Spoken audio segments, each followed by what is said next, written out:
come with one.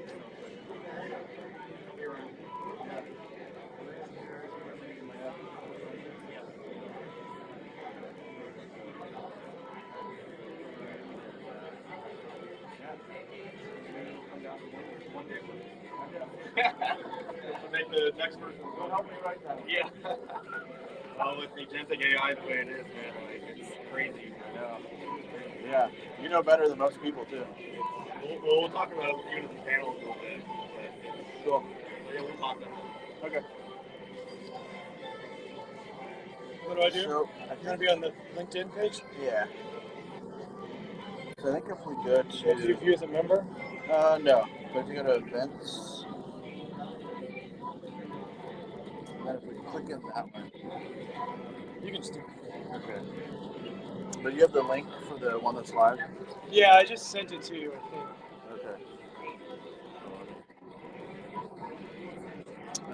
Where did you grab that there? Because I... Copy it? Oh, yeah. Right? Yeah, did I just right-click? Oh, shit. It's fine, you just copy it. Wait, is this it? Yeah, that's it. Okay. So copy that, and then go to this one.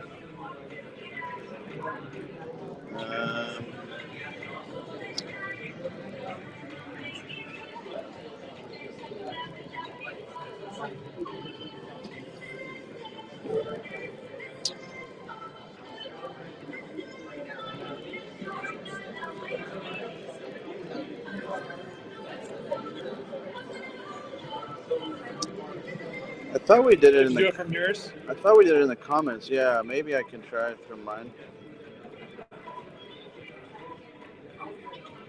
From your phone, or? I think I'm still logged into my LinkedIn as a friend. Yeah. Okay, let me try it.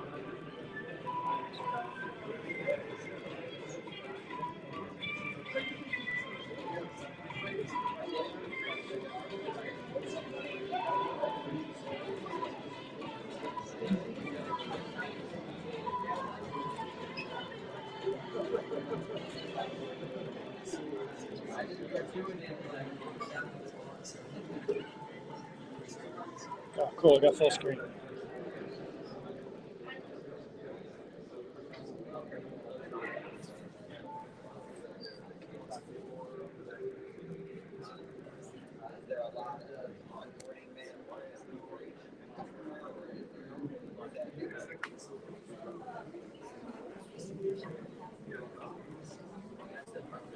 I see the comments here. There's a comment section. Oh, cool. Be the first. I can just, so the first speaker's at 10:20? I think 10:30. 10:30.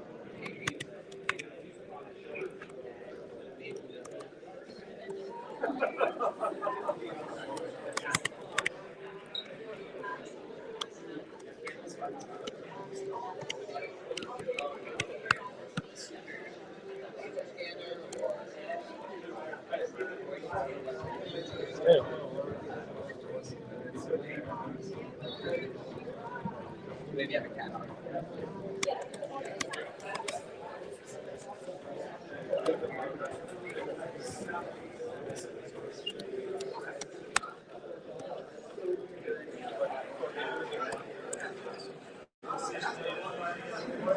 It won't let me comment. I don't know why. I was just putting when it starts. But...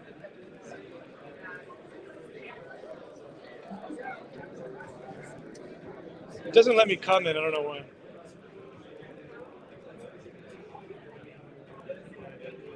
I couldn't figure it out either. Usually, like, you start the event, but I can't figure out how to even start that event. Maybe it won't let us do 2 events at once. Oh. So just do this event? I don't know. Yeah. I've never done this before, sorry. That's all right.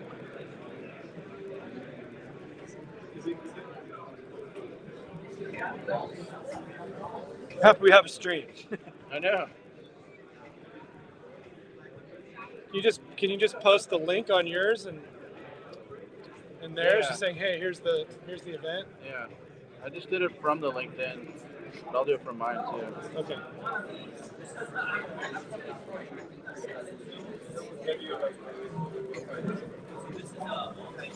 I think the YouTube too works.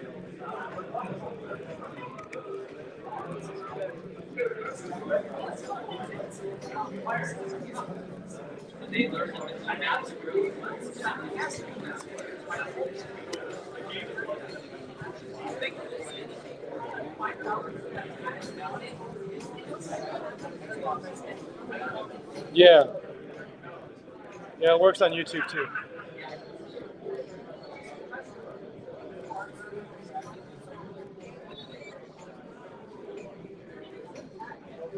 You want those links too?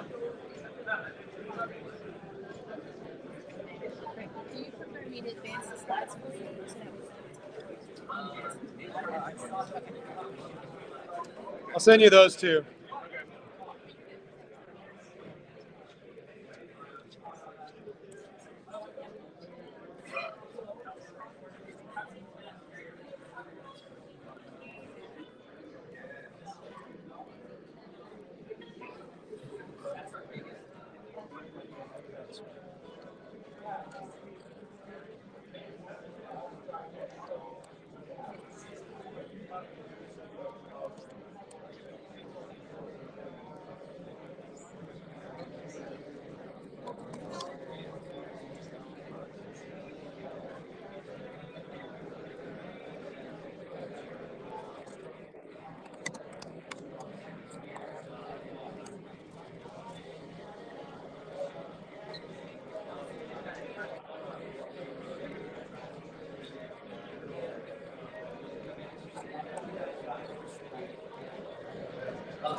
These guys found us.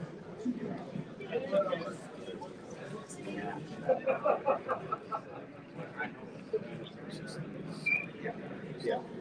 And like,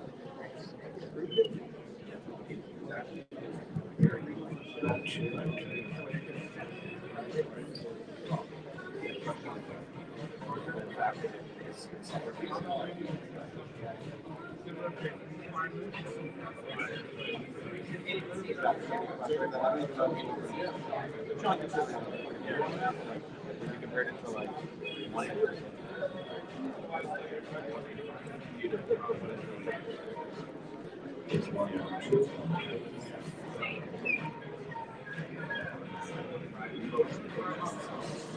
Didn't argue what the galaxies are. It's not like it's hard.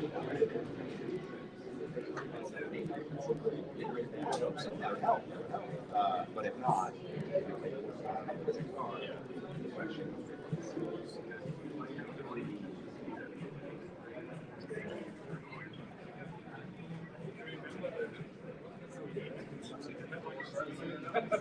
It's so fun.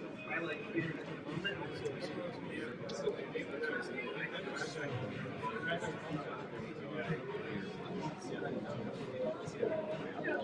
focused on me. Yeah. One man belongs.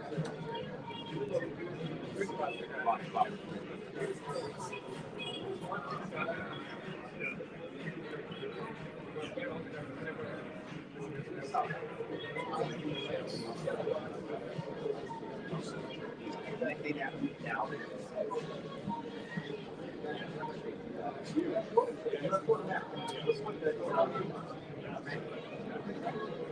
Yes, we're like, we know it's somebody who starts it. Okay, now it's your order. But you got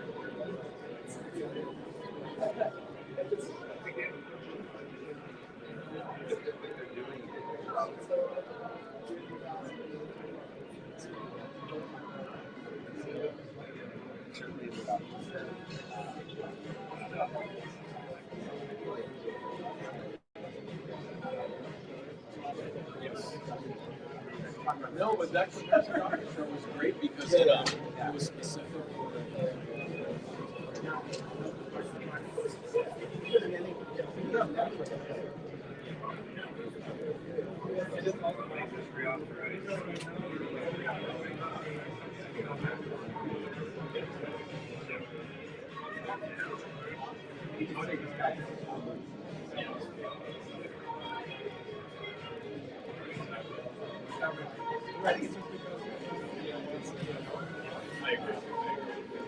Yeah, I think like it's easy to find it.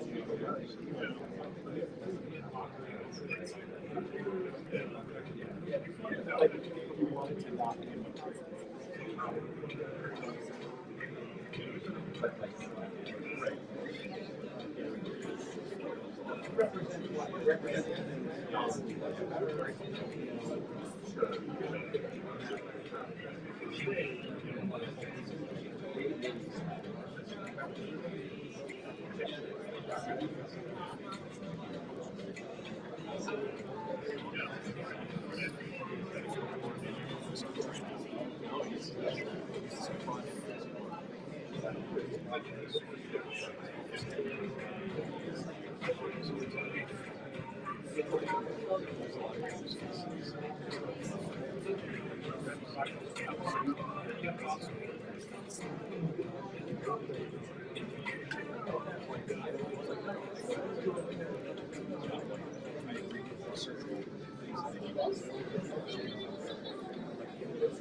Yeah, let's do this. Good.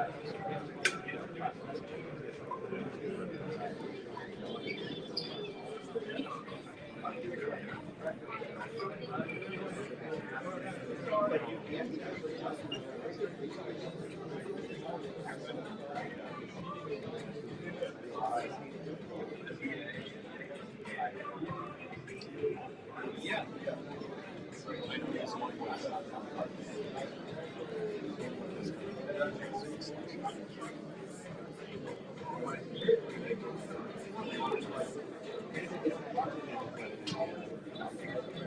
Yes. So like, where's the government?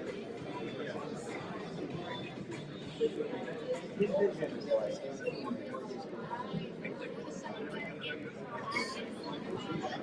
get,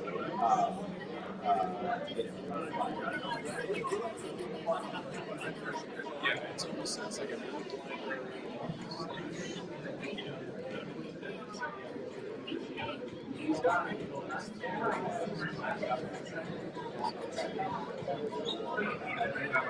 yeah.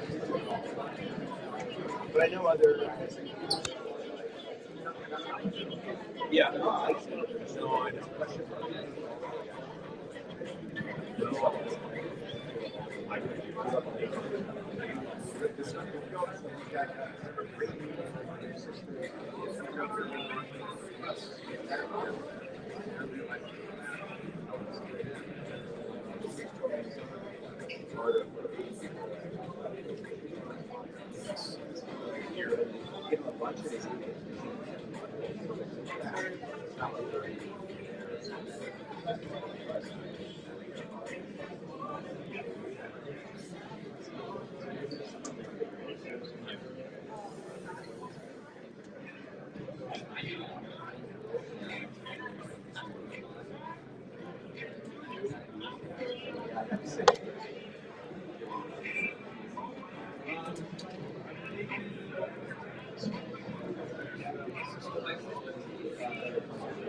this meeting.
That's real.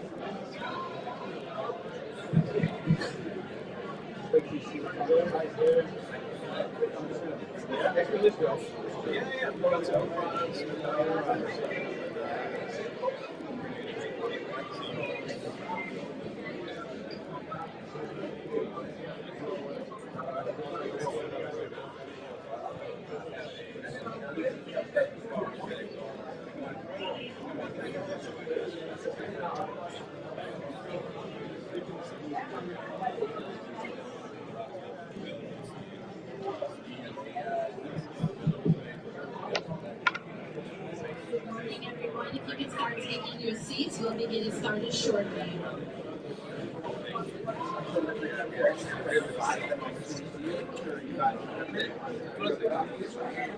Your role. Good morning, everyone. If you can start taking your seats, we'll be getting started shortly.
Welcome, everybody. We're going to go ahead and get started.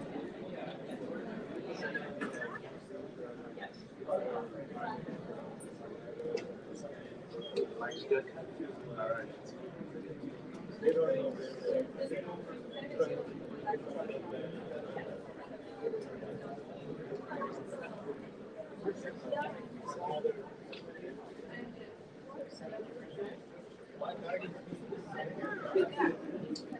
All right, welcome everybody. We're going to kick things off. Just 2 minutes behind schedule, but we'll make up for it. So thanks everybody for attending today. I'm Nathan Pettyjohn.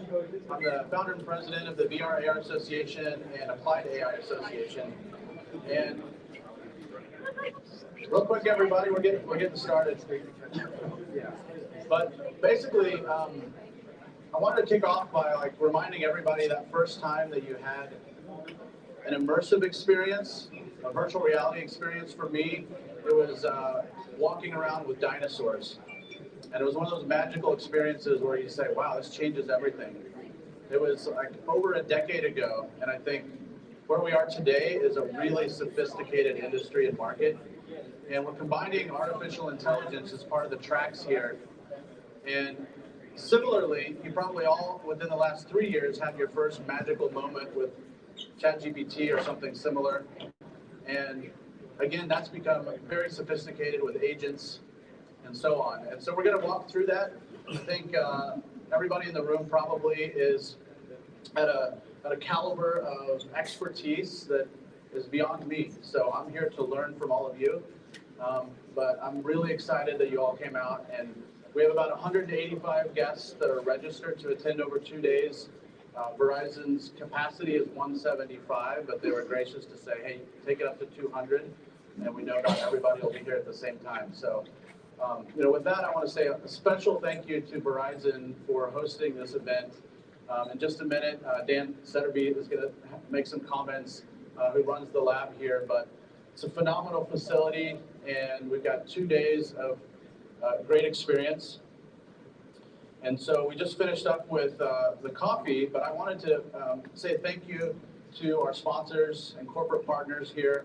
So you're going to hear from Immersity coming up with a keynote in just a few minutes. So they've got a booth over here as well. BOE is here. Arbor XR is sponsoring the happy hour tonight, which is just like a block and a half away. So thank you. I don't think we'll have a hard time getting people over there, but it's a really nice outdoor space. It's just a 7-minute walk, and it's a place called The Crossing. So we'll be there 4:30 to 6:30 for a lot of fun. And as you can see here, we've got Pico and VR Expert. Just a quick note, they have an NDA demo room. They're showing off some stuff that has not been released to the public yet. You need to sign an NDA, but you'll get to experience something really incredible. And again, thank you to Gridraster. They've got a booth back here. HTC Vive, our friends from over there. They're also a corporate member of the VR/AR Association, so thank you. As well as Qualcomm, and we're going to hear from Ben Stein from Qualcomm as well, and then Fiona from Play for Dream.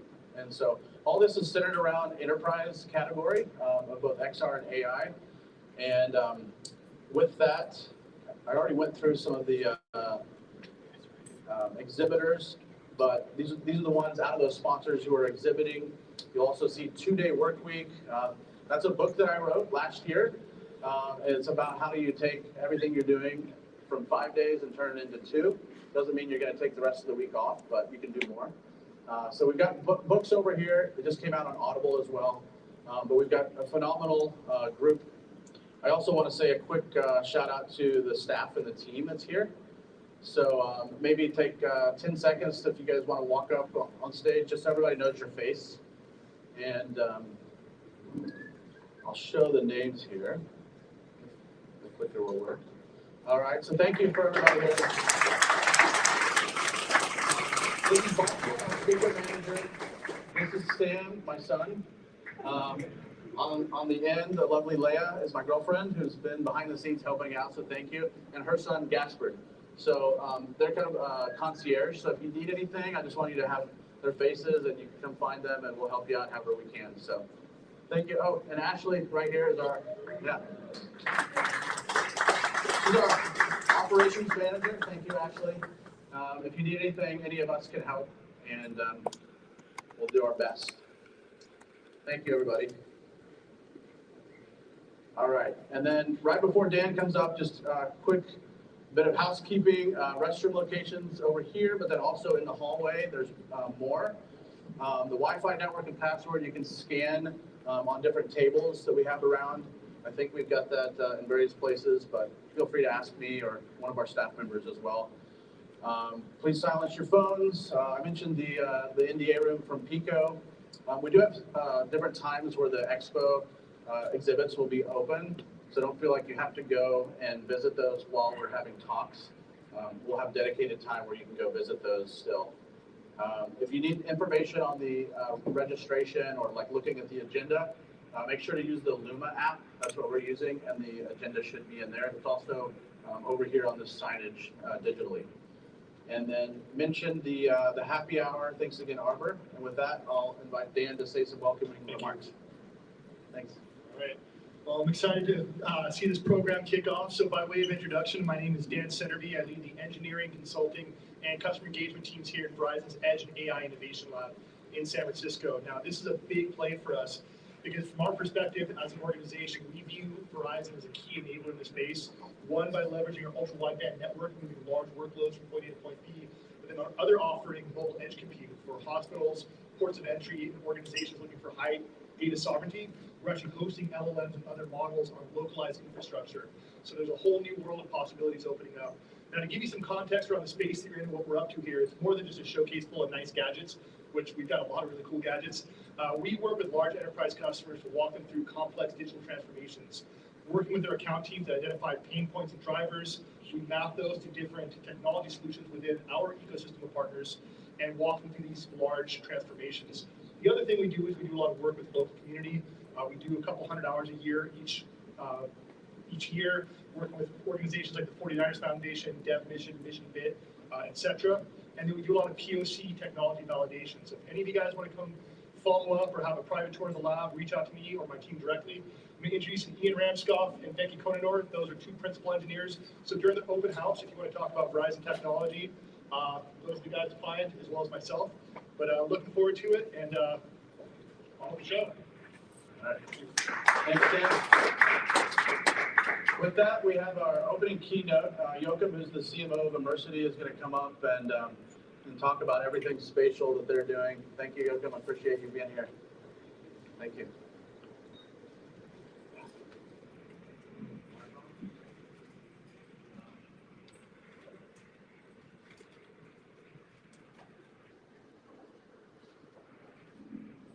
Yeah. Okay. Can you guys hear me? Yes. Cool.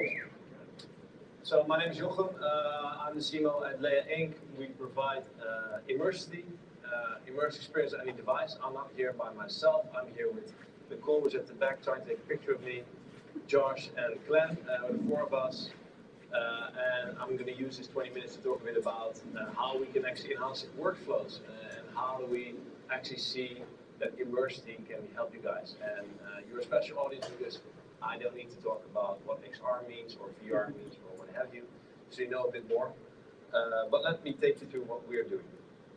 So, Leia Inc., our key and foremost thing that we provide is what we call the Immersive Platform.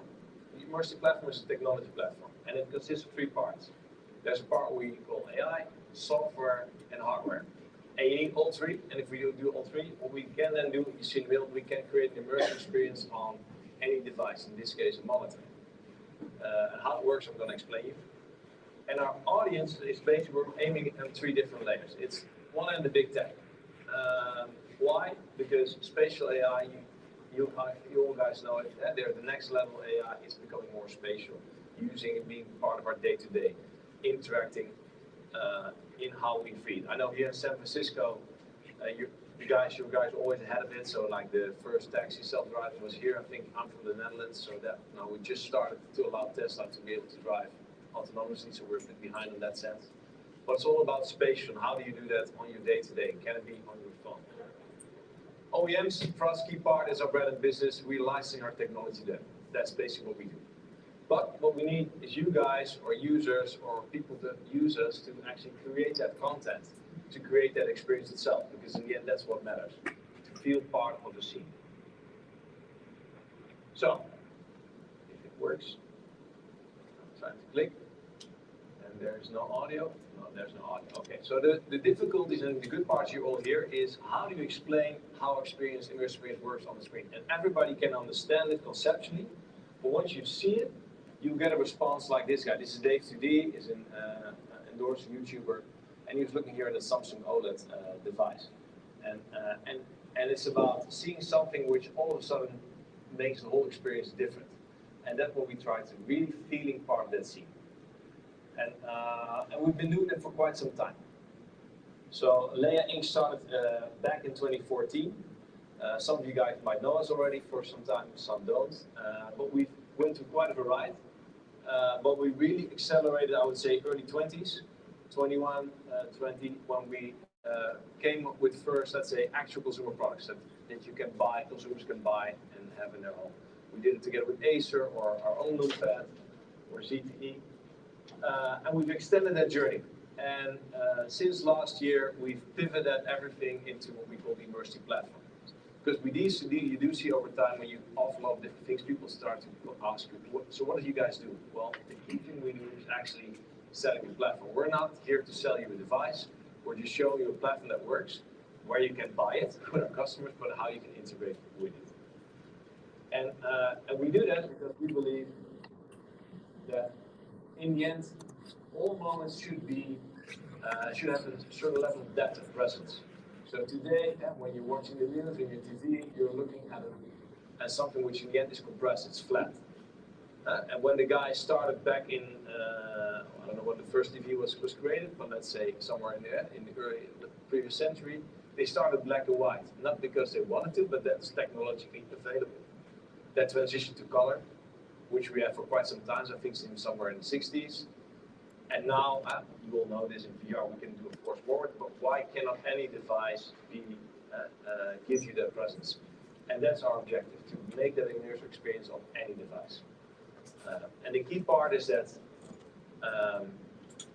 we don't try to change the consumer to adopt new behavior. We're saying it is your current behavior. Can actually that experience be enhanced? Can that be more rich than what it is today? So that's what we try to do, and that's our mission. And why is it needed? Well, because we believe the world is moving now. Today, everything is interacting. All of you guys have a smartphone. All of them have touchscreen. Everybody's interacting. Everybody's sending text. Might even check with the home front now. I don't know. But there's a lot of interactions. But the majority of interactions are through that smartphone. Yes, there are parts around it which are already more immersive. But what we see, and I think you guys agree, hopefully with us, that the whole interaction is moving to more immersive interaction, to be part of your day-to-day. Either if you have the Ray-Ban from Meta, or you have the Vive, or the Pico, or us, it becomes more and more immersive. Experience becoming more and more immersive, and that trend is ongoing. And we believe that trend should be for mass, for everybody, for everybody. Because I can tell you, my mom, dad, even my sis or my brother, they will never buy a VR set. It's not in their part, but they all have a smartphone. They all have a computer. And for us, we believe the whole world should be extended to it should all work together. It's not or, it's like and. How do we create that part? And the reason why I believe so, and that's what I was saying, is that you look at you look at part of ease of use and immersiveness. Yes, you can be very immersive, more immersive. You can be fully in the world if you put one of these lovely VR sets on. You can be in a different world. You become fully there, but you are there. You're no longer connected.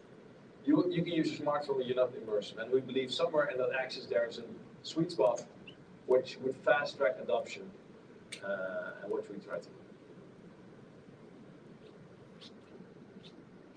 So the immersive platform itself. So how do we do it, and what do we do?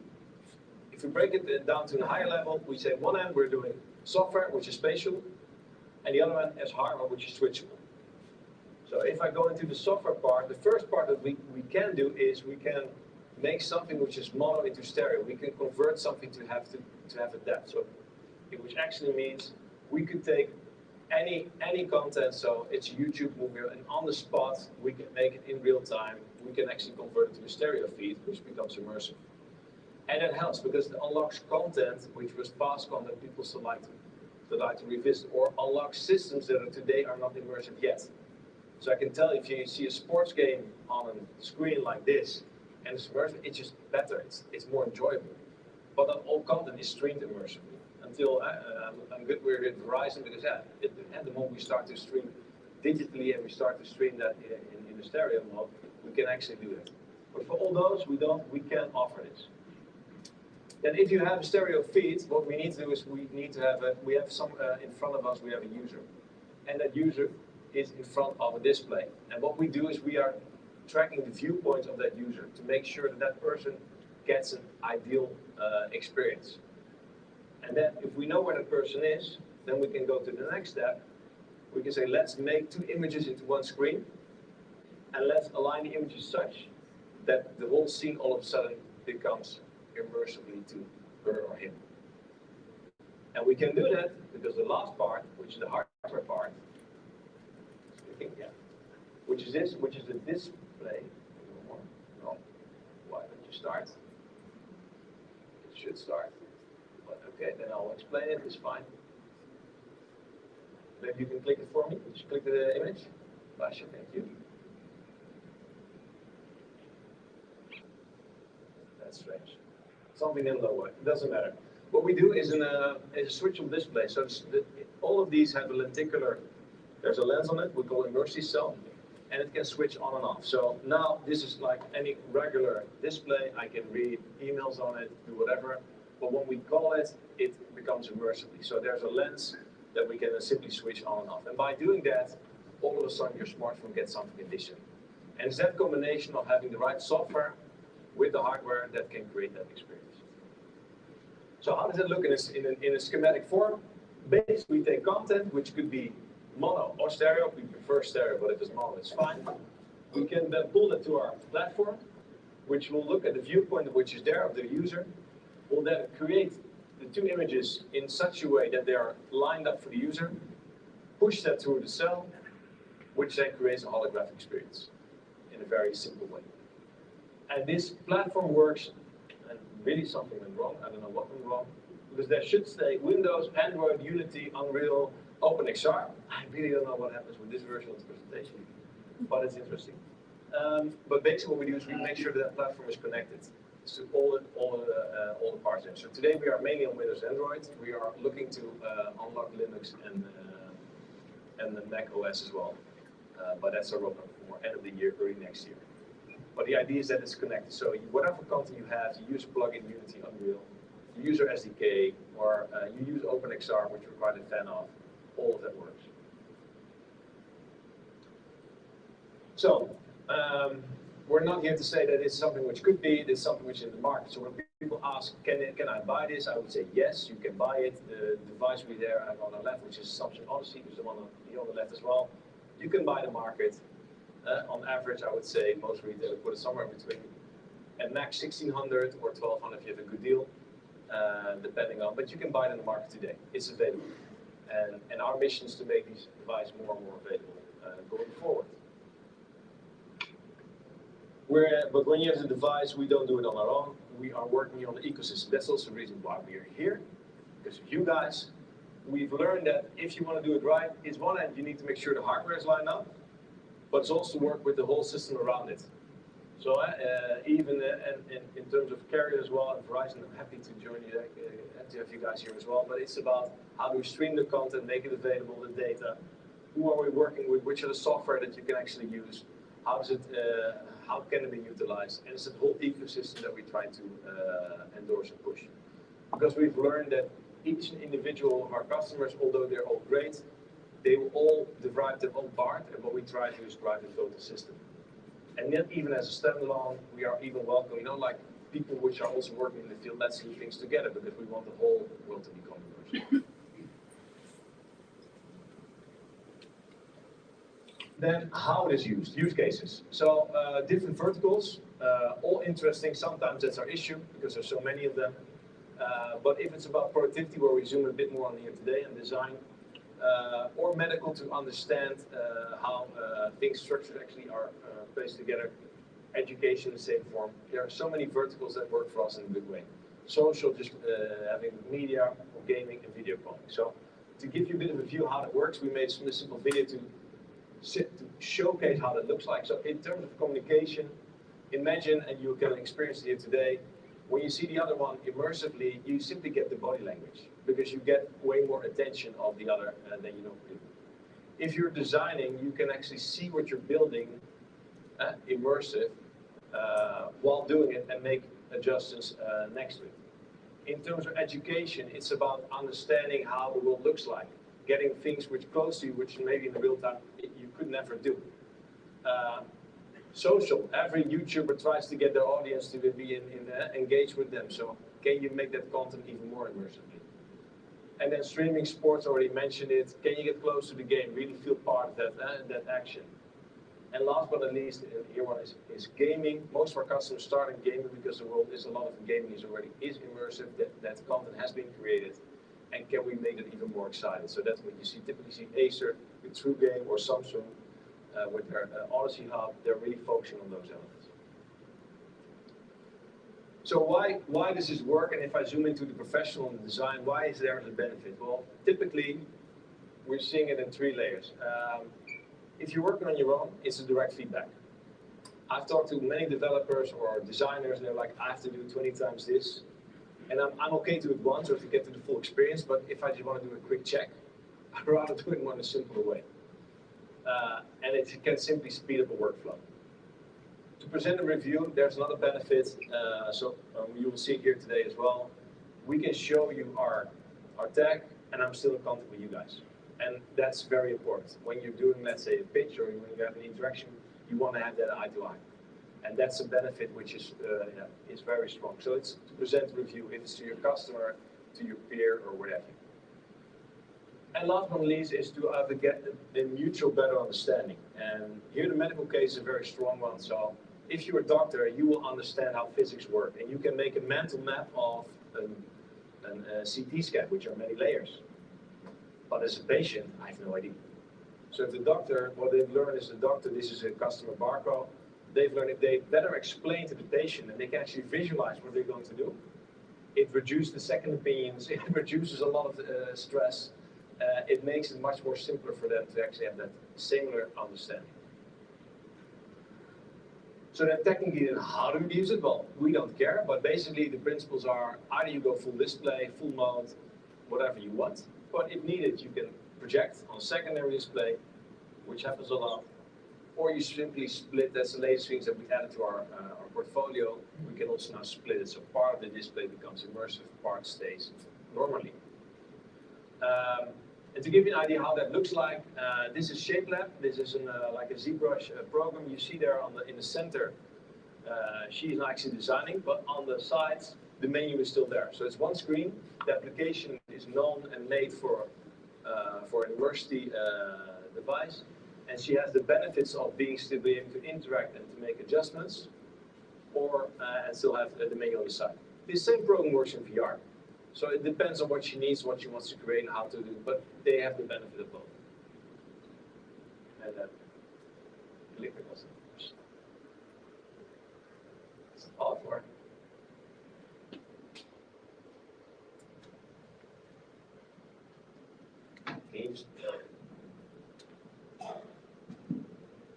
I'm not sure, but I didn't.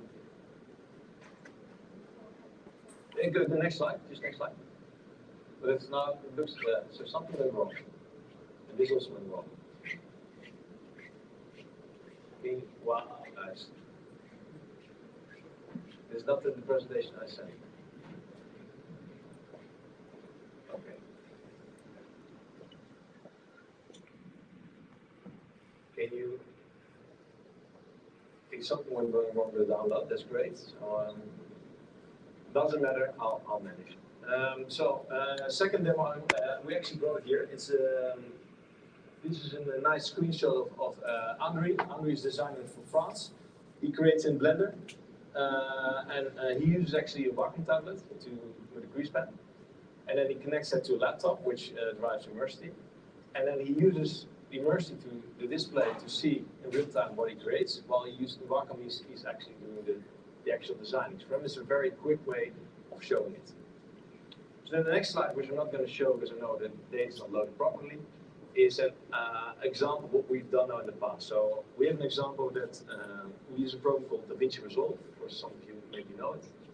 So we use DaVinci Resolve, and we said to DaVinci Resolve, here, take a stereo feed, and because in this case we use Avatar, push it to Immerse window. Okay? And then we simply say to our platform, hey, there's a stereo incoming. Can you make it immersive? So from a simple laptop, not driving much, to actually going to an immersive display and to showcase that in the right way. And then we have one more demo, which will be our breakout, which you can see at 2 p.m. if I'm not mistaken. And that's with another company called Portal VR, correct? And what he did, he looked at our display as something like, it's great, guys. I love the fact that we can use a desktop, but what if I could use the controllers as well? So what he did, he made integration where he uses Steam VR. From Steam VR, he goes to OpenXR, to our platform. And basically what and you can show later, is we're using our Quest just to track the controllers, but then everything immersively is done on the display. And all of a sudden, anything you do with a controller can be seen on the regular display. Next to that, we have simple, we don't sell this anymore, the Loom that we did, but it's a successor of it. So this is called the Webmagic Explorer 3D. We have different devices where you can see the same thing. So this is a bit of a quick glance of how we showcase immersive part to be ready. And we would like to see you guys here at our booth later on to understand what you guys are doing and how that can actually be done, and hopefully learn from you guys on further use cases, and maybe get you some excited to next time even show it. So we don't need to stand here. It's like you guys are doing it for us. That's even best. So that's roughly what we had to say. Sorry for the issues with the presentation, but I hope you still enjoyed the talk. Thank you, sir. Any questions? Yeah, thanks, Jürgen. We have 5 minutes, I think, if you want to take any Q&A. If there's any question that you want to pose, you can pull up or not find me at the table. Yeah. We do have a mobile device. Yeah. The question is, do we have a mobile device? Does it run on mobile? The answer is yes, it does. I have a demo mobile device, which we made about a year ago. We're actually discussing actively with some mobile manufacturers. At the same time, it's a hard game because before them, foldable, what do we do, what to invest on? But what I can say, it works like a charm. And we do believe that all device games will be the mobile. So we made a demo, we didn't bring it here because I think we now have it. It needs to be office, but didn't bring it. I do have the tablet, which is the native version of it. You actually need to track viewers.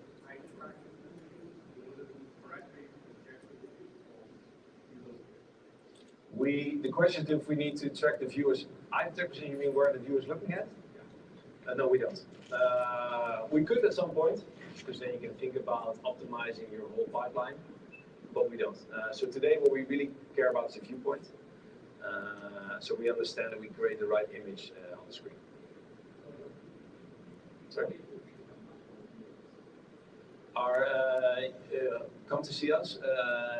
We will see the multiple viewers, but we have learned our system to focus on the dominant one until a certain amount of time. I think we said about 5 seconds. Because you don't want to get people to imagine the situation you're working. Your colleague comes, asks something, and all of a sudden that person is logged in. That's a bit annoying. But these things are tunable and they can be adjusted by an OEM in terms of the setup needed.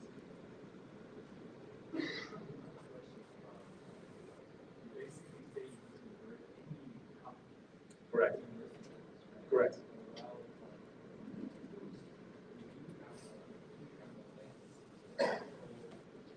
Yeah.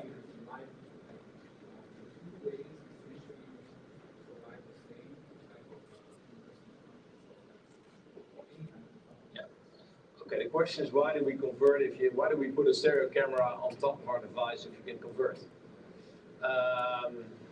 The simple answer is always the quality of the stream.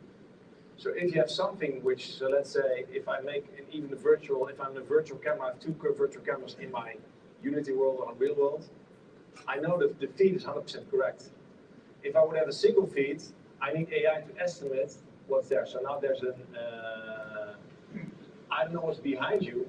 My left eye sees something different than my right eye. And if I don't have the input on the other, you need to estimate it. Then you can do smart things because now our AI, so our AI is actually training our own data, if people want to know. It's like proprietary data. But we're making several layers. So it's getting pretty good and you will not see many what we call artifacts or hardly any. But if you get a pure stereo feed, it's better. So it's the amount of quality that you can achieve. And then there are differences between them. But in my ideal situation, our next lineup would be a stereo camera directly in the display, which is proper quality, and then I don't need to do this anymore. Any other questions? Yeah.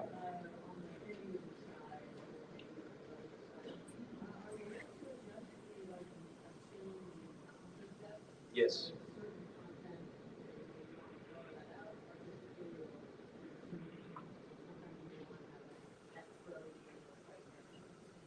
Yeah, can you adjust the content? Can you adjust the depth? Yes, we can adjust the depth, we can adjust the convergence, we can put parallax on, off, so there's the whole scene moving. All these things are doable, and I welcome you later to try even if I would, let's say, if we do video calling and I'm putting my hand forward, you will see the hand coming out.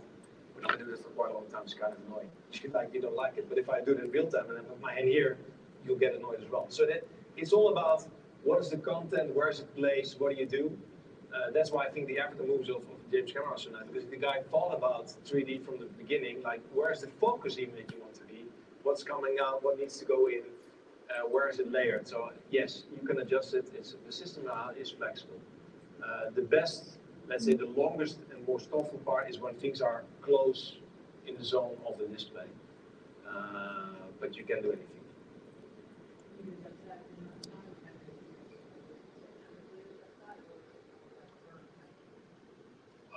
It's a good question. we now do it typically per application, but I'm pretty sure that if we want to put it around to how much it can be done, yeah, it's software. So it's basically application itself. So even if you know it, it's us which is projecting what we can. So typically what we do, we adjust in the application. In the runtime, we have a generic setting, but in the application actually has full control to leverage. Okay, I think these are the questions. Thank you for your time, and I hope to see you at the break. Really appreciate it. All right, thank you. All right, so next up, we've got a really interesting panel. If I could ask the panelists to go ahead and come on up. We've got Dan McDowell from HTC Vive, Ben Stein from Qualcomm, and let's see, Amir Korm from Xreal, and Fiona from Play for Dreams. So we're going to get the stage set up here, but this is AI at the Edge, Wearables, 5G, and the Intelligent Enterprise. So we'll give about 3 or 4 minutes to get this set up and get everybody up here, get a microphone in their hand.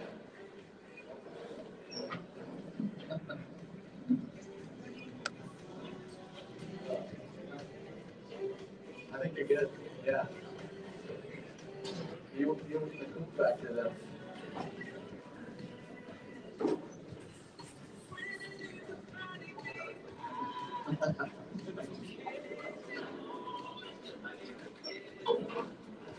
Every 4 minutes.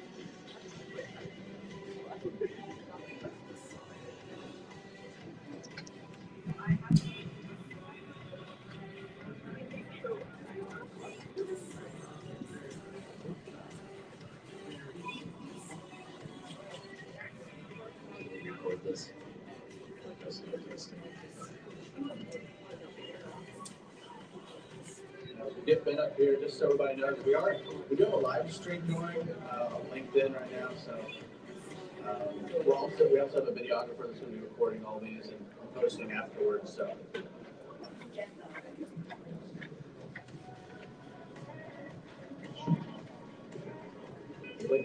Yeah. I feel like I should come a little closer.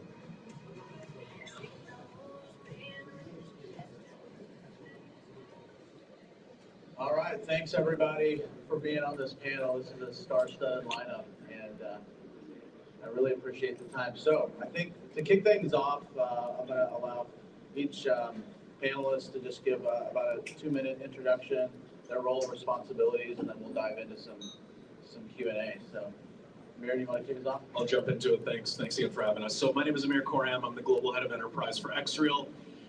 I've been in the Xreal or in the enterprise space and VR for about 12 years. I actually started my career off at HTC Vive, over at Pico after that, and now the enterprise for Xreal. Awesome. Thanks. Hi, I'm Fiona. I'm the CFO of Play for Dream. We are a hardware company who, based on the XR headsets, and we really want to build a personal spatial compute for everyone to in the future, and who can interact with the AI and the ecosystem. Thank you. Awesome, thanks. Ben Stein with Qualcomm. I'm in our XR business units. You're probably familiar with our Snapdragon chips are in many of the devices here today and devices on the market. So my role within that team is working with ISVs. So I work with a lot of folks who are developing content for the headsets that are using that silicon, and we see lots of familiar faces in the crowd. It's great to be here. I work across consumer and enterprise, but a lot of my focus most recently has been on enterprise, helping Google with the launch of Android XR, as well as Samsung with their Galaxy XR, and then very excited about Xreal's forthcoming launch. So great to be here. Right on. I'm Dan McDowell. Work for Vive. I'm back at Vive. I was actually at Leia/Immerse AI, so I got to give it up for Yoakum. And if you guys haven't checked this stuff out, he's not lying. I got to do that for a year. But now I'm over at Vive. We make a lot of stuff. If you did stop by, it was about virtual reality headsets. Now it's about trackers. Now it's about how the AI integrates. Our new AI glasses coming out. It's all coming together. It's actually fortuitous that we're here at Verizon. We actually have a headset at Verizon, and we've been talking about how edge computing is going to make all this stuff really come to fruition. And now here we are living it, right? So I think it's a perfect place to be. So I don't know where Dan went, but plug to Dan too. So thanks for having us, Nathan. Yeah, thank you for being here. I've got to ask, what's the official color of those glasses you're wearing right there? These are limited edition, bro. Cool that, right? This is actually the Asian Fit SKU. It's not launched in America. The color will probably launch as black. But I got a compliment about 10 years ago when I wore a pair of red sunglasses, and it was the first and last one I've gotten. So I thought maybe if I got the red, it would happen again. It hasn't Nice. Good. Awesome. Well, I want to kick off a question that I'll have each one of you, if you want to answer, and it's kind of a reality check for you to explain. Really, what is one use case or case study that is actually working at scale in enterprise, and then maybe if you could comment on something you've seen that everybody hypes up and talks about, but isn't actually working when it comes to an XR glasses perspective. Ben, maybe I can start with you. Sure, yeah, I'm happy to start. XR, AR, both. Which do we have a focus there? We want to focus on AR? Let's go AR. AR, yeah. From an AR perspective, although there's some incumbents in the space represented here who've been at this game for a long time, I think there's a lot of categories that represent a ton of opportunity, and most of them are not yet at scale. I think, from what I've seen in the space, both working with our OEM partners as well as the content organizations that we work with, things like workforce assistance are working, right, at scale. We're starting to see that from partners like Vuzix, RealWear, other organizations where that is hitting its stride. There's still plenty of room for those capabilities to grow within most organizations that are already using it, but we're seeing hard ROI from customers that are using sort of work assistance from an AR perspective. Some have displays, many don't, right? So it's not a requirement, but that's something that's certainly growing, and we see a large addressable audience to grow even more on the back of what's working. In terms of where we see potential, but it's not quite there yet, I think there's a lot of promise in this idea of enterprise-specific LLMs, enterprise-specific RAG. We're seeing some very promising POCs. We're seeing some very promising capabilities there. I don't yet have a concrete example of that I'm able to share widely. So I think that's something that we are investing quite a bit in. We are big-time believers in, but we want to see more sort of evidence of that giving enterprises a return on their investment. Great. I got one. It's interesting. We have headsets deployed across many enterprises. So I think that's not new. Headsets by virtual reality headsets. What we had to do was make them stronger so they could get used more, and that all scaled. I think what's interesting is what's starting to scale now for us is putting all these things together. So now what happens when you put 30 headsets in a room? Oh, your Wi-Fi doesn't really work like it used to. Or if you're pushing that content from the PC to the headset, that's a really strenuous use case. So what we're seeing is everything come together with scale. We actually built, and this is a shout out to Verizon, but I'm not trying to steal the thunder, but we built a private 5G suitcase that we are now, and I think we're going to probably deploy like 6 of them in the next quarter, where they actually go and they flip it out and they can have 30 headsets all connected right now on this private 5G network, or 30 headsets, 15 controllers for their robots, right? Ultimate controllers where they can track stuff spatially. And you're pushing all this stuff now in one room. And so the scaling part is actually the connectivity that makes it all work together. Because that's obvious. I think there was a gentleman from Stanford earlier that hit a button on my glasses and he saw a delay in the AI, right? Because it was going back through a phone to my network, which isn't Verizon, sadly, probably should be, and was congested, right? So he got a slow return. So there's like exactly what's what's happening today. So yeah, that's great. So in the lightweight wearables, I think we're definitely seeing like frontline use cases, right? Where maybe in the VR space it wasn't entirely possible to do that, but with lightweight glasses, you're able to wear something longer throughout the day, get some feedback, capture information, send it back to maybe your team, have your team share some information back to you. So in lightweight glasses, we're definitely seeing that frontline support, see what we see, expert on your shoulder type of scenario. And with that, just to add on, are you seeing like a 1-to-1 ratio of like wearable device to an employee in the field, or are we still seeing like with virtual reality, where there's a lot of like shared devices amongst? So we're definitely starting to get there. I think, when we started, probably we all started in this space, a decade ago, 15 years ago, maybe you'd have a handful of devices for hundreds of employees on an office floor in a warehouse or in a factory. As devices are getting smaller and lighter, they're leveraging things like edge compute. They're getting faster processors from folks like Qualcomm. You're starting to see more of that 1-to-1 ratio evolve and really kind of break out in the enterprise. So we're certainly headed in the right direction. I like to use an example. One of my old bosses, he told me when he worked at, I don't know who it was, big software company back in the 80s, they used to have their computers on a cart, and you would have to go check it out, and you'd wheel it to your desk, and you'd do your word processing, and then take it back. And then now look, everyone's got a laptop on their desk. So I feel like that's kind of the life cycle we're going through, is the desktop or the computer on a cart that everybody shares, to now evolving to everybody starting to have a device. They get assigned a laptop, they get a monitor, they get a badge, they get a pair of external glasses, right? That's kind of the direction I'm certainly seeing in the enterprise. Yeah, I want to add on a little bit. Since we actually work in the VR area for over 7 years, we had a lot of enterprise clients based on education, healthcare, and even the Air Force. So we actually have a client, they work with Boeing, and we train all the flight attendants or firefighters to really understand in the very extreme situation how they deal with it. And I do see it's become more and more common in the robotics as well. I can see the robotics for this like a remote control and how you interact with the real world. I think maybe in one day when the world model really happens around us, we could have more of like simulations and we can interact with more of this ecosystem. Great. Thank you. Thank you. Ben, I want to ask you a question. I mean, you've got a great lens of the entire market at Qualcomm, and I know that, like, especially with the new partnership with Android XR, there's like a consumer path to market. There's also enterprise. Where do you see, like, over the next 12 months, like, which maybe 2 or 3 top verticals is enterprise really going to take hold, especially within your ecosystem, maybe Android XR?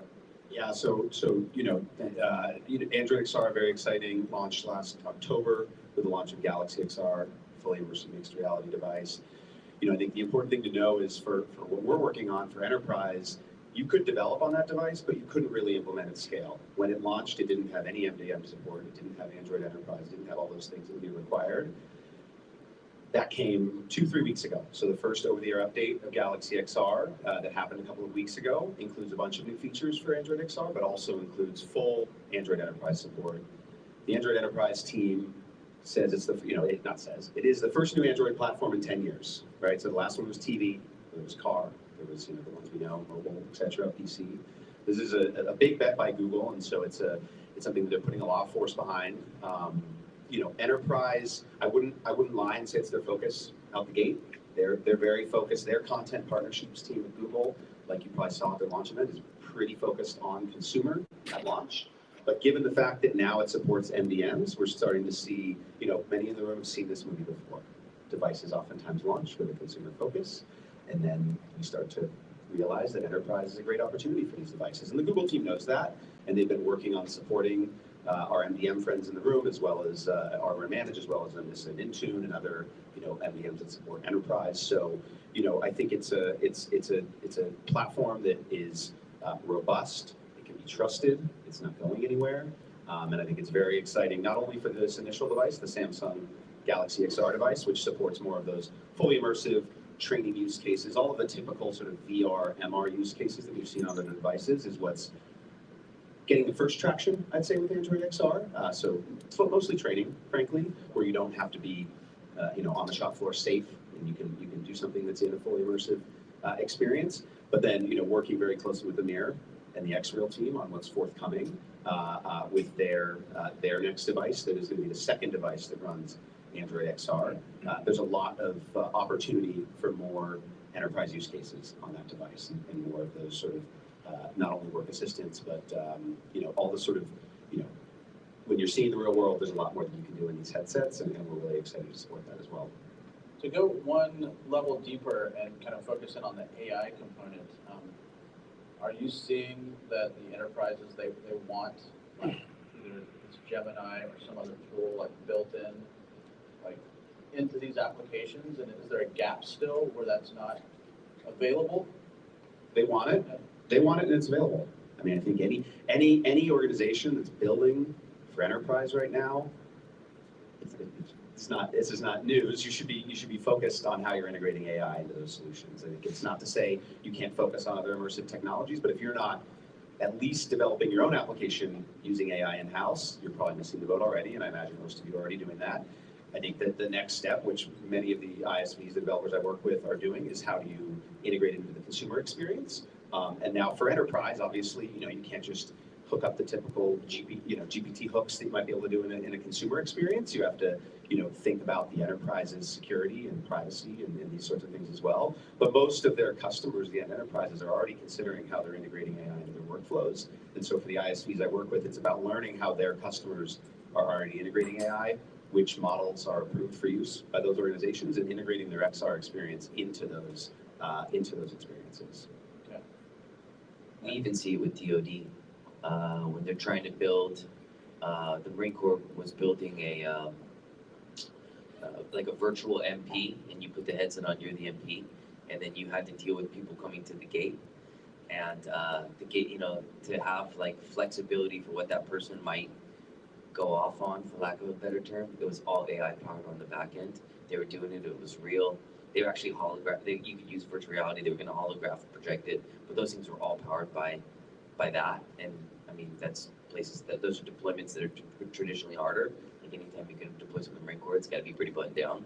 Yeah. But they're out there doing it right now. Just to add to that, it's definitely one of the more common questions I'm hearing as well in the enterprise, probably, as they are, and all the hardware companies is, how can we integrate AI into the content, or can AI help these employees with what they're doing? Can it be layered in for some sort of level of interaction? It's become a very, very significant part of the discussions. Okay. Dan, I wanted to ask you too, with your Eagle AI glasses, right? Hold on. Yes. So these, like, what first meets the eye is these are consumer glasses. And we're here talking about enterprise. Yes. But HTC is known for being one of the most superb enterprise quality devices, right, when it comes to VR. Yes. How are you thinking that Eagle will apply to enterprise? Like, is there an enterprise version? Is it enterprise grade? What do you have to consider differently for enterprise with these types of glasses than VR? There's a couple of things that we do that will naturally fit into that space by default. So consumer launch first, without a doubt. You got to sell a lot. Has to happen. Enterprise is fast follow. We've already got a dev kit out for them. There's some things that will differ. So we're made in Taiwan. The glasses are made in Taiwan. For anybody that wants to deploy in secure environments, DoD was a good example, but there are others. That's a big deal. That's TAA compliance. That's I'm not sure if you're all familiar with the term, but that allows you to make sure that there's not a chipset that could be questionable on campus.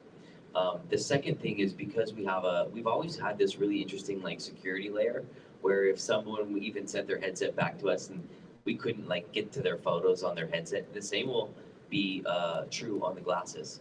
So that allows some different functionality. So because we have a secure environment between my phone and my glasses, I can actually so the way other people right now scrub, so if I said, hey Vive, who am I looking at?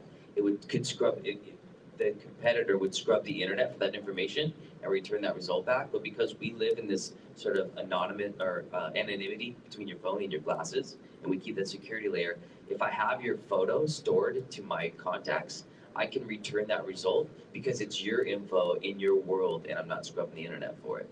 So from an enterprise perspective, they get all of those benefits as they go to develop for it.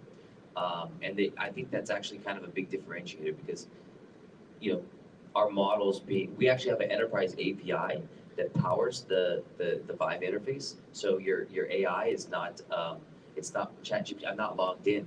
It's actually giving you the full functionality without, me having to have an OpenAI account. So all that translates to our ISVs who will build on top of this launch. We're ready now, but obviously you got to launch the glasses before they can start selling them. Okay, great.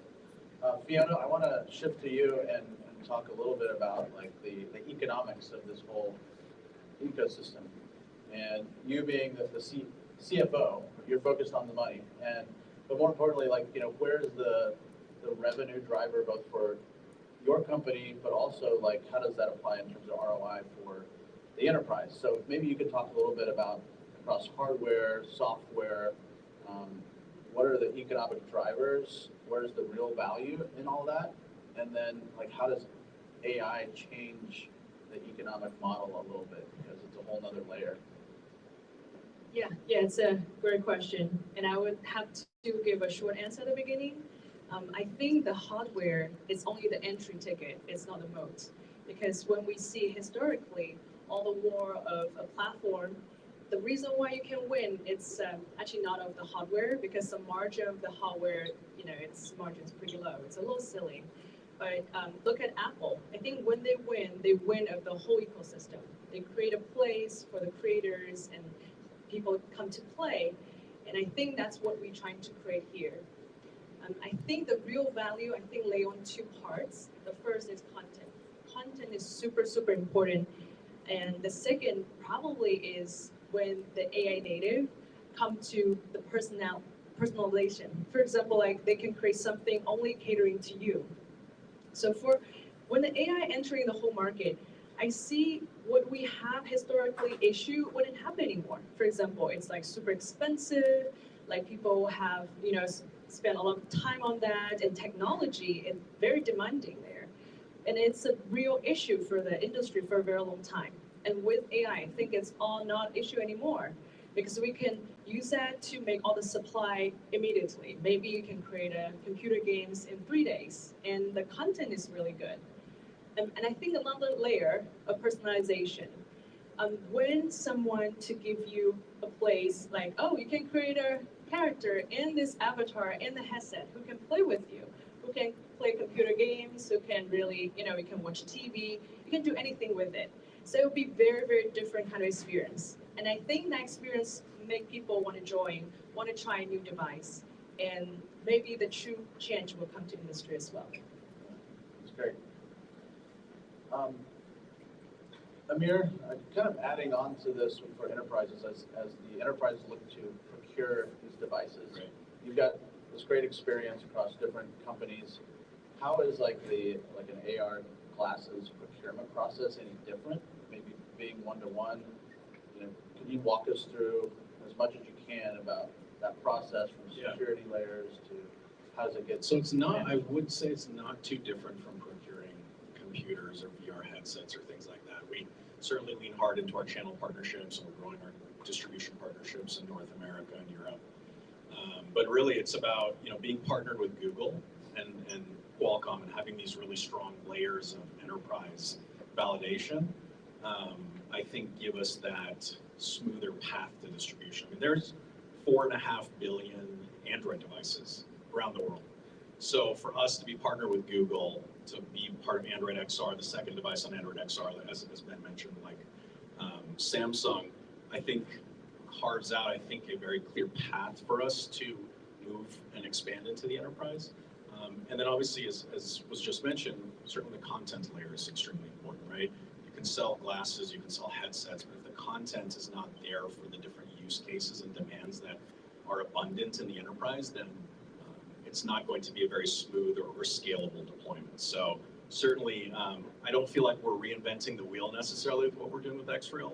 We're just, I think, leaning into some very valuable partnerships from the operating system, from the tech inside the pucks and the glasses and the devices, and then leaning very hard as well into the content creators. So we have some of our existing content partners here out in the audience. We're growing that globally, and I think it gives organizations, healthcare, education, private sector, and so on, that understanding that lightweight wearables can now fill that gap and sometimes blur the lines between maybe, for example, what Dan has with Eagle to the full VR headsets, this kind of, our form factor and our whole kind of setup really can kind of fill that space in between. Okay. One of the things that we've noticed with channel partnerships and distributors is that I'm not the expert. Traditionally, it's the ISVs that lead my biggest customer are my ISVs. They buy the stuff from me and they deploy it. They touch the customer. They are the ones that, but really you need good system integrators to make this stuff happen, whether that's a channel partner or, typically through a distributor. Look, I'm a small company. I can't figure it all out with a couple people. These guys are the experts. The ISVs are the experts. They touch the customer. They understand the deployment and some of the other issues. They're working on integrating that back into maybe they're Intune house, right? They got to then buy the 5,000 devices, load up all the software, and then integrate it with Intune, right? And that's where all I can do is provide a great MDM and make sure it works. But like the system integrator part of this is really, or the ISVs, who if their system integrator can bring. Sometimes they're both, right? Sometimes the ISV is the system integrator. Maybe that's why it seems so blurry when I say it, because it is so blurry in reality. But and there's people out there making tons of money just at that layer because they're the only ones that understand all these really complex things. Great. We have 3 minutes left, so I want to ask one other question. Any of you can answer it, but we got to keep it tight. So, not your own company. If an enterprise comes to you and says, "Hey, what's the one platform tool set that I really should consider if I really want to deploy like AR or XR wearables?" Is there like one kind of truth that you would say you need to go with this type of platform? I'll just really quick, and I'll leave time for everybody because I don't want to. But I'll be perfectly honest with you. I truly am impressed with what Google is doing with Android XR, and the reason is not because it is also integrated with Xreal, but because developers can then go and build for Samsung, for Xreal, for the next device, and you have then decades of privacy, security, safety, professional protocol, software support that I think can enable developers, can enable end users to just do more. So for me, and I read that question earlier when you sent it, I felt that the Android XR ecosystem, I think, is going to be a very big chapter for this industry. So, that's great. I have to add on that too as well. We really agree with you, and we kind of on the face following your step or with the Google step and Qualcomm step. You guys really create a great ecosystem to really support each other and make a lot of things happen. I think for us, we're still like a new player to the market, but with the support of I think the ecosystem, we can really bring the best hardware to everyone and for people to try. Thanks, Fina. We're Switzerland here at Qualcomm. We work with lots of different OEMs. We're working very closely with Immerse and Google on Android XR, as well as Samsung. We work with our friends here at Vive. I think the most important thing is to build, and whether it's a platform or not, my first true love in the space is VR, full immersion, love mixed reality, love what we all imagine to be fully immersive 6-DoF augmented reality with all the lenses we dream of in this group. I think if you're going to experiment today, or not experiment, do something today, I would say focusing on simple glasses and building for those glasses. Your customers likely already have mobile applications, or you already have mobile applications, and thinking about how you can extend your experience to a hardware that doesn't have a display. I think there's a massive opportunity there right now. And I only say that because it hasn't already been said. I don't want to take away from anything there, so I'm going to add all the cool stuff I'm seeing built right now is built in Unreal Engine 2. Like there's like, it was what they've been doing lately. They've been some of the coolest stuff that's coming out. Hey, how do you get to this? You guys support Unreal Engine 5.6? Oh, okay. That's what we're building. So that's been a big one for us. Great. Well, thank you for your time today. You're all experts in the enterprise field, and it's an honor to be on stage with you. So thanks for bringing this together. Thanks, Nathan.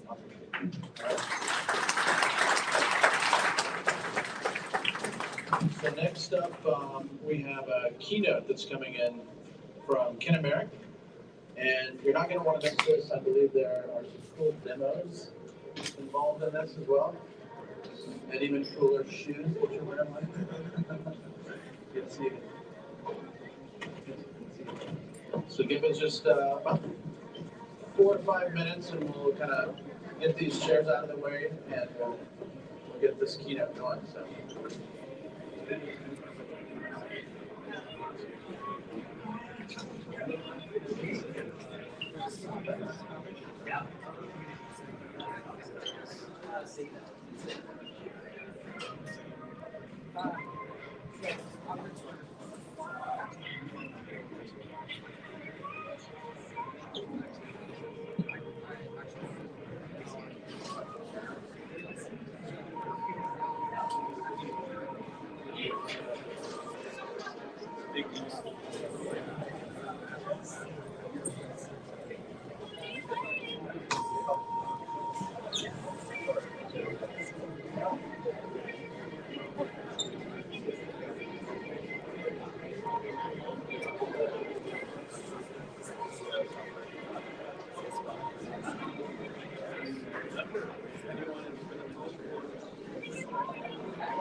Yeah, I know. I can hear you.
Yeah, so I guess.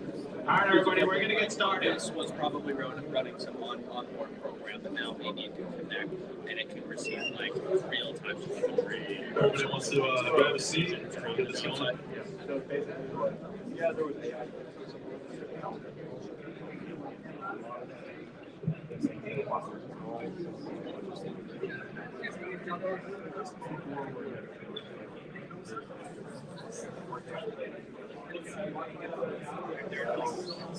Raise your hand if your organization spends money on training. Well, that's one of you. Okay, now keep your hands up if you're confident. I don't think I'm on. 1, 2, 1, 2. All right. I think you guys can hear me now. It's on. We'll get started. Okay, so I said, raise your hand if your organization spends money on training. Okay, now keep your hands up if you're confident, genuinely confident that your training actually changes how people perform when it matters. When a customer pushes back, when a patient is upset or irate, when a deal is slipping through the cracks. Yeah, that's the gap. Here's what we've been obsessed with at Immerse. Most training teaches people what to say, courses, videos, LMS platforms. We're swimming in content. Information transfer? That's a solved problem. But performance under pressure, when another human being is pushing back, that's not an information problem. That's a rehearsal problem. And almost nobody has a rehearsal solution. And the reason simulation has historically failed to fill that gap isn't technology, it's believability.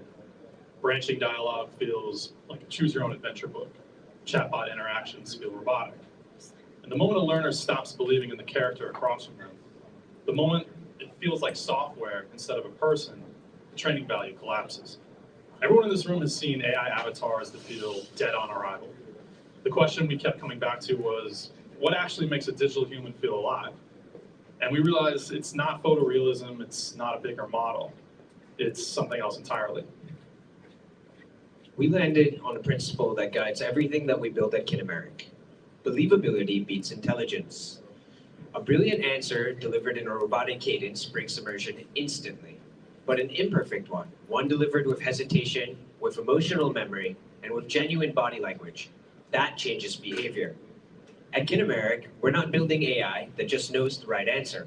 We're building synthetic humans that react like real ones. So let's stop talking about it.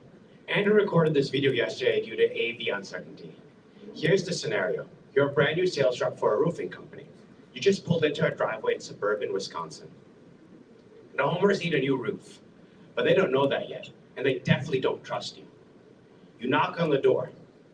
Let's see what happens next. Oh no.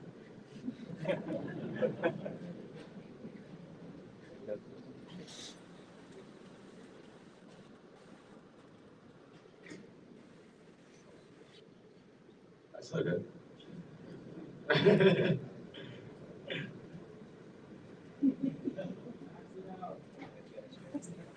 Refresh? There we go, there we go.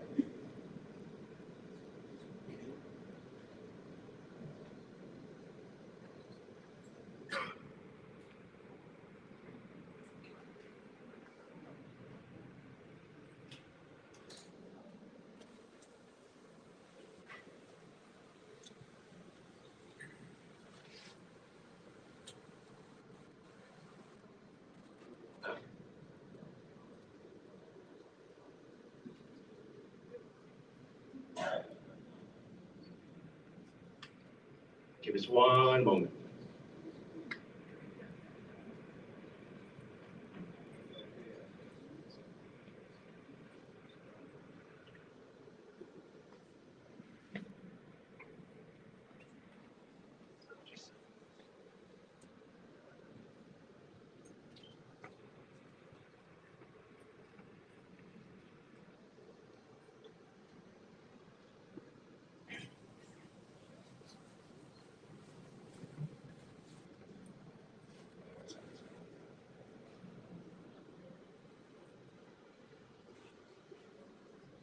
Thank you for your patience.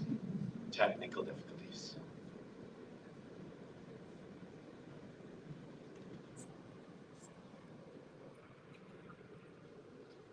Ah, we have it.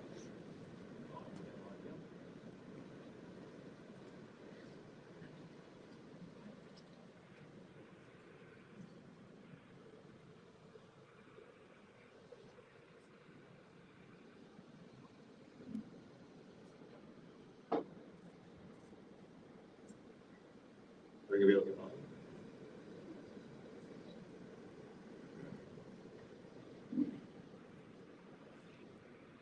So it's that stage again. As you get the volume working, you knock on that door, right? You just pulled up, you're a new salesman. It's your first week on the job, right? You're going in there to sell new roofs, and they have no idea what to expect or how to receive you as a human. Definitely need volume.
Nobody's run out of the room yet, so we appreciate that.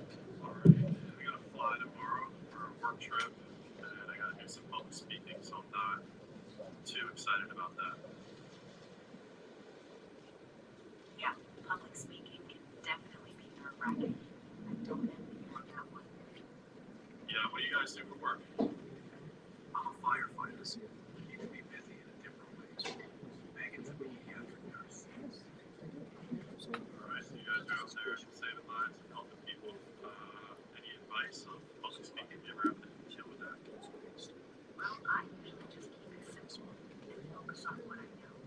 I find that helps calm the nerves a bit. Yeah, easier said than done. Oh, absolutely.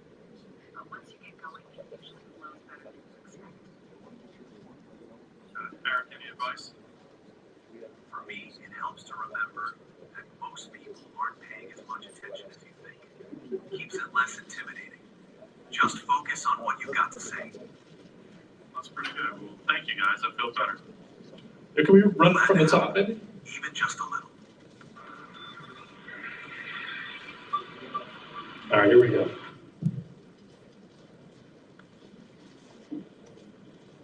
Hi, my name's Andrew from Linus Construction. Nice to meet you guys.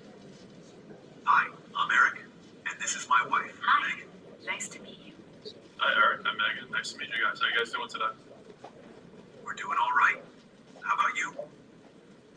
All right. I got to fly tomorrow for a work trip, and I got to do some public speaking, so I'm not too excited about that.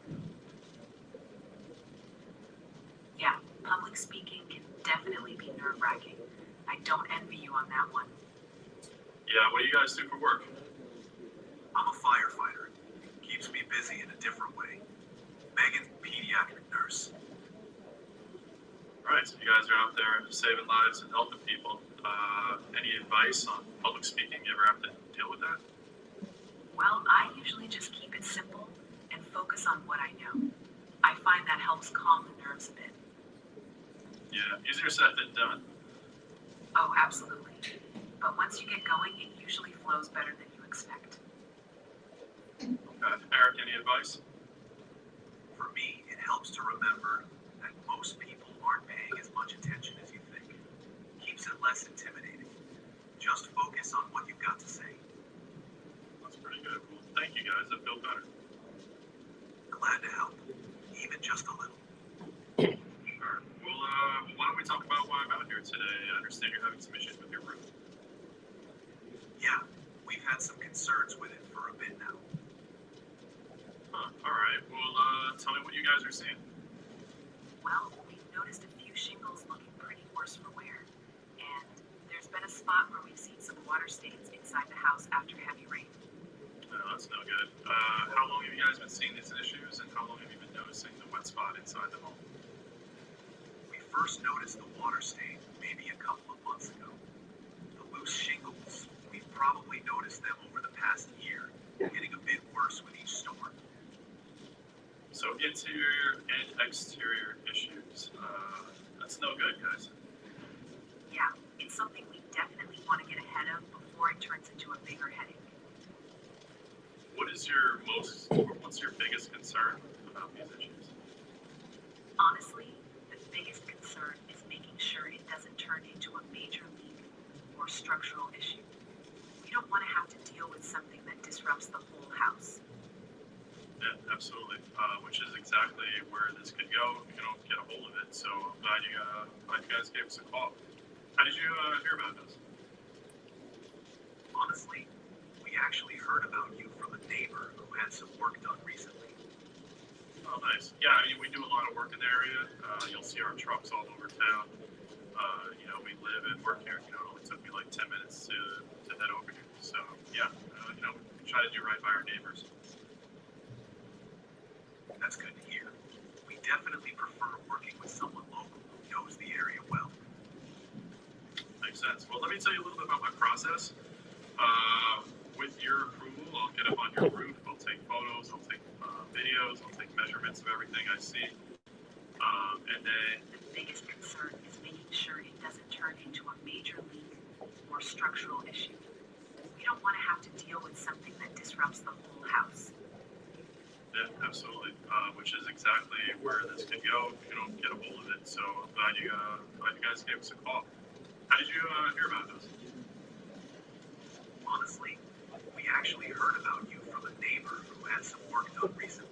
I mean, we do a lot of work in the area. You'll see.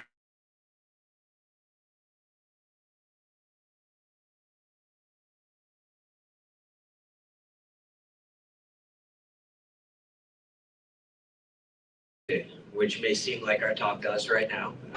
But there were no decision trees, no branching dialogues. There were no pre-configured or predetermined responses there.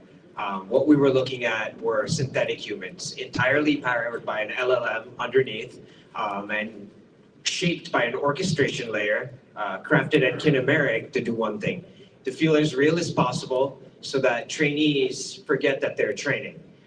So let's pull back the curtain a little bit here to understand what's going on underneath. We can start with the orchestration layer itself. The raw LLM is super powerful, but it's not enough. Our solution wraps around it to hold persona, keep emotional state, and to respond contextually to the trainee. It's not just generating text. And this is super important because as we see it, this is the difference between a language model and a believable synthetic human. Second is believable imperfection. This is a feature, not a bug. Our avatars are engineered to be defensive, to misunderstand, to show ego, and to shift moods, because these are some of the things that make it difficult to interact with real humans in the real world. If your practice partner is perfect and polite, then you're not actually getting the training you need to succeed out there, and that's important. Next is guardrails and persona.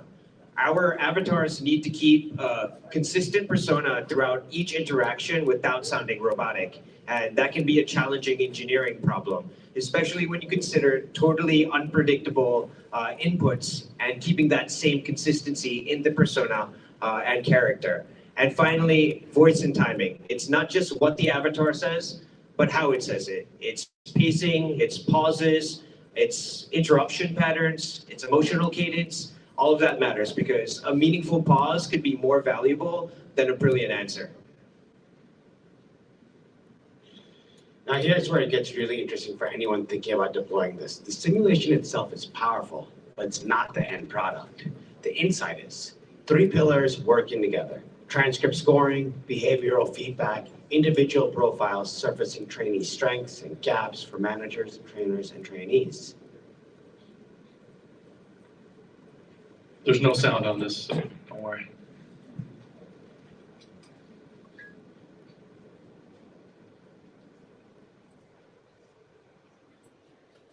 Okay, so what you're looking at now is the data generated from the exact session you kind of watched, given the technical difficulties. Every interaction gets scored against success criteria in real time. So companies assign it certain values, they create what they define success for their employees and whatnot, right? So you can see the full transcript, scored and annotated. The system flags specific moments where Andrew handled an objection really well, where he lost confidence, where he recovered in those situations. It surfaces behavioral patterns, not just what was said, but how it was said, the cadence, the inflections. And this feeds into the broader analytics engine. Managers don't just get a pass-fail like traditional LMS systems. They get deep insights into each trainee's strengths and growth areas, patterns over time, coaching recommendations, the kind of data you've never been able to get from the LMS systems we all have deployed at our enterprises.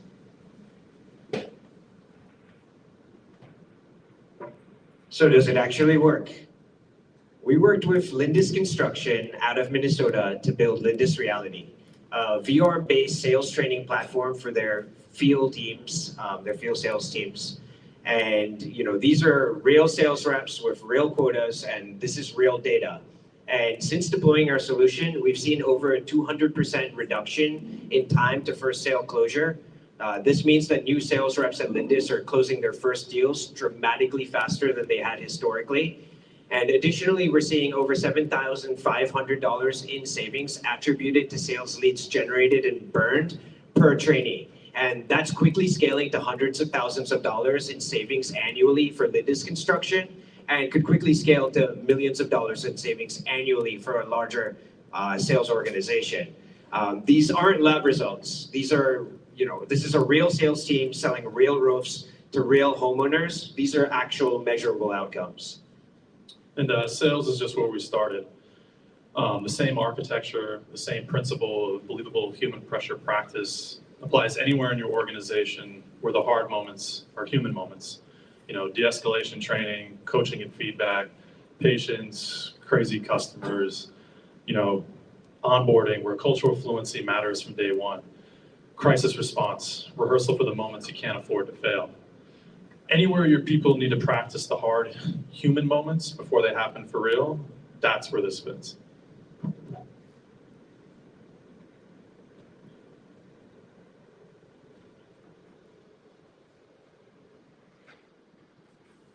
All right. So if you're sitting there thinking, okay, how does this actually happen? Let me walk you through it. Leveraging the Kinemeric proprietary platform and library, we start by understanding your world, your organization. How does your organization train today? What's working? What isn't?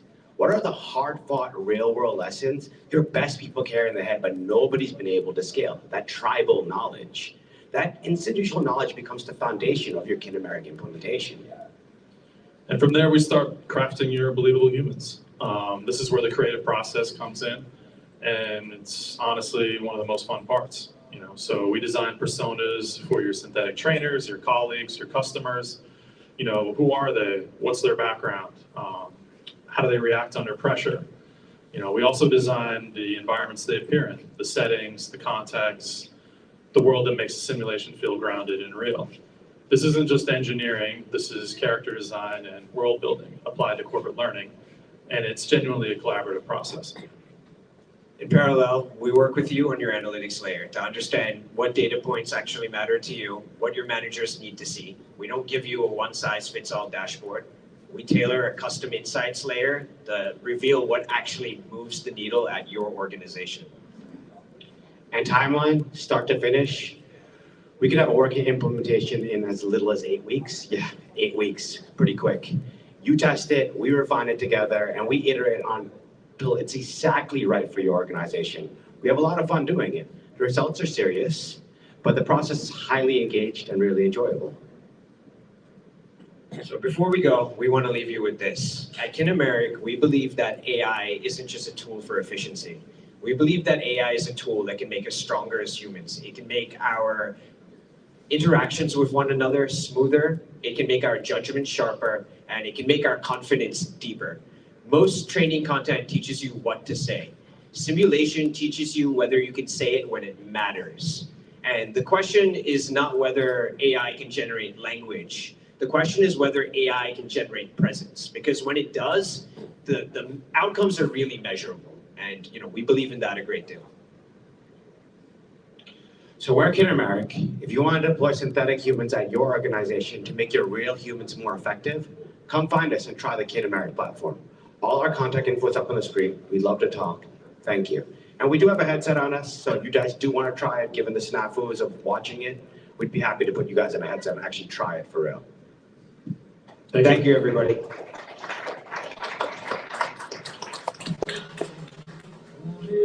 Thank you, gentlemen. Appreciate you. All right. So, a couple of quick notes before we break for lunch here. I don't know who gets microphone. Okay. Okay. All right. So we're going to break for lunch, technically for an hour, but then when you come back at 1 o'clock, we're going to have kind of more open demo and expo time. Make sure you're back by 2 o'clock because we have two really cool discussions taking place on the main stage. I'm going to be moderating a panel with NVIDIA and Google, and it's going to be a fireside chat you're not going to want to miss. We're going to be diving into like AI and XR and the convergence thereof. And then the Leia Inc. team is going to have a technical deep dive session in our breakout room over in the corner. So that'll be taking place at 2. You'll have the option to go to either one of those. For lunch, if you have a VIP ticket, you should look in here. You have 2 lunch vouchers. One can be used today, one tomorrow. We have a food truck. It's called Street Meat Tacos. That is downstairs. When you go downstairs, just look to the right. Really colorful truck. And you can redeem that for a lunch item and a drink item. Anybody is welcome to purchase from there. I hear it's really good. Also, the other options, there's a few places locally, including the Crossing, where we've got our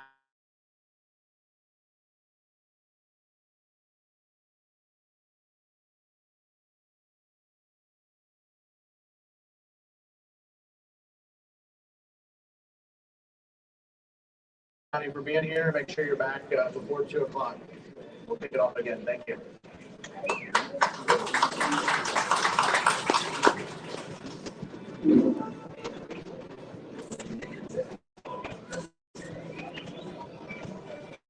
What?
Nice thought. This is the selfie. Where's your booth? We don't have a booth here, no. Oh, yeah.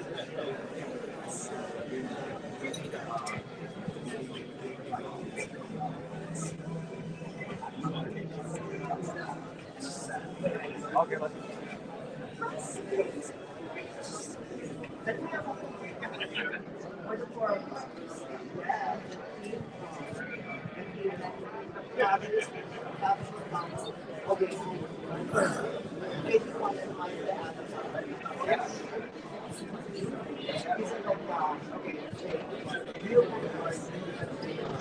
We have to do some pre-production work on it. We can definitely turn you into an avatar if you like, you know. Very good. For sure.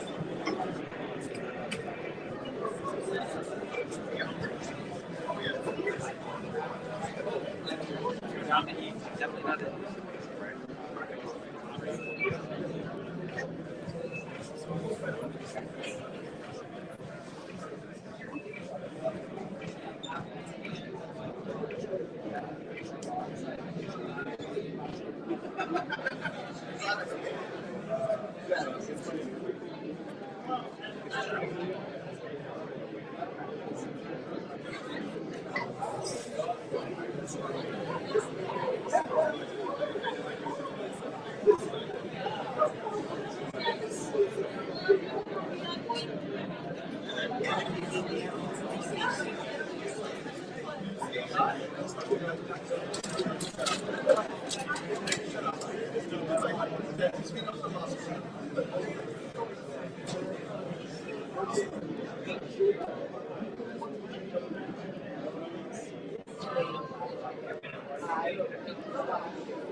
Yeah, they took the water.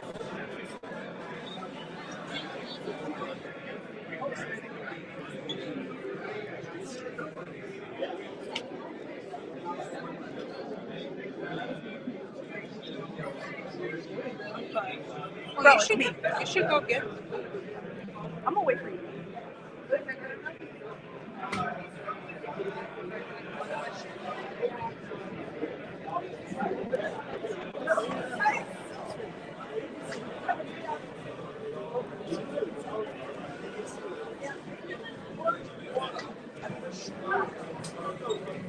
Thank you, Dad.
I just arrived, so you have to give me another interview.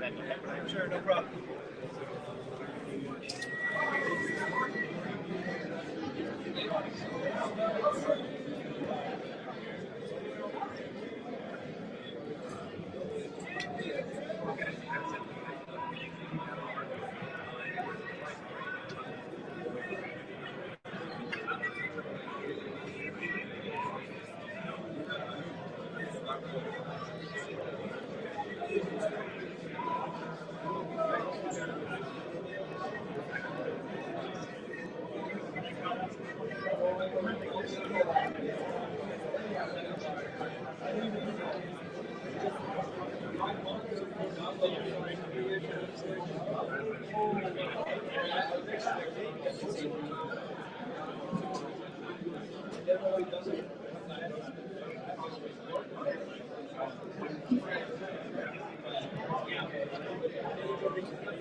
I mean, yeah. Here, I can.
Were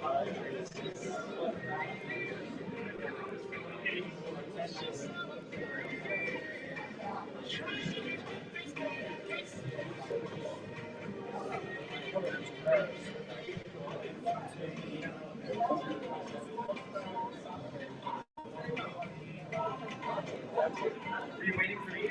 We're good. We're good. We're good.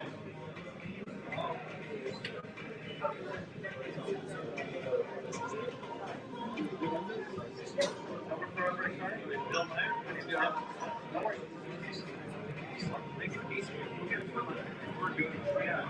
Take care. We'll see you around. Have a good night.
Delta has some of the absolute best de-icers in the industry. What they do is they spray a plane with chemicals and it de-ices the plane so that way they have to train them. They fly them to a facility, then they have to spray water on the plane. means he dumps park point at the service. And then they have to look at this house. Now, the employee scans a QR code and it goes through our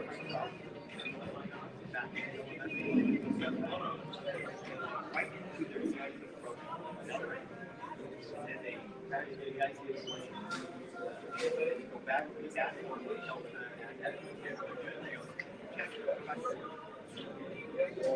now they improve and increase their training.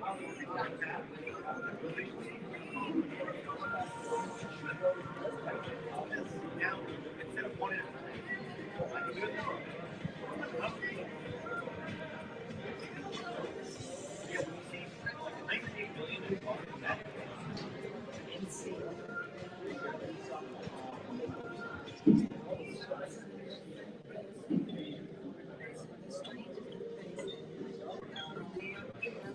I do enterprise growth.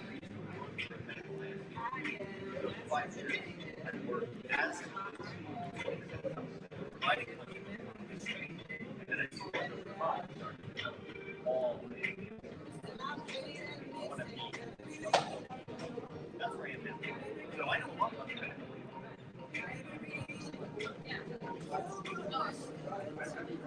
So medical training or actual medical training.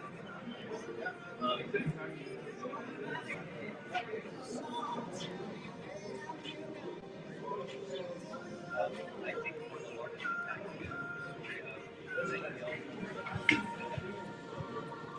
thank you.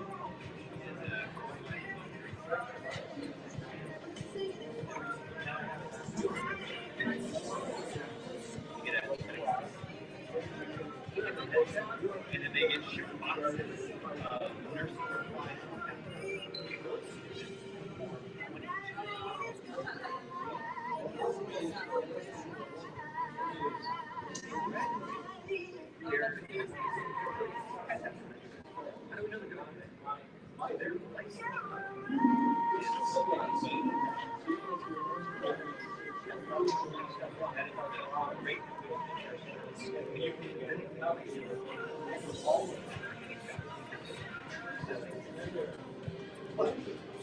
They are not part of the metrics of students. For example, in the travel agency, nursing them their travel nurses and back do not reach. So that gets data. Now, what is the difference? They say, wow, yeah, that's a lot of simulation. That's a lot of reps. That's great. Where's the impact? How much different? How many hours of clinical simulations? And we'll say sims, like a sim lab.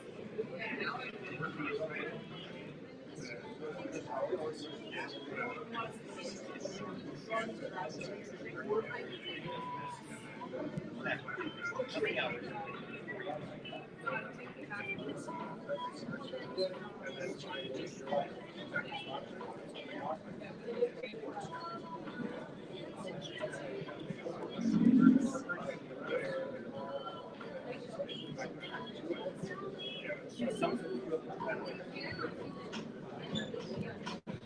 So, train for a lot of things. System training clinicians, whether it's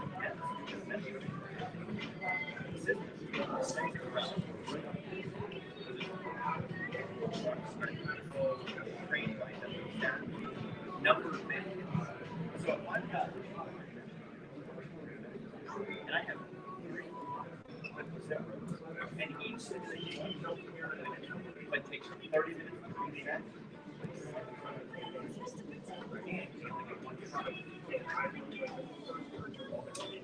If I send 4 students to them, they still get it. That are doing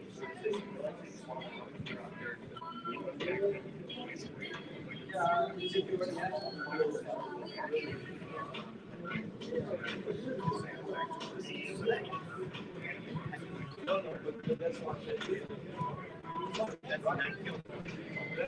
I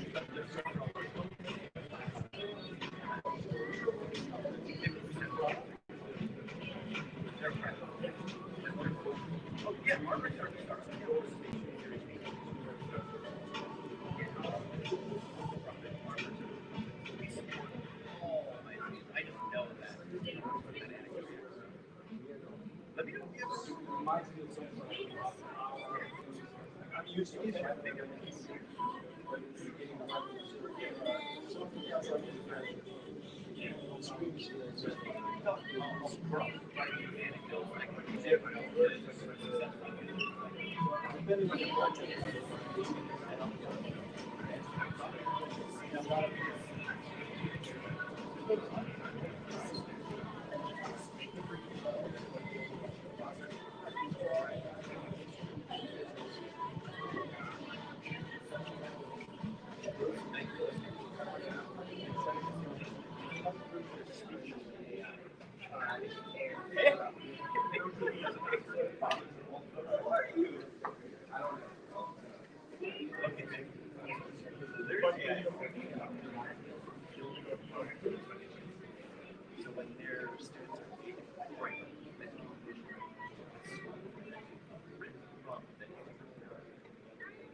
Money to come out and make noise. They like to have fun. They're all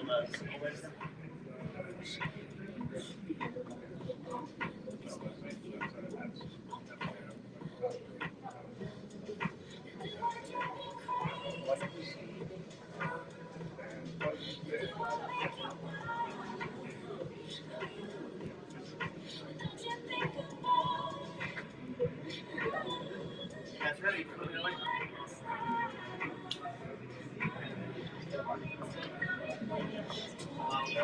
Yeah, he asked me if he could something in the chat. Where the fuck is that? And I'm like,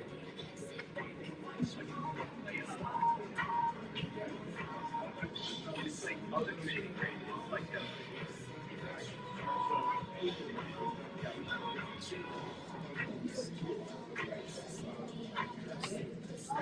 Can you solve that? Not a benefit. It is a benefit.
I know the we're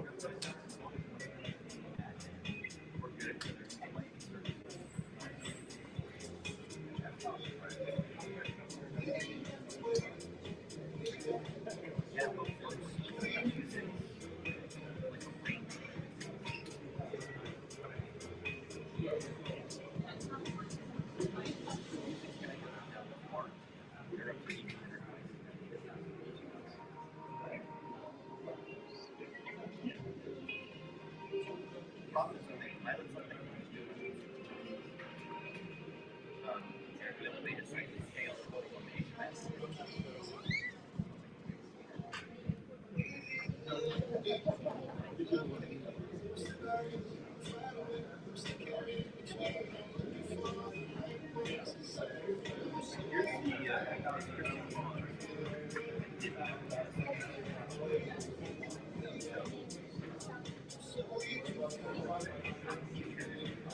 Oh, ads. Sorry.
That's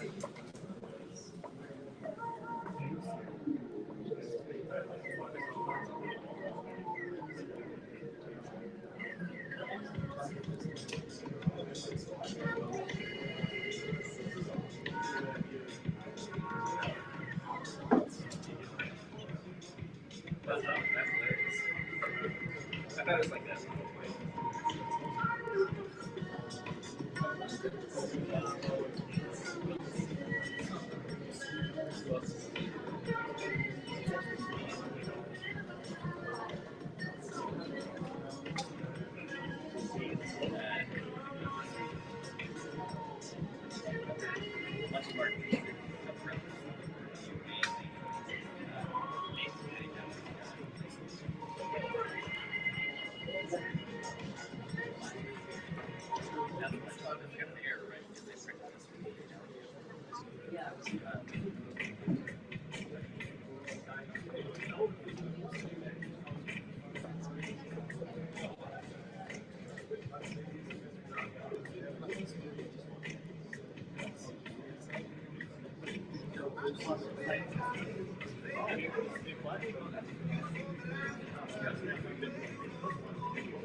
Wait, what company?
Don't let anybody convince you otherwise.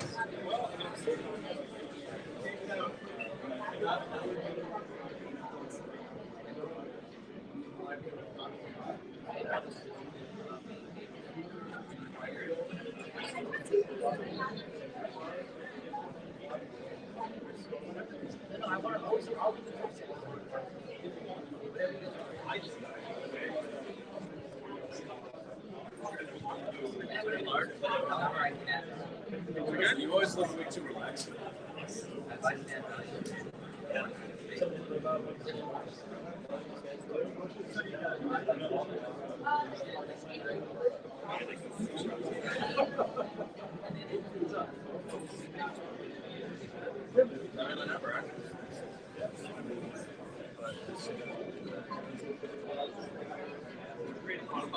Really good.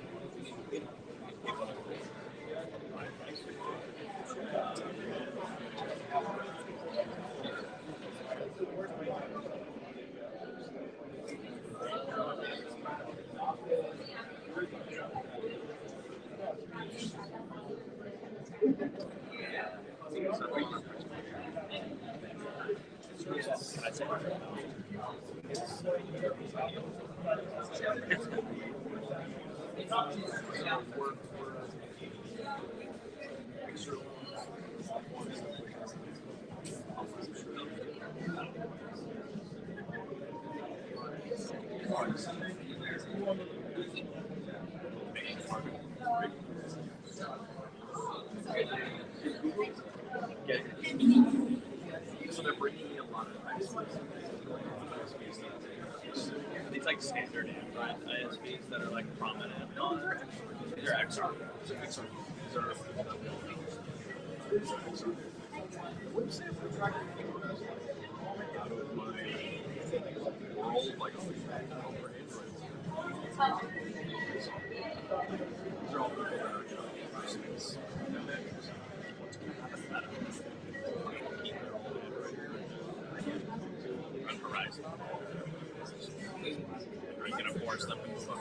Maybe. Yeah, I mean, I don't know. It's crazy.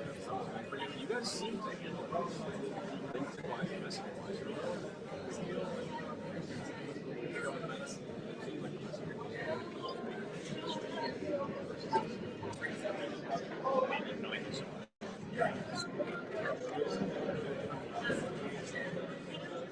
well, and then they just left. Just like fucking their umbrella and fucking came through that. Fucking demand, got everyone's attention, demanded all of it. They're like, I don't know. Here's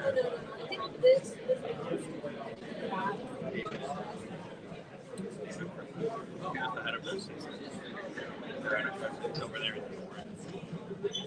Talking to Devin Marvel. Orange and brown.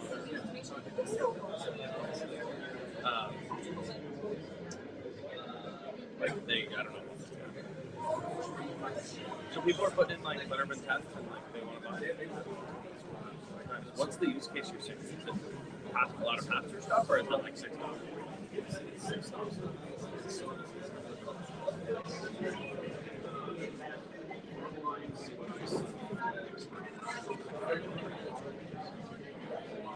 What is the developer that they're using?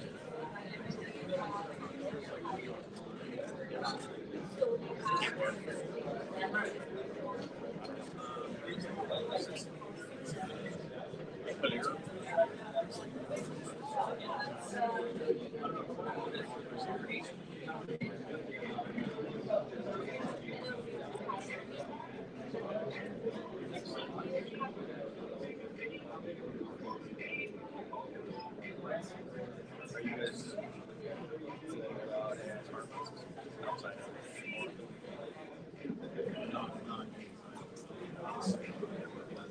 Do you have, did you plug this in?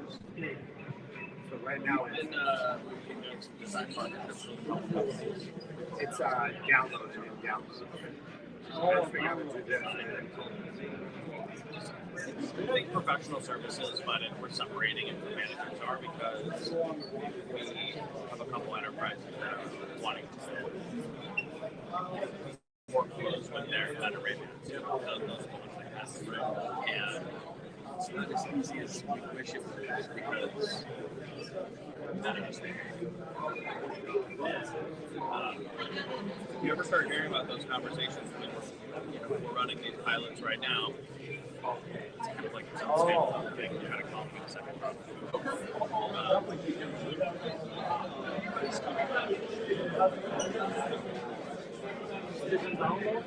Yes, it's in download.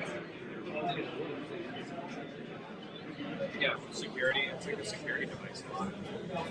Just documents what we're doing. Right. Other than like selling the headsets, like how do you?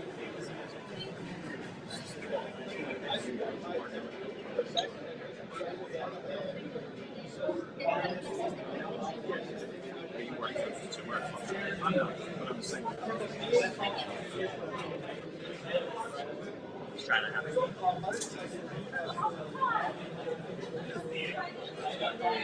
You think it's the device that you can sell it to. Okay, good. All right. Are you like, is it just you still? Are they going to let you have a little team? So are you still giving the demos? That's all right.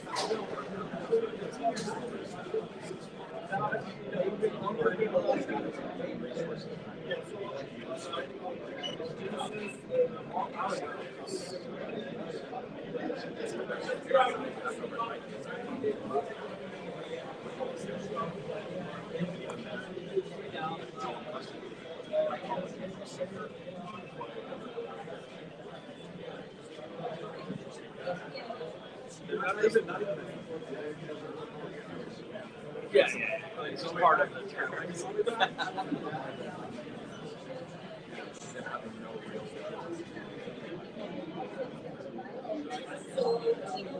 Well, I guess they have a couple spots. I'm sure they have.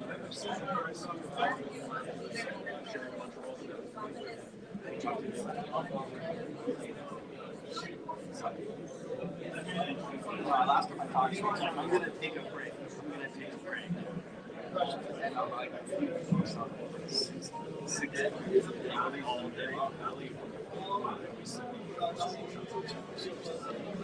So when you're in the room, it's actually a funny guy. Yeah, he's got the old friend. Yeah, like, he's funny. He's on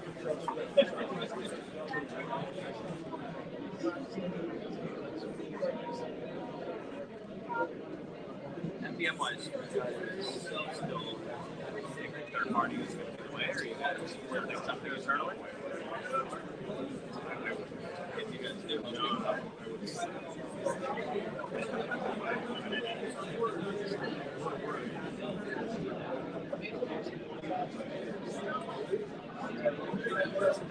unless I'm working on it without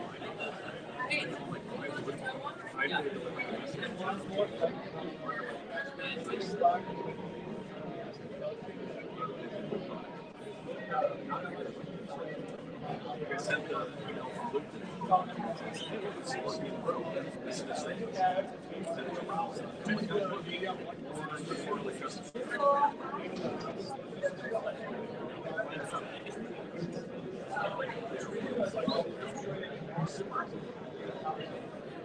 I still think that consumers have an enterprise because people buy things on Amazon. Like they're gonna buy it on Amazon and bring it to work, and then they're gonna be like, "Does this work in enterprise or does it not?"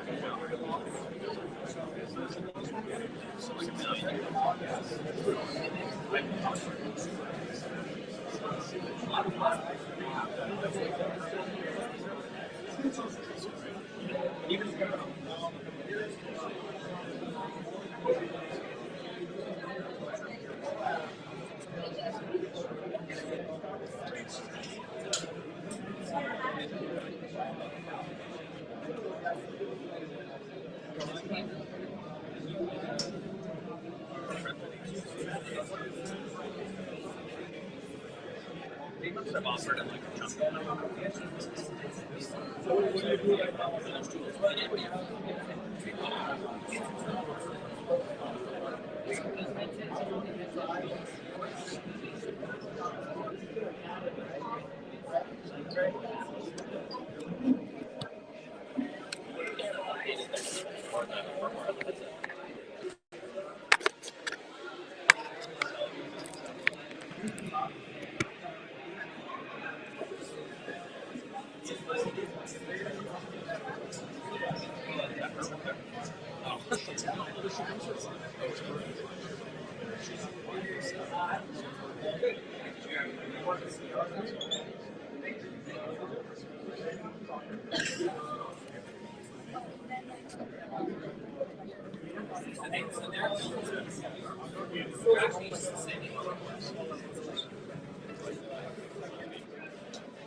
I'm wondering what I'd be doing in my life.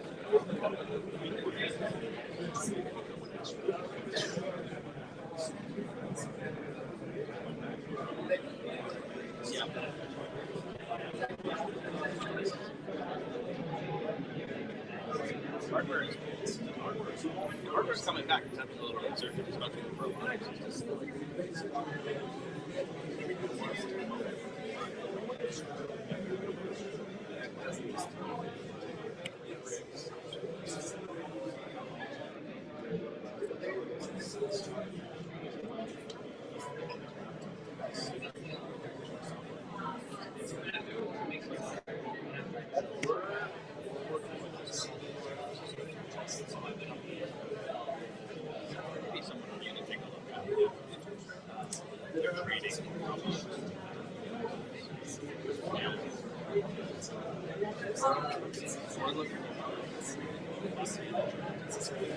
Because I agree, like, physically, physical feels like a mode. you have like you can't. There's like Samsara where you stick things on it. It's different. So we're just into that. But I said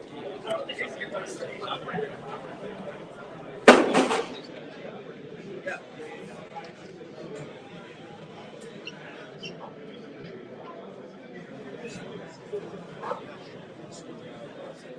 These guys, I remember them. They came to me. They were like, "We're so excited to work with you. We're working on that. You know how to get it." And I was like,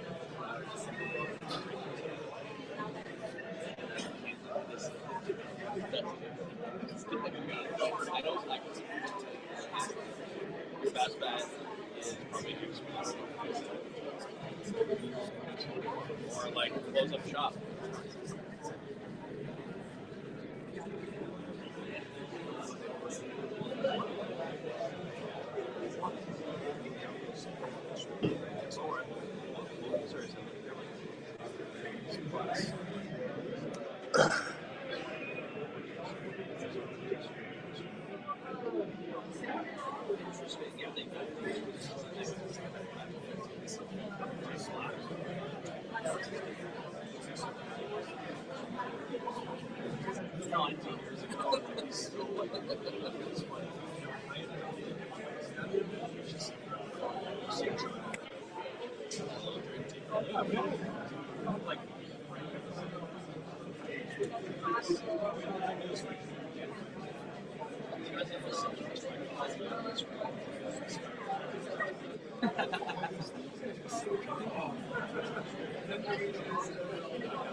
Yeah, exactly.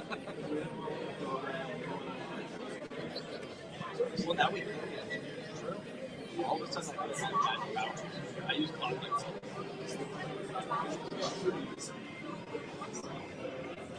Look on agents that scan my pipeline and like create drops in my Gmail to build like access it's like pipeline management tools. It's good. It's great. I negotiate with them all the time.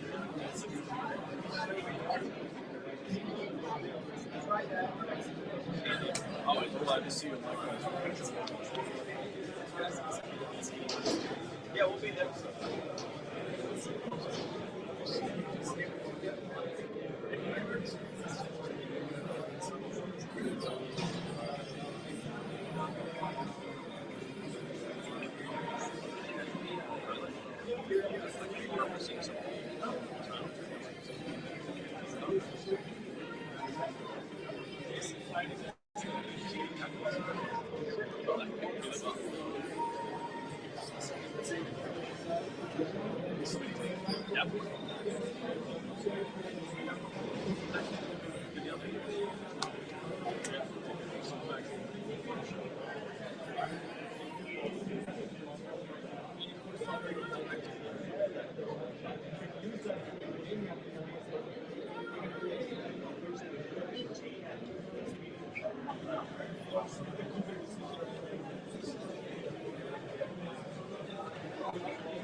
Hi.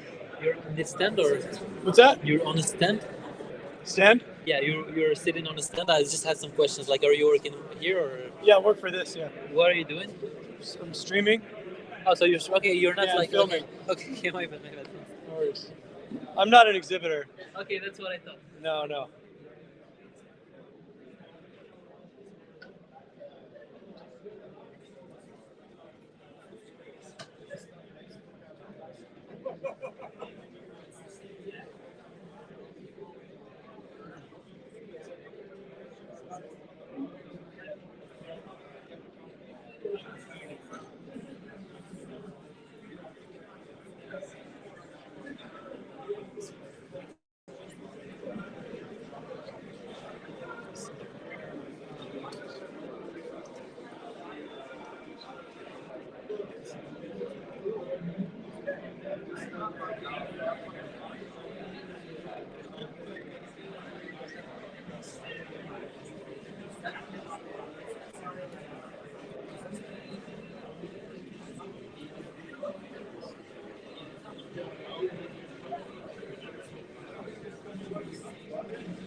Yeah.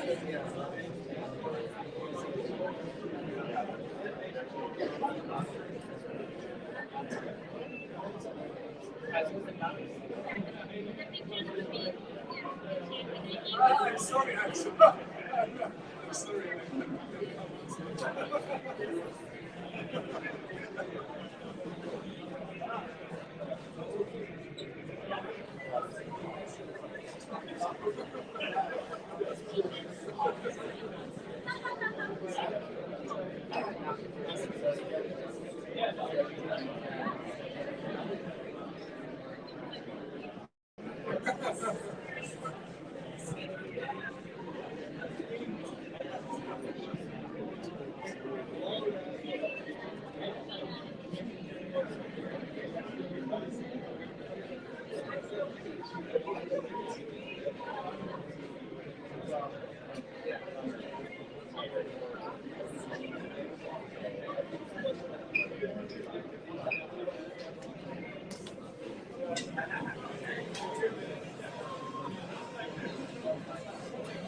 Yeah, well,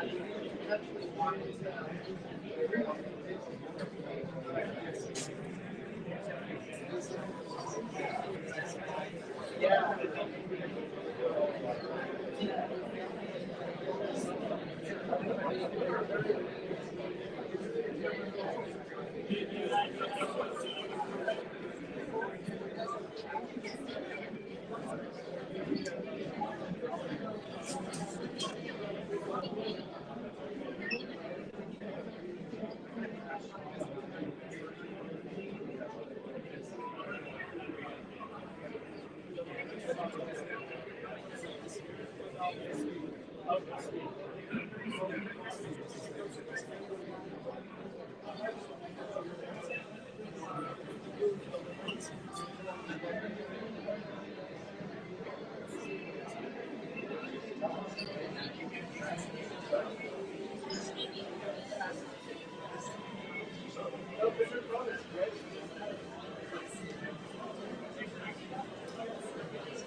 No, it wasn't.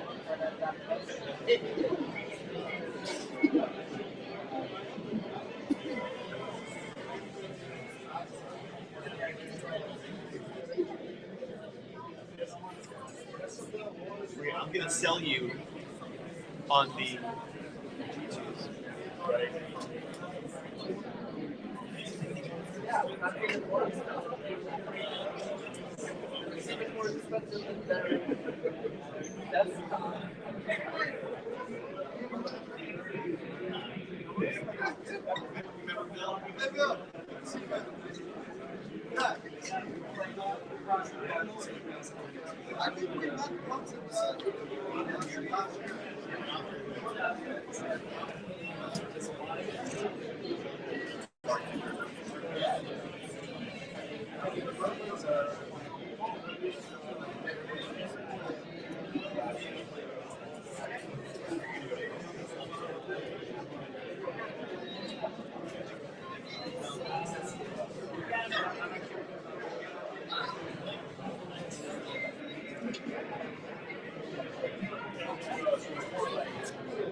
Yeah, sorry if it's loud.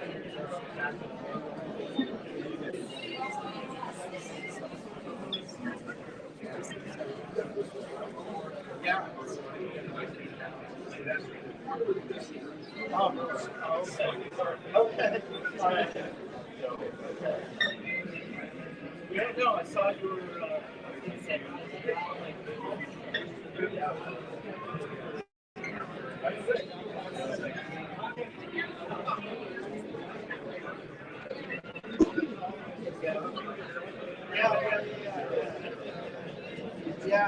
were talking with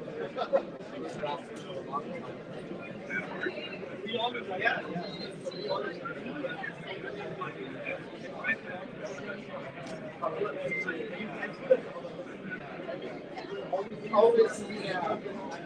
Well, I feel the view. There were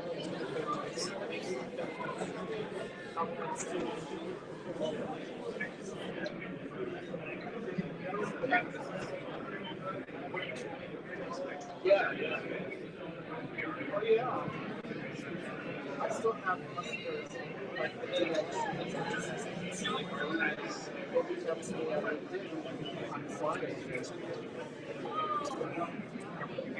Here and they can impact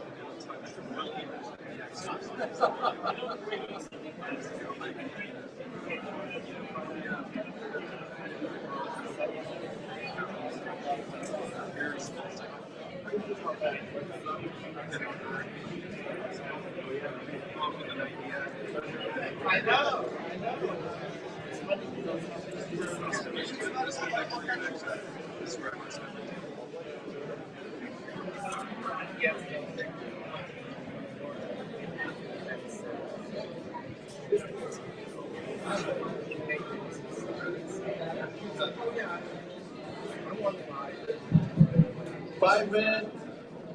Five-minute warning until we get started again.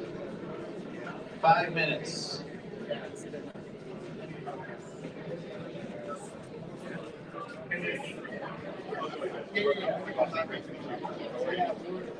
Yeah, let's do it.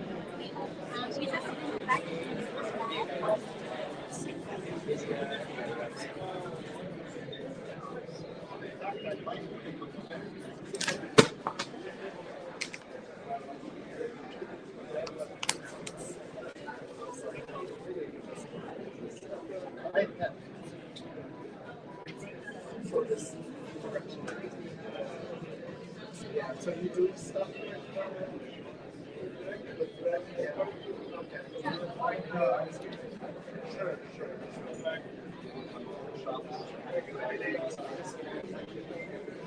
Oh, yeah, I saw that. Yeah. No, I saw that.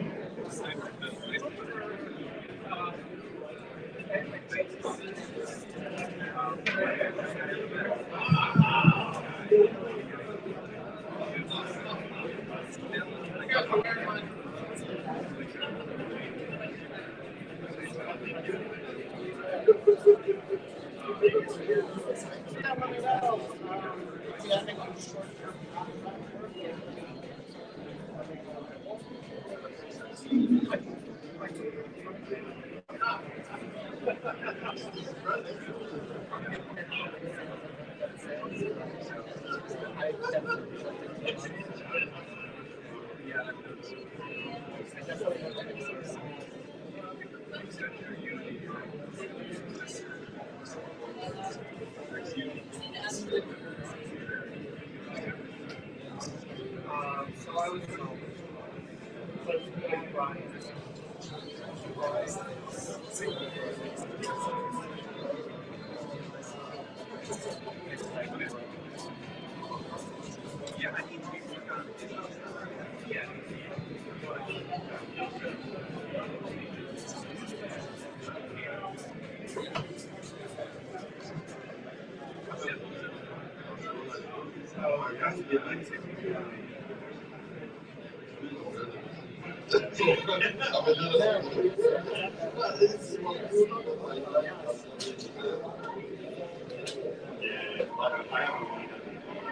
Yes.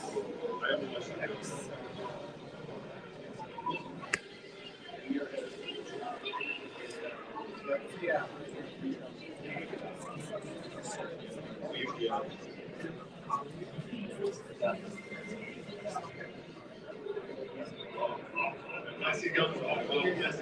Yeah, definitely. I can walk. All right, everybody, 2-minute warning until we get started. Just a quick update reminder that we have a fireside chat happening up here with Google and NVIDIA. And the Layer 8 team also has a technical breakout session over in this room in Pier 39. If anybody wants to take a deeper dive into their technology, they're going to be doing a full deep dive in that room. So we'll get started in a couple minutes.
All right, everybody, I think we're ready to kick things back off. So we're going to have a main stage fireside discussion here. We've got Merlin Yamsi from Google, who is the generative AI lead there. If you guys want to come on stage. And Greg Barbone from NVIDIA. Give him a round of applause, if you will, please. And then also, for anybody who's interested, before we get started here, again, there is, Leia Inc. is doing a technical deep dive over in Pier 39. If you guys are ready for that. Anybody who wants to take a little deeper dive with them, please feel free to join them. And if you start here and want to hop over there too, we won't take offense to it. So we'll try to keep it interesting though. So. Again, for anybody just joining late, I'm Nathan Pettyjohn, the founder of the VR AR Association and Applied AI Association. We produce the Immerse Global Summit, and really appreciate you being here. Hopefully you got some good food. We have a really interesting discussion that's going to take place with these two experts in the industry. And I've known Merlin for a couple of years. We don't talk weekly on a weekly basis, but I've known him. Really respect what he does. He's held some different roles inside of Google, and he can talk about that. Greg, I just got a chance to actually meet last week, but I spent like 20 minutes on the phone with him, and I was just blown away. We could have spent 3 hours, I think, talking. So I was like, we gotta have you on this panel discussion. So thank you, gentlemen, for joining today. And I think, probably just kick it off. Maybe you could spend a couple minutes each just describing what your role responsibilities are and kind of, anything, words of wisdom that you want to throw out there that's unique in 2026 versus 2025, because it's changing so fast in this industry. So, Greg, since you're sitting closer to me, I'll let you start with that introduction. Sure. Awesome, Nathan. Thanks for having me, and great to be here. Such a cool venue, great group of people looking towards the future together. So yeah, Greg Barbone, I look after NVIDIA's XR partners and XR products.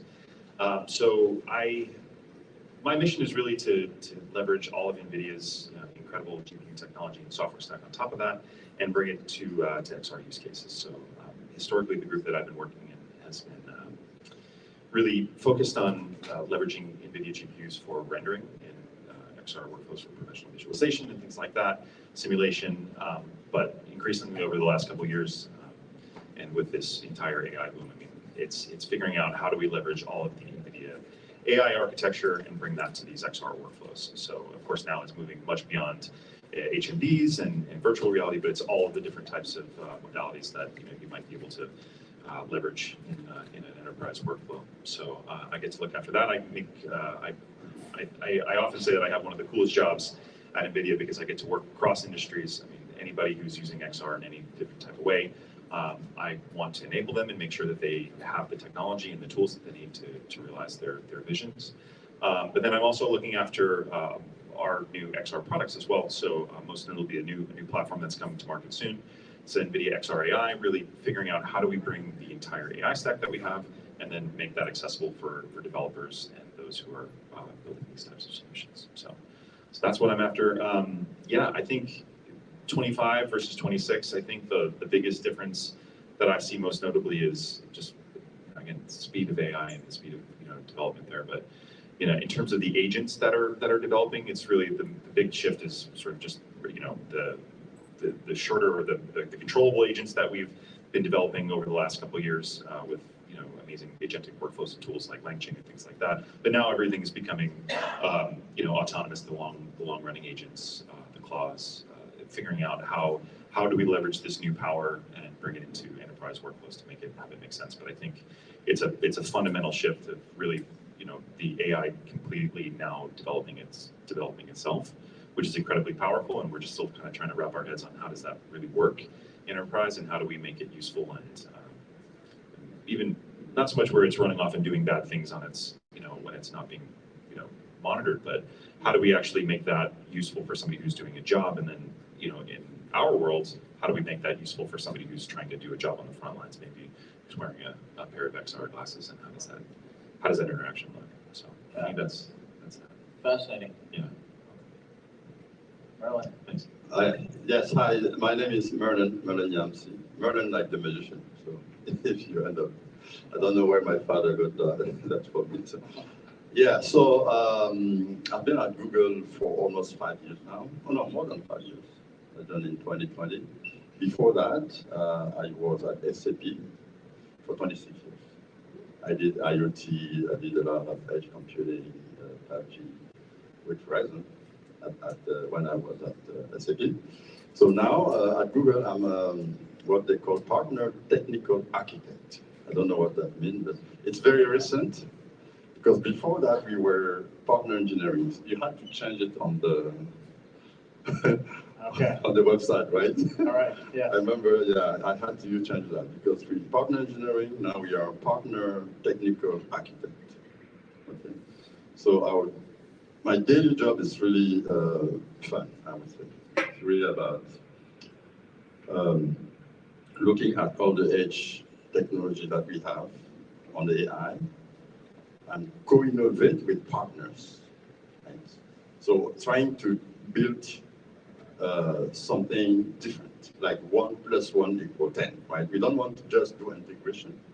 So with some of the strategic partners that we have, we try to build something unique, leveraging all the AI technology platform that Google has, like Gemini, Vertex AI, and all the other stuff that we have, like Leo and many others, right? So it's really a day-to-day job where we tend to innovate, co-innovate.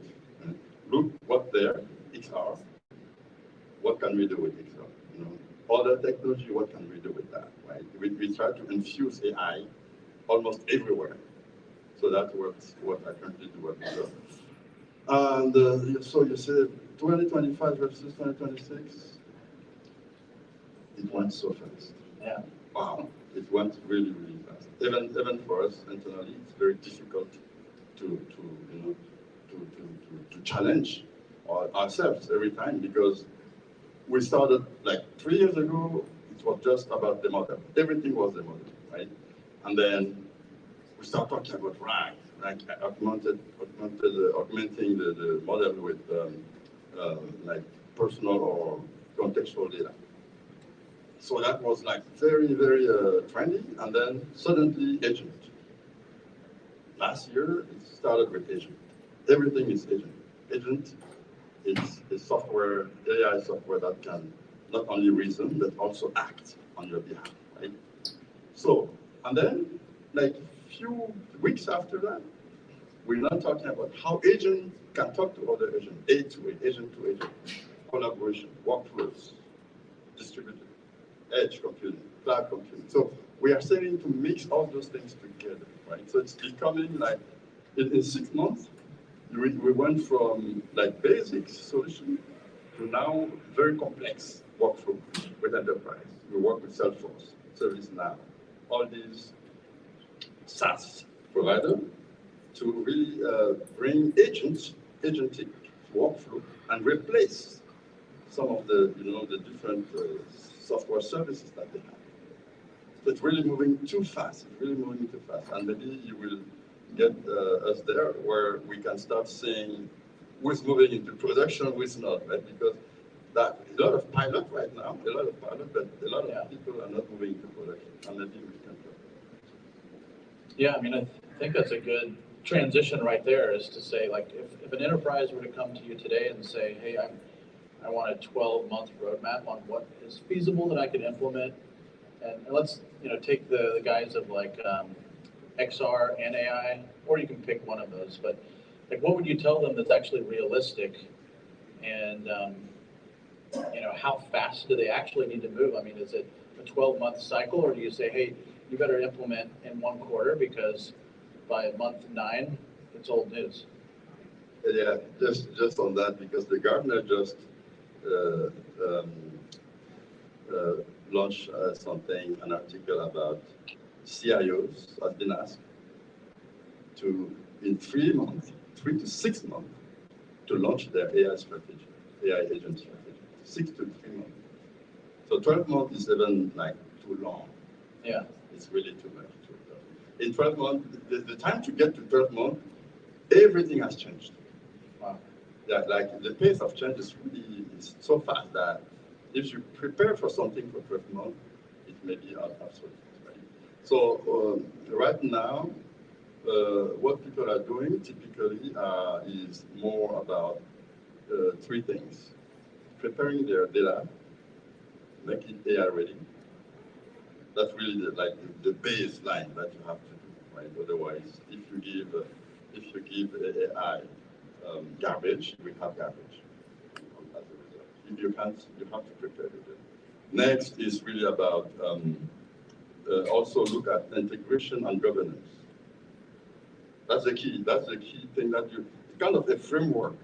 Then you can build on it, right? If you get a better preparation, but if you start doing POCs and start building things, 6 months later you are out of business or you're out of date, right?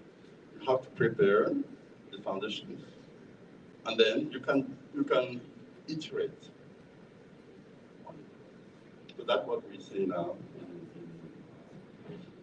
in that area.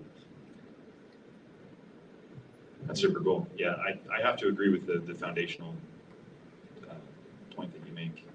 I mean, I think it depends on what you want to do, right? I think if you want to say, like, let's get XR and AI into the enterprise today, I say let's do it. You got it. We can do it. We don't need to wait 12 months. We can do it today. But I think what the complexity or it lies in the nuance lies in the detail there of how you're going to do that. And I think a lot of the use cases that I'm focusing on are these frontline worker support, where we bring enterprise intelligence to the worker who's doing any number of jobs in the field. And to your point, yes, you have to have your data right. So what information are they accessing? Is it data on standard operating procedures or databases and things like that? That for sure. That has to be there. But I think the vision that we have is that these devices are going to be able to help us with the work that we're doing as we're doing it, and through the context of being in the environment. So I think this device category that I'm wearing, this AI glasses, is an incredible platform to start with. I think when we think of XR, we think of a lot of like, oh, we're going to bring in, visualization. We're going to show workers how to things assemble, and we're going to overlay imagery. And I think that's all really cool, and we're going to get there. But I think the first thing is we have to start. And the other point is to the data foundation is even just bringing a pair of glasses like this into the workforce allows you to start capturing that data, and then allows you to start doing things with that. So if you've got that data, then you can start training models on standard operating procedures, like how do you assemble something in situ? How do you make the best decisions? So I think you have to start, and I think you have to make the right expectations on where you're going to go. But if you do build that foundation, then you can start building out the agents that will help people in order to do it, and then you can figure out the deployment strategy too, because that's another thing that's tricky. Each of these different services has wildly different types of compute requirements. If you're running just voice and detection to RAG, I mean that's fairly understood.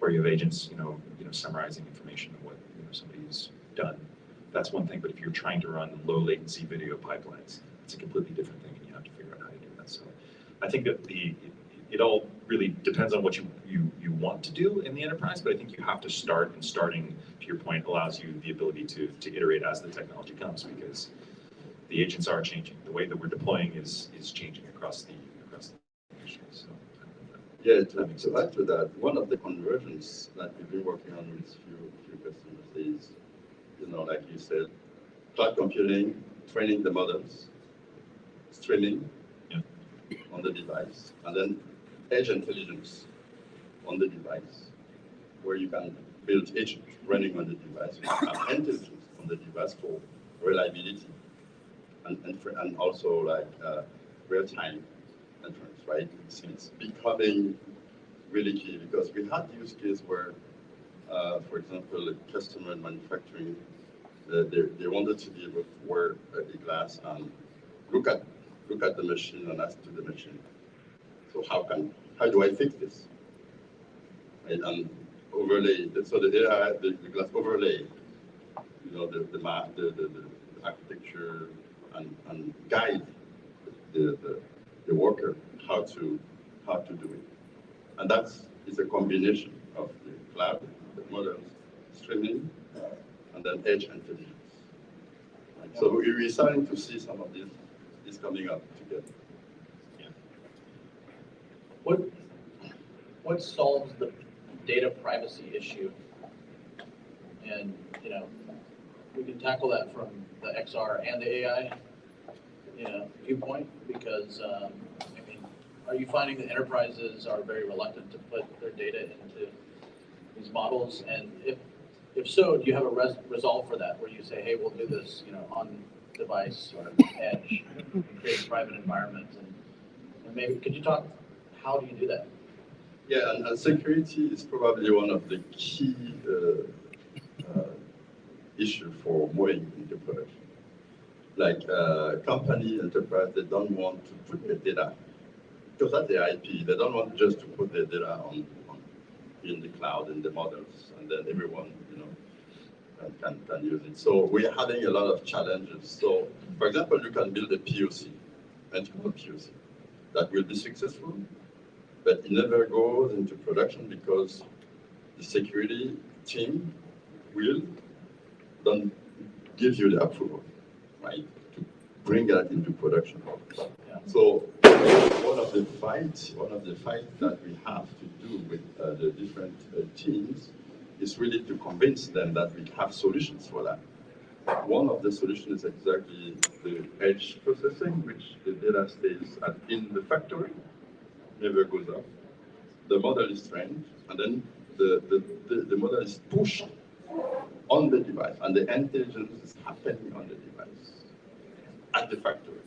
So it's not going back, right? So that's one aspect that we try to explain to those companies, to bring the intelligence to the data, right? Not the other way around. So that's one way to solve the privacy and the security. Is NVIDIA involved in that solution on the back end?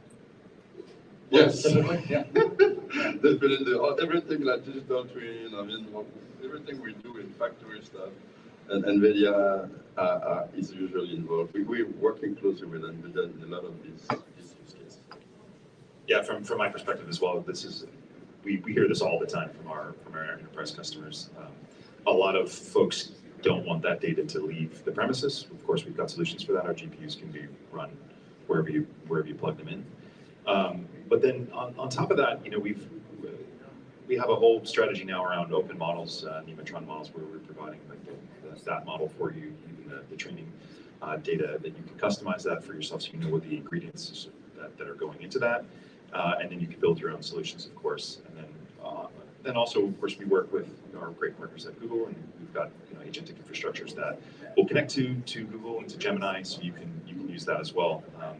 But I think really, yeah, I mean, it's data privacy is so important. Deployment is so important across all these different fields, sensitive manufacturing, medical fields. But also the other thing too on that note though, it's like if you can run this processing, distributed, and you can run things, on the actual device when it makes sense, and you have to have the ability to have that first level of inference, and then maybe it goes to an edge node, for next level of reasoning, and then it can go then to a server or to cloud, depending upon what you really need to do with it. I think that's a great way to architect the system for the best flexibility, but then gives you the sort of the most intelligence and lowest latency. I mean, we find that folks like now also are really keen to explore like 5G solutions and things like that with telco providers, and doing inference at the sort of the far edge, if you will. And that's ways to improve it, and also keep things secure and safe. So. Great. Well, I'd like to kind of move into discussing maybe a couple of success stories that you could share with the audience that's publicly available. And I know one example, I'll just kind of toss one up there, is the partnership with Apple and the Vision Pro, which Belgin from your team, Greg, is going to be doing a keynote on tomorrow, so I don't want you to steal all of her thunder, but if that's something maybe you could expand on, or each of you, if you could just kind of walk us through a couple-minute scenario of like, hey, here was a success story that we had, and then if you're allowed, after that, maybe we can talk about a failure that happened and why. Sure. Well, in terms of CloudXR, we're really, really excited about this. For those of you who don't know, CloudXR is a set of libraries from NVIDIA that allow us to use NVIDIA GPUs wherever they may be. We would say cloud. It could be just a workstation that's in your office, or it could be the cloud. But it allows us to run very high intensive graphics workflows on those GPUs, and then string them down to lighter weight devices. So we announced a great partnership with Apple, where CloudXR 6.0 has actually native integration into Xcode and native integration into Vision OS. And what that allows us to do is to stream to the Vision Pro, but we've actually had the ability now to in a secure way, get the eye tracking data from the user, and then send that back up to the runtime. So that allows us to foveate the stream, so we can have a lower latency and lower bandwidth, more efficient stream for the thing that you're rendering. So that's now available for anybody to use on Vision OS if you're building an application. We also have another application of that, cloudxr.js, which would work with any OpenXR application on the server side, and then any WebXR capable device, to stream. But a great customer success story is one that we highlighted at GTC was with Autodesk. Autodesk makes an incredible product called VRED, which is it's an automotive visualization tool, and we found that like pretty much every auto manufacturer, I'm not going to say every with a star with an asterisk right there, but just about every car that you've ever that you see in the street is designed using this piece of technology. And it allows automotive designers to literally get inside the car and see all these different design reviews, do collaborative design review sessions. And while you can do these types of things on existing all-in-one headsets, the fidelity that they need is just at a completely different level. I mean, they need to see the speckle in the paint. They need to see the gap analysis. They need to see the stitching in the leather. They need to see all of that with incredible fidelity and incredible detail. And CloudXR lets them do that on an all-in-one headset without a tether. Because previously they had to, you could take a tethered headset and connect it, but this it just really reduces the friction and allows us to use sort of the best-in-class devices today. And it just, I mean, talking to the automotive community, it completely speeds up their workflows in a tremendous way and provides a tremendous amount of value. over just existing, just standalone headsets. So it's a great way that we're able to, I think, in enterprise bring some value using our tech in that space. So, Great example. Thanks. Yeah, for us, we've been working in, I will take two examples. One is a very large retail. I don't want to give the name. Very large. So you probably see who that is. So we've been working on personal intelligence. Personal intelligence? Yes. Like, who are a customer, right? And you have a history of, of buying things, right?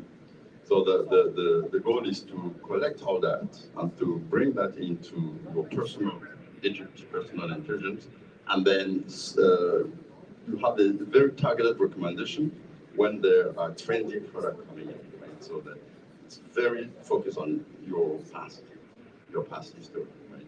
Of purchase. So that's something we're currently doing with a large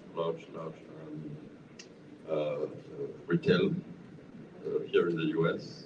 And then the other one is with manufacturer, where we are using Android XR, which is our brand new product, which really, the goal is to move from display to agent, right? So it's a paradigm shift between leveraging XR as a display versus leveraging XR as an intelligent agent, right, on the device.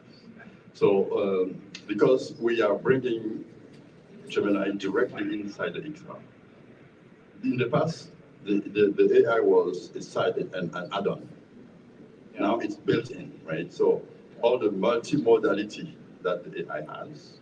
So it hears what you say, it sees what you see. So everything, the multimodality, and the model is just sitting there, right, on the device, right? So it's bringing a lot of potential for the device. So they're exploring a lot of use cases around remote training, remote fixing things remotely. A lot of things that a user can do remotely without disrupting the way he was doing before, but adding more intelligence into what he does, right? So it's a trend that we're currently seeing in that area. So these are two different use cases that are bringing AI into the convergence of XR on one side, and the other one is more like personalized intelligence. Yeah. So, like always on Gemini inside of XR, to me that sounds like it's extremely demanding of power. Or have you optimized for that? Very optimized. Okay. So we just launched, I don't know if you saw the publication I shared a few days ago, Gemma 4. So Gemma 4 is an open source model. Completely open. Okay. So it's not, and then you have 4 sizes, 26B, 13, 4, and 2B. So there's one that can run on the device, on the device. Wow. The 2B, right? And locally. So even if you don't have any connectivity, you'll be able to do a lot of things. So that's really for offline capability, on-device capability. Even the 4B, which is way powerful, can run on many type of devices, powerful devices. So yeah, it's bringing a lot of capability to the on-device. And this, I mean, imagination is just, there, the limit. You can just do whatever you can do. Because it's the power of Gemini that is currently being streamlined into the device. So it's very, very powerful. Wow. We just launched it. So we decided different sizes. We used to have a closed model called Gemini Nano, which is now Gemma 4, 2B, 4B is the equivalent, but in open source. So and it will be embedded into Android. Another topic that I want to address, kind of that elephant in the room, is where are we seeing AI take jobs from people or assist? Maybe you can give kind of more of a comprehensive thought process into like where the impact's happening now, like that you're seeing specifically versus the hype. that the media, talks about, because we hear a different thing every day, I think. Yeah, I can start. I mean, I don't want to downplay it because it's something that is very real. These things happen when you have radically, it's fundamentally new technology. Things change, and I think we're in the stage right now where we're trying to. People are learning how to coexist with this new technology and how to leverage the technology. I think this came up in a company meeting at one point, and somebody asked Jensen about, AI is going to take our jobs, and he said, no, like another engineer who's using AI is going to take your job. And I think, but that's the way to think about it. I think that these are new technologies, these are new tools that we have to use. We have to understand how to use them. We have to learn where it makes sense. And I think the same thing is going to happen as we really push forward more into physical AI, to robotics. I mean, there's this idea that robots are going to impact the workforce, and they will likely. But I think we need to figure out how we can best use these things. And I don't know. I'm a technology optimist for sure. And I think that AI in general is just a fundamentally profoundly impactful and new, and just it's a profound new technology change, and it has the ability to completely enhance and revolutionize our lives. I mean, it's going to help us cure cancer, but it is in fact going to change the way our workforce operates. So I think we need to just learn as much as we can. We can learn how to leverage these tools, teach others on how to leverage them, and think creatively. Because with that, I think we're going to develop collectively incredible new solutions, solve problems that we never thought that we could solve before. So I think that's the focus that we have to have, and we have to focus on teaching and enabling people to use this incredible technology for good. So without downplaying it, I think that's just the perspective that I have on the state of things. Yeah, my point of view is that there is good news and bad news, but the good news is that from what we saw, the people that try to get into AI and learn AI and do things with AI, it's shorter than doing a 4-year college, right, or a 5-6 years college. You can get jobs as fast as possible as 6 month training, right, 1 year training on AI, and you can find a job, a good job, right? So it's kind of good news because a lot of people were struggling to have these 10 years or 6 years school to get jobs, right? Is that training real quick? Is that through Google? I see you. Yeah, we have a lot of training. We have a 6-month training on professional AI certification. Okay. And when you certify, you get a job, because certification meant you have you know how to do things. It's not that you have a diploma, right? It's more based on what you know how, or it's a know-how, right? It's not just like, oh, I have a certificate, I have a diploma. It's, he went through all the classes, you know how to do things, and then he can be hired, right? So it's giving a lot of chance and possibilities to people to get jobs, right? But on the other hand, like I was saying, there are a lot of challenges for our young graduates or internship today. We can see that happening. We see that every day, where the number drops drastically. We're not getting any more interns because AI can do it. We're not hiring entry-level jobs because AI can do it. So there is a lot of challenge. So the ladder that they had before to get into the enterprise is kind of removed. So how do we want them to move from graduate to the enterprise? It's really challenging. So they either have to be entrepreneur, create their own stuff, or it's very, very difficult for those young people, and even those that are currently being laid off. There's a lot of layoff currently, mostly software engineering, because AI can do a lot of things they do now, right? So they have to go out and then prepare themselves on AI, right? Leverage AI to do better what they used to do before, right? And then they can get back to job.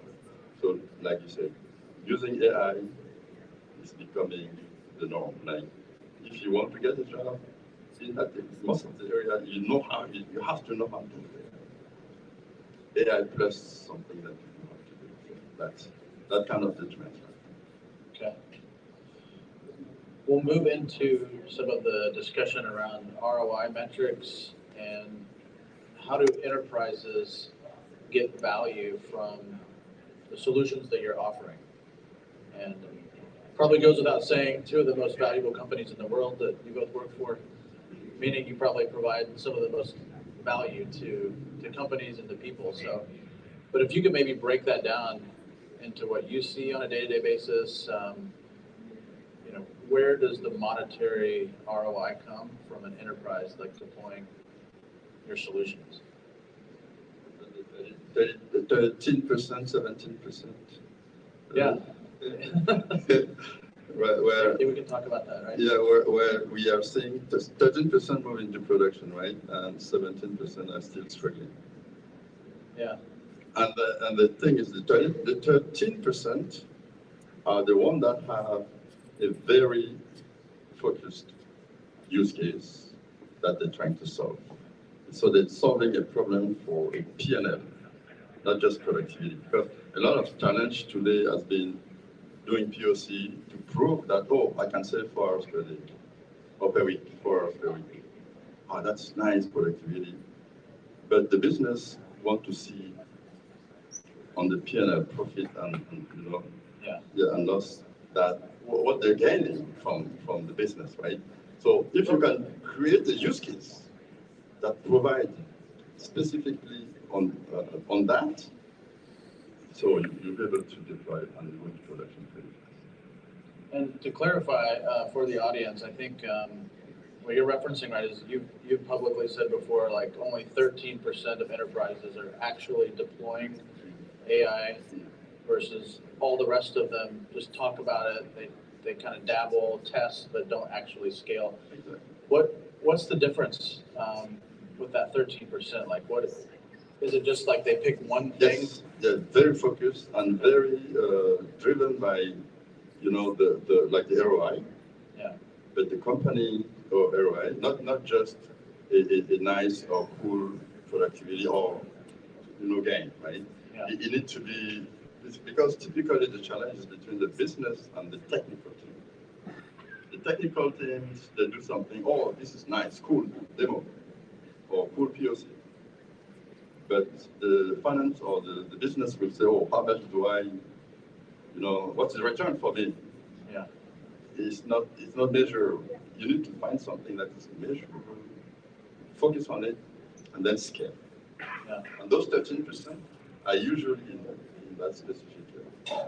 And I think there's a lot of people in the audience too that might be at mid-stage or even startup companies, and you know, for them, the resources are constrained to go out and land a whale of an enterprise client. So, how would both of you maybe advise? Like, what stakeholder do they go to? What department internally is going to get this done? Is it an innovation team, or is it, you know, going to the getting the CTO on board and saying, like, we have their blessing, let's go? It's getting the business first. The business first. Okay. The operation, the innovation after. You need to map. You need to map the business and map the technology to the business. Okay. If we typically when you do the other way around, you end up building nice demos. You end up building nice pilot, but at the end of the day, if it don't you know, fit into the business, you may not have the, you know, the approval to move forward. So that's what I've been saying. Okay. Yeah, I agree with that as well. I think you have to solve all this technology is a means to an end. It's a means to solve problems. And yeah, if you can map it to the business, I think that's the best way to do it. Other ways too, I mean, about finding, you know, the way I approach it is so in video, we build GPUs and then we build a layer of software on top of that allows, you know, developers to leverage that. So I don't typically go directly to companies. I mean, unless of course, they do have like an internal, innovation team. I talk to companies all the time just to understand the problem state, but NVIDIA doesn't bring the solution directly. We bring it through our amazing networks of partners of ISVs, GSIs, and I find that, talking to each one of those who has that subject matter domain expertise and being able to map a technology solution to a problem, and then, referencing that to the value, that's the way to do it. And then you can, if you've got the problem and the solution, and then you can derive your ROI on it, I think it becomes easy to make that state, state your case to the your stakeholders that would sign the checks and approve the project. Great. We have, I think, two and a half minutes almost left, but last question I'll ask, and this kind of tees up the next panel discussion on sim to robotics. Maybe you could talk about maybe one use case that fascinates you, where you're leveraging XR, AI, and robotics. I mean, I can start with this. This is a hugely squarely within our wheelhouse at NVIDIA. We use that same Cloud XR platform that I was telling you about for remote teleoperation of robotics systems. So one of the best ways that you can train a robotics policy or system is to actually go and do that, and do it in a virtual environment. And then you can then derive additional training data through synthetic data generation. So that's a great way to use XR for a variety of different tasks. The other use case that we're really excited about is this smart glasses, being able to actually going out and doing tasks, capturing that data, and then taking that and then deriving it into training data as well. So that's another area that we're really focusing on. And then again, that same stack, for me is just one of the things that I'm really excited about is like this world of robotics collaboration. And I'm less worried about robots taking people's jobs, but I'm more excited about robots helping people do their jobs, just like AI helps us do our jobs today. And I think this medium is a great way to build that shared context and contextual understanding of the environment that you're in, the task that you're doing, so that you can effectively communicate with an autonomous system to help you do that job. Hey, robot, go pick up that pallet over there, follow me. You have that ability to reason and to collaborate with the system. So I think those use cases are really exciting, and they're really corely at the center of what we're working on. I think for me, it's more on Android XR, which is definitely something that is built for the physical world, right? And the use cases are, I would say, just the imagination for now for us. So that's the convergence of that XR and AI on Android on devices is the key thing that we are currently pushing. We will be pushing that more and more. Okay. Any closing remark that you want to say in the last 30 seconds that we haven't covered here? I mean, everyone is here probably is doing AI, right? You have to do AI, otherwise you will be. Your mic cut out. Yeah, you said you'll be obsolete. Someone did the work. Nice. And I guess I would just wrap it up by saying, I think I agree there's tremendous potential in this space. I mean, I think XR, we've all been, so inspired by its potential. And I think now the convergence of XR and AI is really going to be the thing that allows us to get these these incredible software platforms and operating systems like XR and the amazing hardware that's coming out from the folks at Qualcomm and XReal and all these guys. We're really excited about all of this. And when we leverage what NVIDIA is bringing to the table, I think it's just gonna be an incredible future. And I just look to all of you guys who are building these solutions to hopefully we can collaborate, because I mean it's really you all who are going to make this future happen. So I thank you for that, and also thank you to Nathan and the group for having us here and to talk about this really fun stuff. So I appreciate it. Absolutely. And I want to thank you for being here. Merlin said he will be at happy hour, so if anybody wants to catch up with him later, that'll be a good time to do it. That one. Yes. Greg, are you able to join us this evening? Sure, let's do it. All right. So we'll carry on the conversation later, but thank you very much for your insights today. Thank you. Thank you. Thank you guys.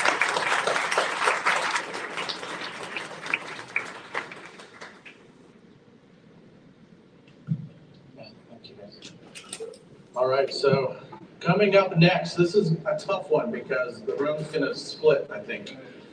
We have two really interesting conversations. One here on the main stage is the convergence of XR and robotics, sim to real and beyond.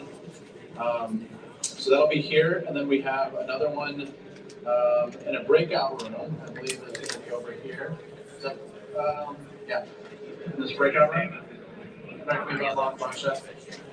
Okay.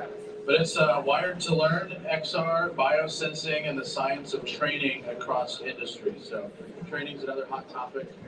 So now's the time to make your decision which way you want to go. Either one's going to be fantastic. So we'll take 4 to 5 minutes to kind of get that all set up on each stage, and then we'll be back onto the program. Thanks.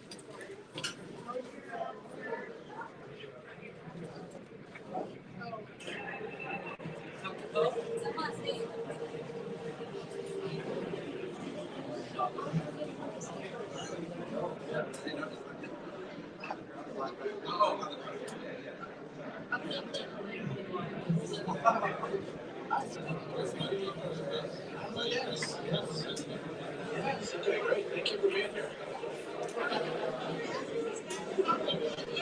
Yes.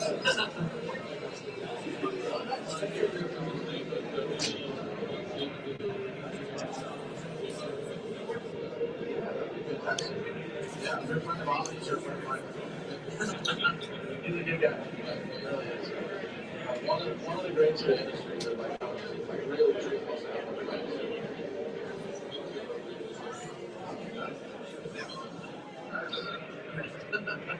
I appreciate that.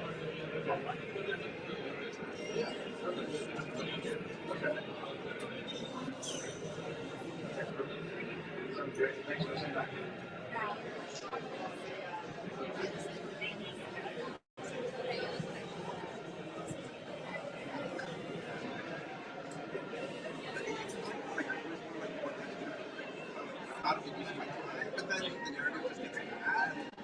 All these sessions are videotaped? Yeah. Okay.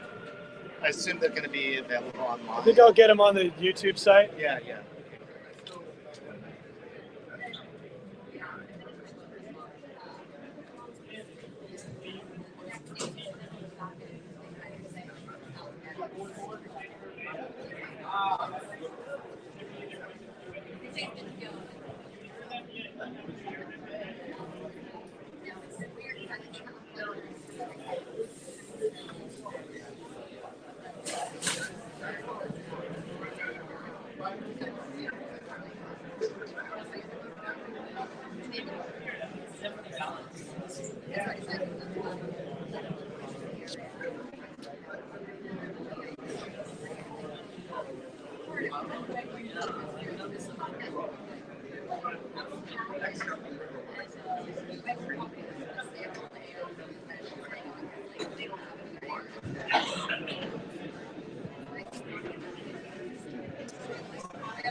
Oh, you did?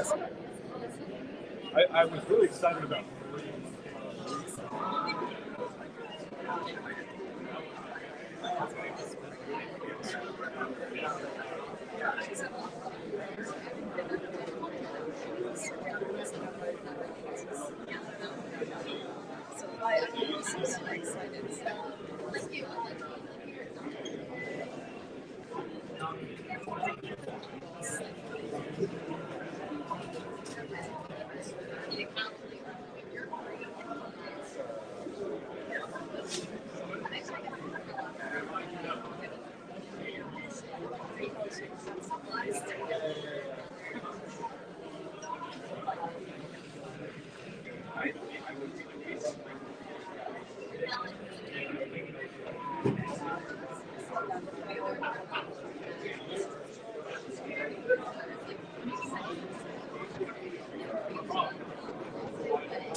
Check.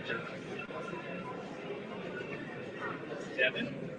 You guys took magic leads. Oh, what do you guys got here?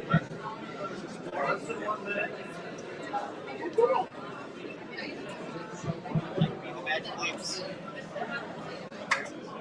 We'll get started in about 30 seconds, everybody. 30 seconds until stage time.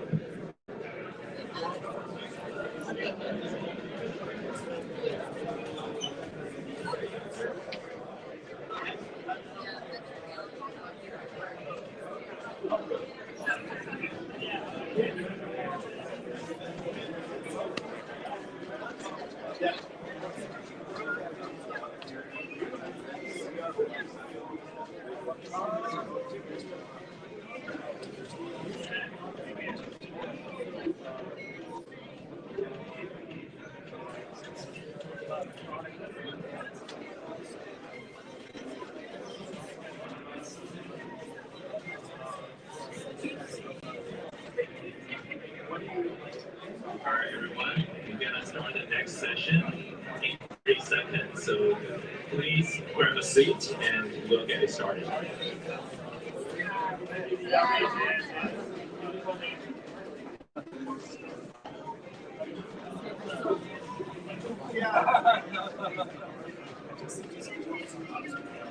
Everyone, please grab a seat. We're gonna get things started.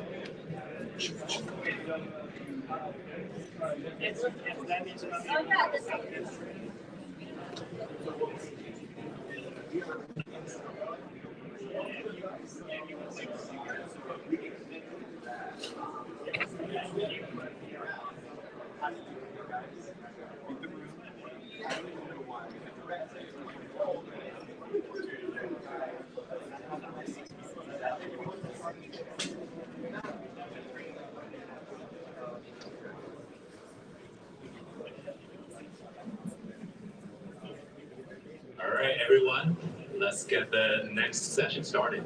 So this session is about XR and robotics, my two favorite topic nowadays. XR feels like an old lover, has been in a relationship with XR for over a decade. And robotics, I think, it's a new passion, but with everything going on, it feels like it's on a trajectory to take over the world, right? So my name is Ryan Wang. I'm an investor. I have been in Silicon Valley for the past 11 years, managed a few different funds. Many of you from the XR industry might know me through Outpost Capital, where I was a founding manager, and we typically invest in early stage frontier technology investments. And recently, I also co-founded a venture capital and private equity firm called Solaris Venture Partners, where we primarily do growth stage deals in AI infrastructure and also robotics. This year, I think, is a year for robotics. So many things are finally coming together, and we finally see not only investment, but also real-world adoption start to happen, right? So for this particular panel, I think this is super, super interesting because we have a lot of experts in both XR and robotic industry from very different perspectives. So we have Michael Gold, who is a professor as well, in addition to his investment activities. We have Siyuan, who can provide more insights from the corporate and enterprise perspective. Nima is a serial entrepreneur, previously with XR, now with robotics, having around for over a decade as well. And my dear friend Tibetat, I started investing my journey as a venture capitalist with Tibetat, and it's been quite a wild ride. Back in the days, investing in all these XR company, and nowadays looking to all the robotic companies together.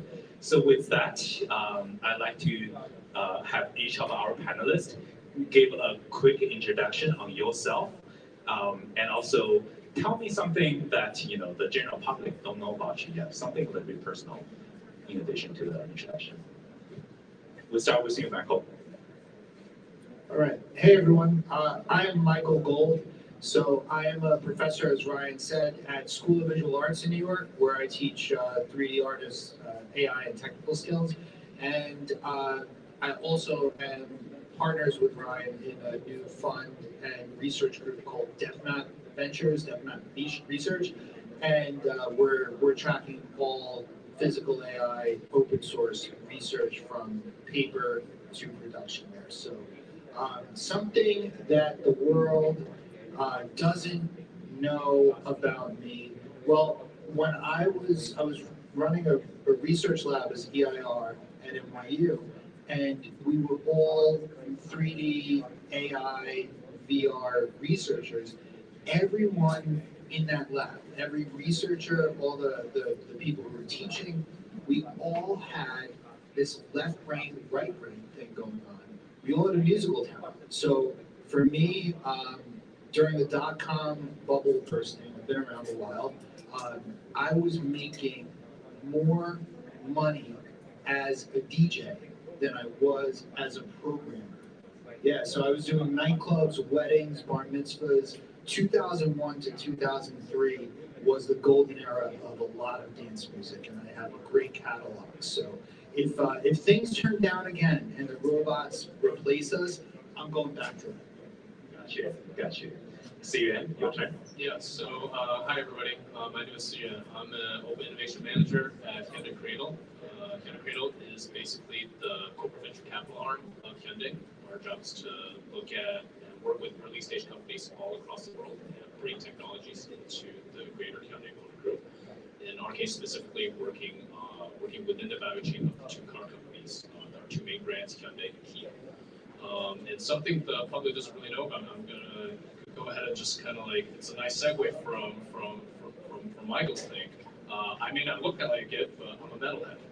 And Metallica is my favorite band, so being here in the Bay Area, right? The last concert I went to was Metallica's opening concert at Chase Center here. It's right before my first child was born, so I have not been to a concert ever since.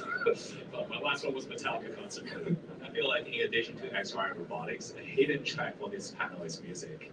We might keep on the topic going on. Nima. Hey everyone, I'm Nima. I've been doing immersive tech for about 13 years. Worked at a variety of companies doing VR, AR, and 3D. I actually used to work at Immerse. You guys should go check out the booth over there. Great products, best 3D displays in the world. I also worked at Epson on the Vario glass and developer evangelist. I worked at Within, which made one VR movie company, ended up making Supernatural, which got bought by Meta for $500 million. And I also am the co-founder of REC, which is the humanoid robot fighting company. So maybe you've seen some videos of people in VR headsets controlling robots and making them fight in San Francisco, in Texas, in LA, in New York City. That's REC. And so many people might not know about me is when I was a developer evangelist for Epson on the Vario glasses, which was 2014, 2015, I was also a club promoter on nights and weekends, a hot dog guy on other nights and weekends, and then also a bouncer at a music venue on nights and weekends. So I kind of was double timing at the time. Yes, another music inspiration. Tibetan.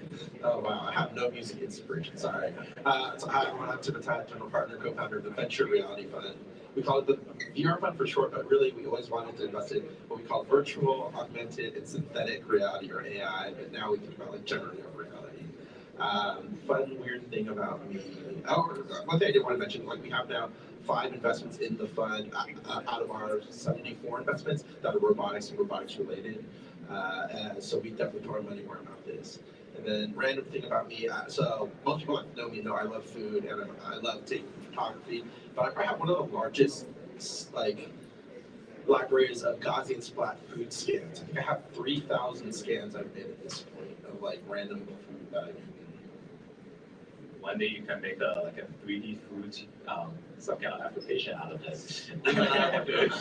Great. Spatialicious. There you go. There you go. That's a good name. So, Tibetan, maybe let's start from you, right? You are the most knowledgeable XR investor out there. When I started my career, I look up to you, right? I learned so much from you. So, when you look at the XR industry has been through over a decade, right? So when you look into how this XR industry evolved, and there are so many things that connects to the robotic industry, right? The training side, data collection side, simulation side, right? And they're just like for both robotics and XR, both industries are also 3D native, right? So in your investment thesis, how do you see, the trajectory evolves, and how do you look into XR opportunities in the past, robotic opportunity today, and how do you see all these two industries converge? Well, I think the one thing that's interesting, is the hype cycles, right? Like we've seen the hype cycle for XR, implode, collapse, implode again, collapse. Yeah, like we've seen it go like ride the wave, and it's still like. But what I say it's interesting is it still trends up. So every time it's gone up, and then it's crashed, and then it's gone up again, and then it's crashed, and then it's gone up, and now it's crashed again. But it's still an upward trajectory. And robotics is the same way. Like obviously, we're in this current hype cycle of robotics, but robotics has been around for a long time, right? When you think about how the two kind of relate to each other, and thinking about like how they're complementary and how XR unlocks a lot of the things that robotics needs, that's when it becomes really exciting. We're like, oh, like what was holding XR back was, oh, well, there wasn't a lot of need for XR, like there weren't a lot of applications in XR that you could actually make money in. Like there's a lot of recreational XR, but not a lot of actual, like you could train, but to actually do the work in XR. And then you're like, oh, well, telerobotics kind of answers that question. Like, well, why do you need a headset? Oh, to operate these. But then what's really interesting is, oh, but then how do you collect this training data to train these robots? And it's like, oh, you do it through training in XR, whether it's, because it all needs, egocentric data, right? Either real world egocentric data, which could be captured in an AR headset or AR glasses, or synthetic egocentric data that could be captured by a teleoperator in VR, right? So I feel like these two now converge into each other and are now going to help each other get the flywheel spinning in a big, big way. And Nima, I think what's interesting in your current company, REC, is that you are probably there are like robot fight is a hot topic nowadays, right? Catch so much eyes and create so much entertainment value through different events. But you guys are the only company I've heard so far that's not using a gamepad to control it, but using a VR headset so that you have the embodiment experience when delivering the robot fight experience, right? Tell us, how did you get started? Like, why ditching the traditional controller? What's the vision and what's a narrative? What's the thinking process behind REC that make REC the very unique robot fight company? Yeah, so I am one of the co-founders of REC, but I'm not part of the day-to-day anymore. So I can only tell you my experience, and I have no idea what they're currently doing. But basically, the way that we thought about it was, if you look at how people are doing robotics right now, and you look at the research papers coming out, we see that almost all of them are using VR headsets for the robot control. There are some other options too, but they're using VR headsets. So we thought to ourselves, we're all VR people, we love VR, but even though we love VR, even for us, putting on a headset every day for every task, it's a hard sell. We only put on a headset when it's literally a better option than the alternative. And so what we realized is the reason so many people in robotics are using VR headsets is they have to. It is the best option. Any other option they use is objectively worse. Either they're going to have to crane their neck to look at a display, or their 2D display doesn't have 3D depth, or getting high fidelity enough motion controls are impossible or way too prohibitively expensive. XR devices are by far the best way to teleoperate a robot and collect data. And because of that, we thought to ourselves, okay, if all these researchers are doing it, shouldn't we do that for fights? And I think the clear thing is a fight is way more interesting when you're watching two human robots fight each other. It's more interesting if the fighter is throwing a punch and the robot's matching it than if a fighter just presses a button and the robot punches. I think to make it a real sport, we need to have that embodied physicality, which is also something that we learned from VR. Beat Saber, one of the reasons it became the most popular VR game is that it's embodied. You are doing motions that make sense, that you relate to, and when you watch someone else play it, you can relate to that. You're seeing the motions they're doing, and it makes sense to you. We think robot fighting is the exact same thing. You have to feel embodied, you have to be the robot, and that's what makes watching the robot fights fun.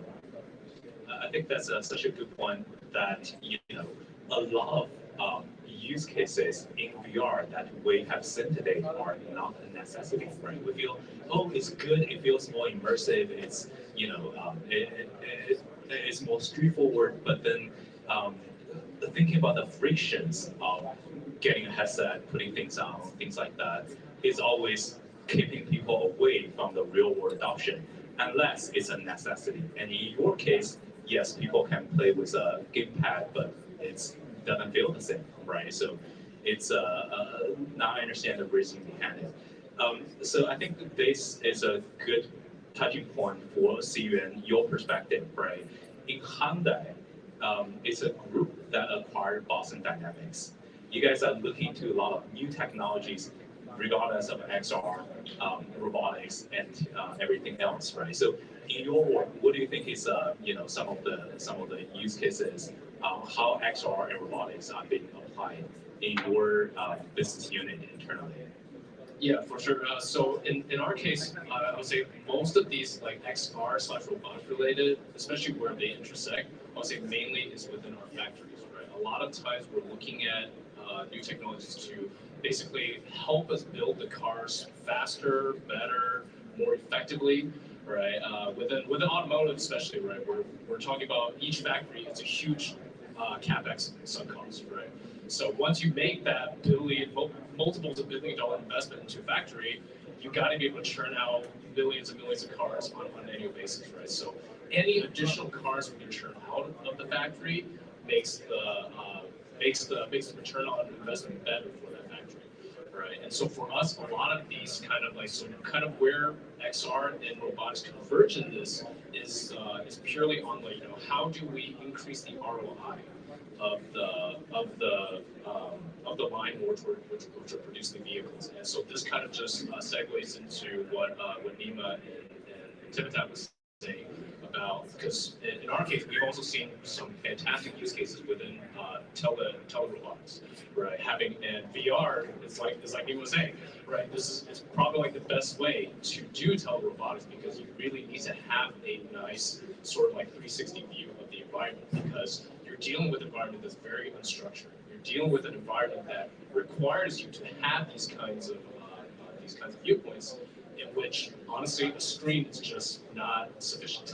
Even if you put 10 screens around you in 360 degrees, right? You really need that VR in order to enhance what you're looking at, because by enhancing what you're looking at, you can figure out, hey, where do I need to move the robot arm to, like what I'm grabbing at.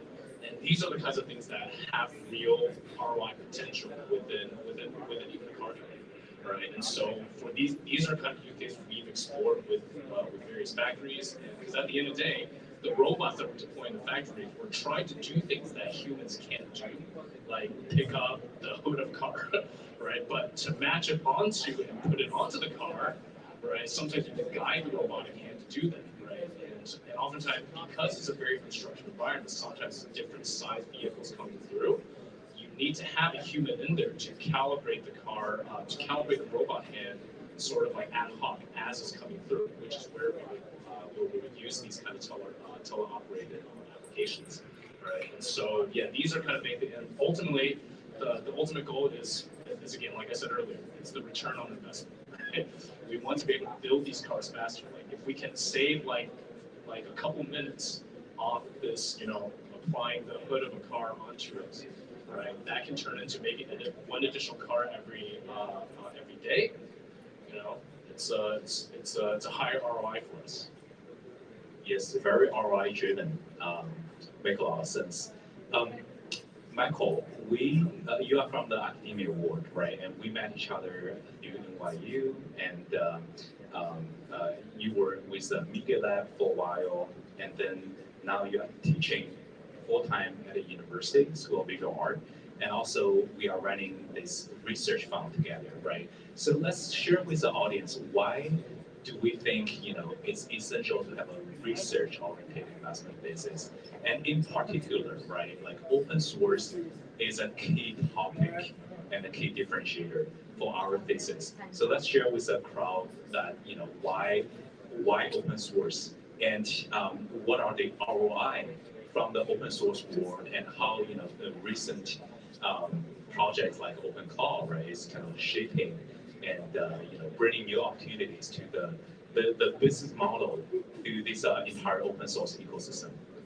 Yeah, so, well, I have a lot to say about this, but I'll try to break it down like high level for everybody.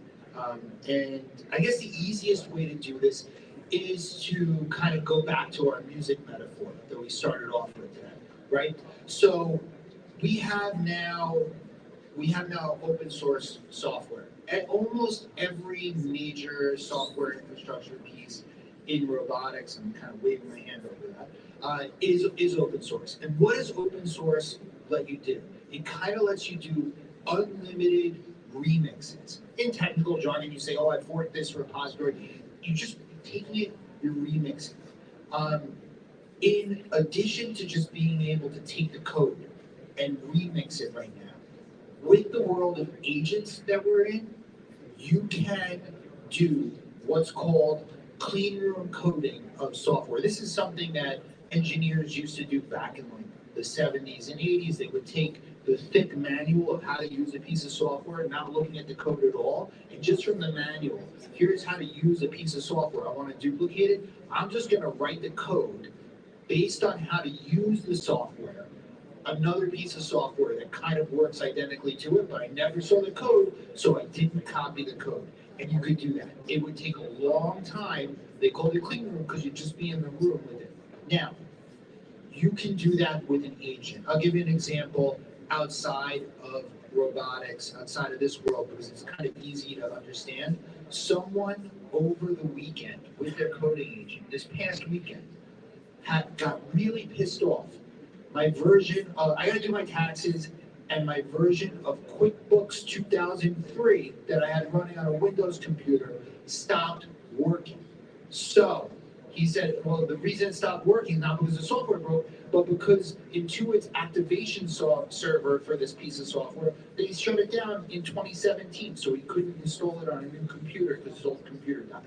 So he took QuickBooks 2003 and did a clean room version of it, just using OpenClaw, Claude Code, Codex CLI, whatever you have, and he wrote and open sourced what he calls Slowbooks. It has all the features of QuickBooks, and you can import and export your file, right? So we've all had this happen. We've all had software that we've used that stopped working on us. Now, in the days of robotics that it's upcoming, if you want, and this is our thesis, if you want to be the default that gets adopted within enterprise, every single enterprise, you give an open core to your software that can never die. And what you sell to the enterprise is you sell like unlimited power, as Palpatine would say, right? You sell scaling, right? You sell reliability because you're going to upgrade this thing and it's going to take headcount for them. If they want to bring it in-house, it takes headcount for them to upgrade it every single time. So you sell them the convenience factor of being able to do that. But they know if they're going to take it in-house, if you go out of business, if you sell to a competitor, as is known to happen in our world, they can take it in-house. So that's the general thesis, and the reason that it's so powerful now is there is no software mode anymore. It doesn't exist. It's a thing of the past. It's just a matter of tokens for anybody to clean room any piece of software on the internet. And that, like, if you have show of hands, who here has downloaded and used Claude Code, Copilot CLI, any like Codex CLI? So that's only maybe 15% of the room here. You guys, weekend project. I'm a professor, so I can do this. Everybody download it. It's $20 a month. Gemini has they all have CLIs. Download it and start playing with it immediately because it really will show you how powerful this thing is. Okay, great. I think we all just get some homework from the professor. Yeah, so I think each of you has such a unique vantage point in the industry, but from a very different perspective, right? Let's talk about the challenge here a little bit, right? One of the challenge that I see in the robotic industry all the time is that demo only, no matter how good the demo is, when it comes to practice, right? When it comes to reality, it can only go that far, right? Because a lot of things you want the success rate to be not 99.9%, 99.9% is not good enough. That 0.01% edge case will break out the entire thing, right? So you almost want it to be as perfect as possible in real world cases and options. So in your perspective, when you are working with your portfolio companies or see you and when you work internally, right? What do you think is some of the biggest challenge, biggest hurdle for some of the robotics system to actually get adopted, to actually happen and make real world impact? Yeah, I think sim to real, right? Like it's one of the biggest problems right now where the real world just doesn't match up to the sim data enough. And you're talking about edge cases, so sometimes it's just a visual fidelity thing where the sensor data input just can't quite get there. And so, there's startups that are using different solutions for this. We invested in one called Scenics, and they're actually using Gaussian splat to make the sims look more authentic to the environments that they're going to be working in. But there's other ways too of just using generative AI to create a much bigger data set to try to solve this problem. I think there's a lot of approaches now that we're trying that in the past it would just been too expensive to create enough simulation data to get there. And now we're seeing a bunch of interesting novel solutions. I'm not sure which one's going to win out, but I think it's definitely, it seems like one of these will work. it'll be open source. There's actually a really cool one that I just saw came out 2 days ago. It's called Robotics Toolkit for Unreal Engine, and they basically took Mujoko physics engine, which is a popular open source framework that only does physics, no simulation, and brought it into Unreal. And they say you can do like high fidelity. They call it photorealistic. It's not. It's Unreal level simulation. But I think what you could do is you could fine tune an egocentric video with using LTX 2.3 and get like run the output from Unreal through generative AI paths and get a little bit higher quality video from it. So I think like so many people are experimenting with this. It's the power of just being able to remix other people's software.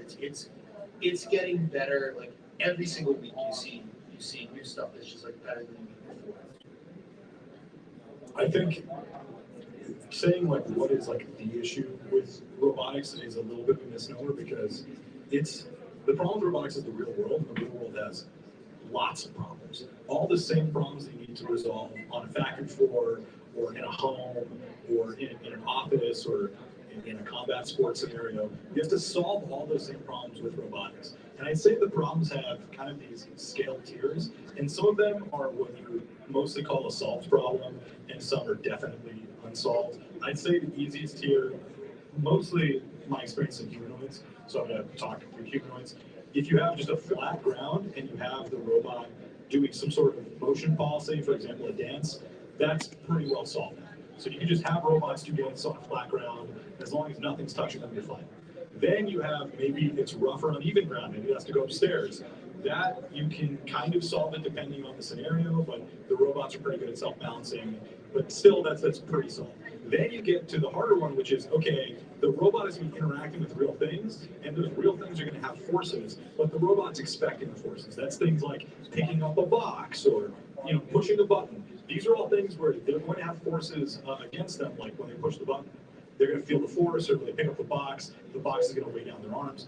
But those are expected forces. That's sort of currently where the state of the art is. Everybody's working on that problem set. And then the final problem set, which is what we're trying to solve at REC, is when there is an adversarial force that's being put upon the robot's not expecting. So that's something like a robot getting punched in the face, or a worker accidentally knocking into the robot, or an animal flies through the window and hits the robot. These are all things that if you're on a factory floor and this 1 in a million issue happens, you could end up accidentally killing somebody. So these are things you have to really, really work hard at to ensure the problems are completely solved before you deploy these in mass in terms of millions of units. But each one of these comes with their own sets of problems. Is the robot in the factory? Is it in a home? It's in a home. Maybe the family dog is going to be there all the time. Maybe how you have to train is going to be quite different than if you're just saying, hey, maybe a baseball goes through the window, right? So all these problems are things people have to think through and actually train the robot to do. And humanoids and many other robots these days are switching to RL-based systems as opposed to using control theory, which requires a lot of training, a lot of fine-tuning, and of course, a lot of data. And so it's kind of a blue ocean space if you think you can solve some of these problems, but a lot of problems are unsolved. So there's kind of a lot of low-hanging fruit for people to go try to target. Yeah, I would say from our perspective, especially a company like Hyundai, a major issue we come across is actually, I would call it, was more like a technology anachronism kind of issue, because oftentimes, like, let's just take telerobotics, for example, right? The places where we find that to have the best application for telerobotics are actually in some of our older planes, where the robotic arms are older and it needs a little bit more human assistance in terms of tuning and such. Right, but the problem with those older plants is that these plants were built in like the 90s, early 2000s, and we're sort of trying to like retroactively apply technologies from the 2020s into something in the 90s, right?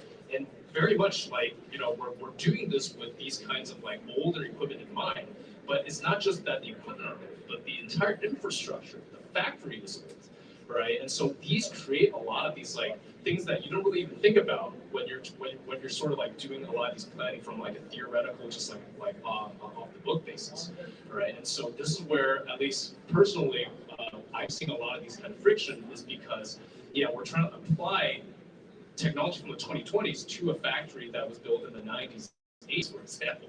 And these factories are, unfortunately, they were not built with XR in mind, right? XR didn't exist at the time, right? So trying to reconcile those, and then on top of that, right, our factories generally are very ROI minded, right? Trying to reconcile the sort of like the technology anachronism, plus trying to prove ROI with a 2020s technology into a 90s factory.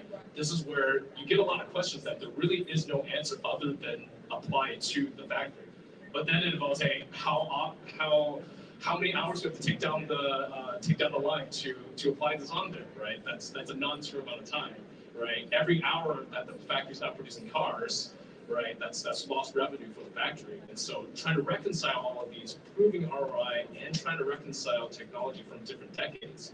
This is where at least at Hyundai we see a lot of these kind of friction when it comes to adapting these. So we have to approach these kind of things very, very carefully, right? And like factories that are being built more recently, oftentimes they don't have robot arms that require teleoperation, right? So that's kind of like a chicken and egg problem, right? We don't have that issue in the newer factories, but the older factories that we have the issue, it's very hard to do these integrations. So yeah, approaching very carefully is sort of like our MO.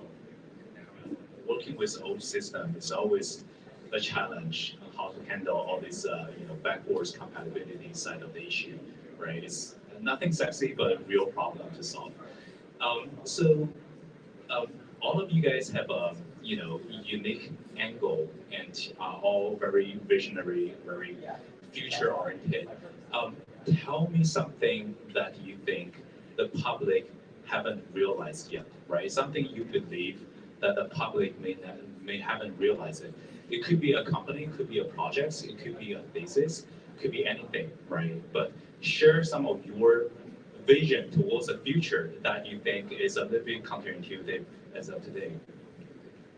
Sure, I'll go first. I mean, the top of the funnel, I think, is generative 3D, right? If you can generate 3D objects that look believable and animate like humanoids, just a prompt to have the object generated in a scene, you can simulate it, right?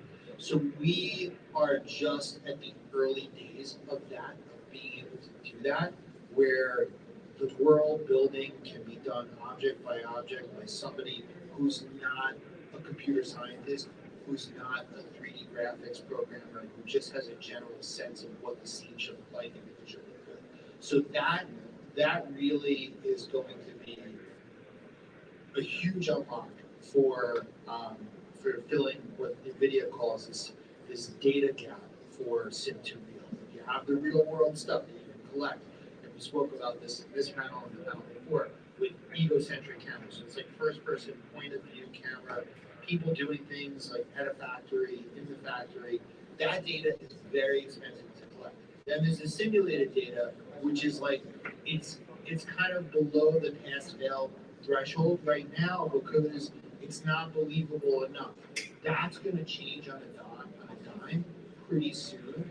It's kind of changing already. And then once it becomes good enough, we'll be able to have enough data. And that's one of my big pieces with this space, and that's gonna give us another kind of step function in growth in what we can be able to do.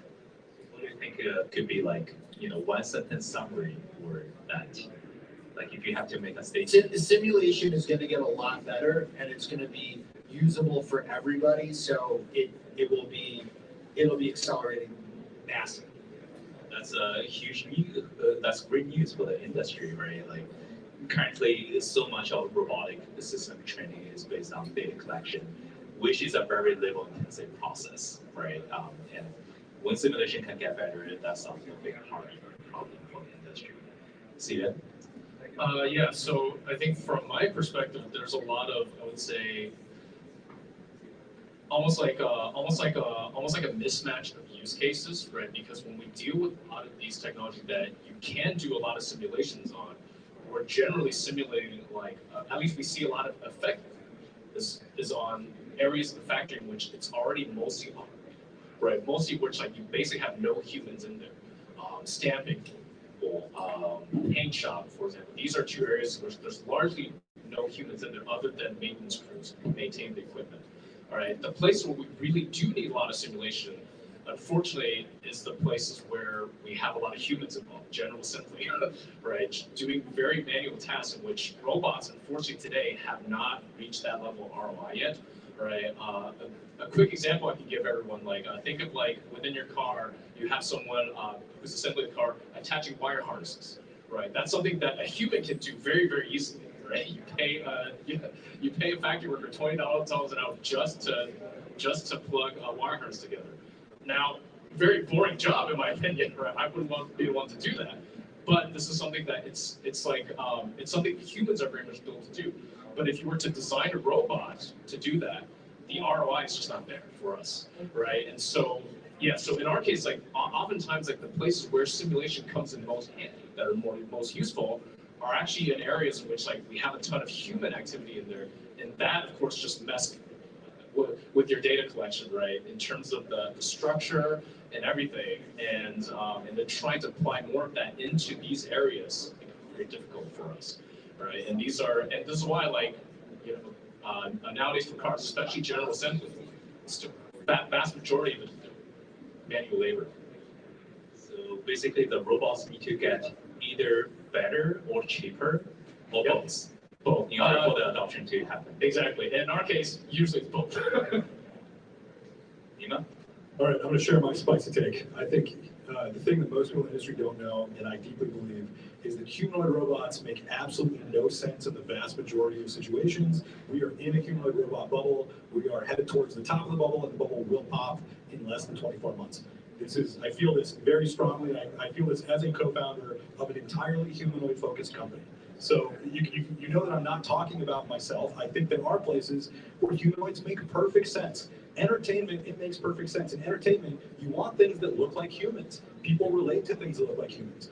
In caretaking, if you're like in an elderly care facility, they probably want something that looks more like a human rather than a blob.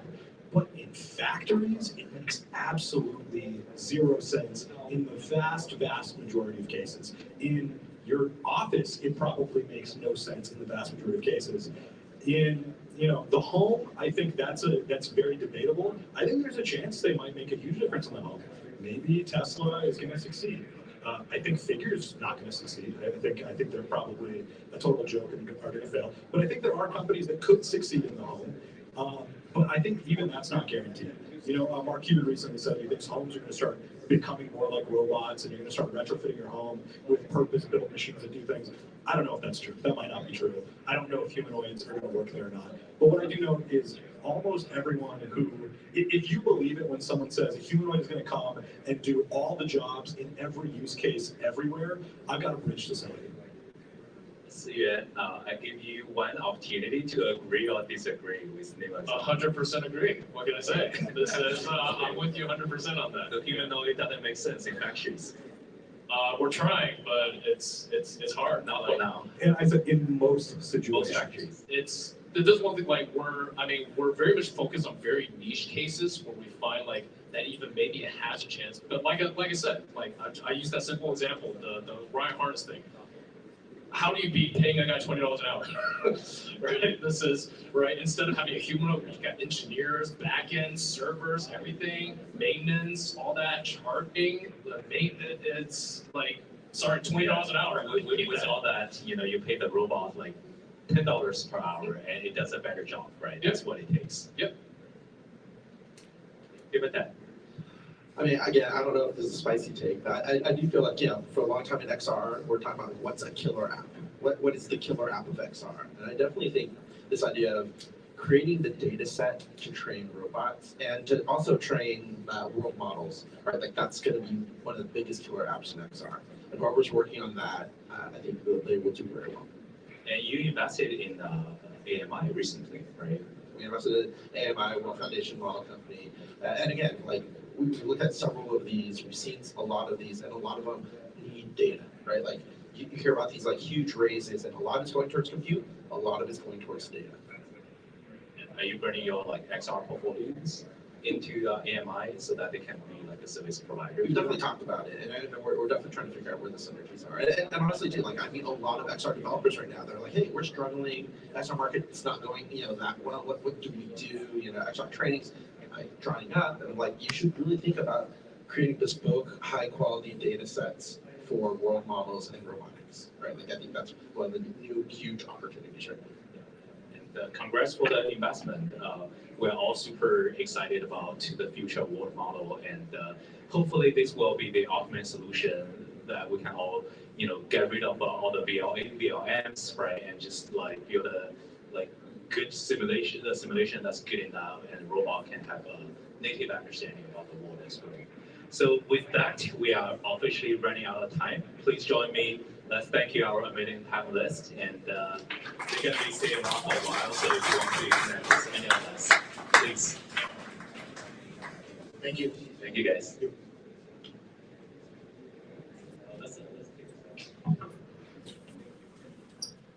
All right, thank you everyone. While they're getting final photos in, we have one more session, so we're gonna take a short break, reset the room. Feel free to refresh on coffee, drinks, whatever you need, and we'll be back shortly.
Yeah, so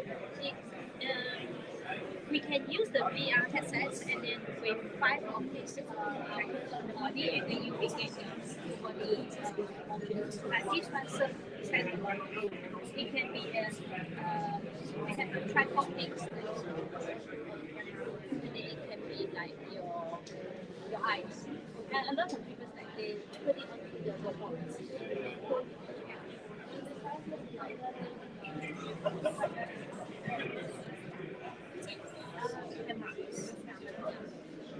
It doesn't have headsets. But usually we use the headsets to do the mapping and the studies, and then we deploy it. But usually one person try, but in the room if there's another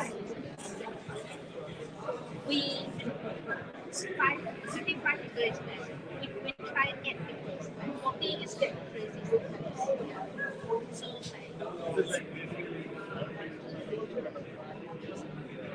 you can mount it like here on the robot, or just use a tripod and put it in front of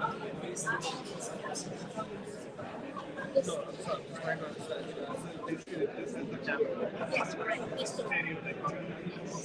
the eye, the eye. Whatever I'm seeing here, the environment, why? So basically, instead of the human seeing it, with your eyes, you're basically seeing it from here and then passing the information to wherever you want to pass, whatever. Like this.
Hey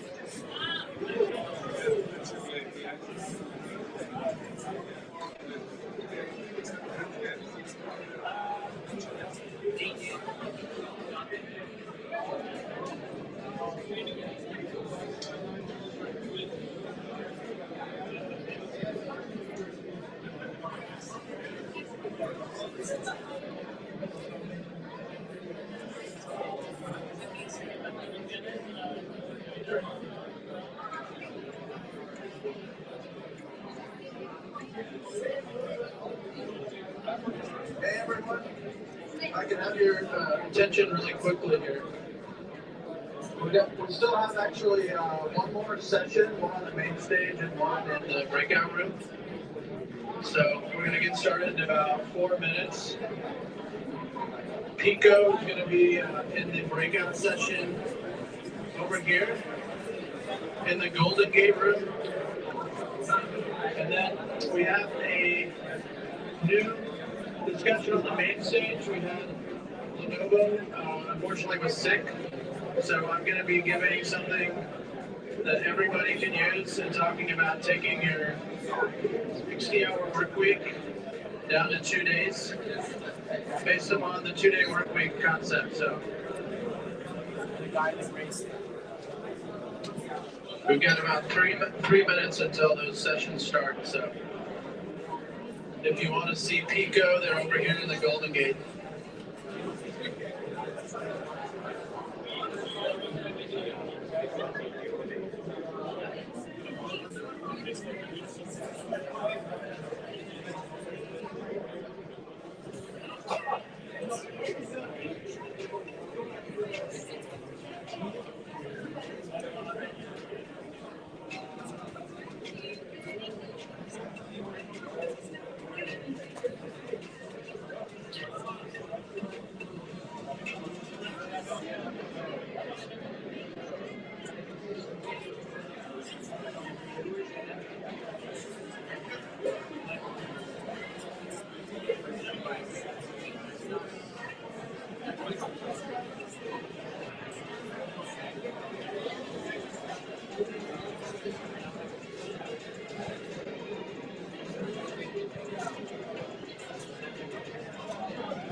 attention, please.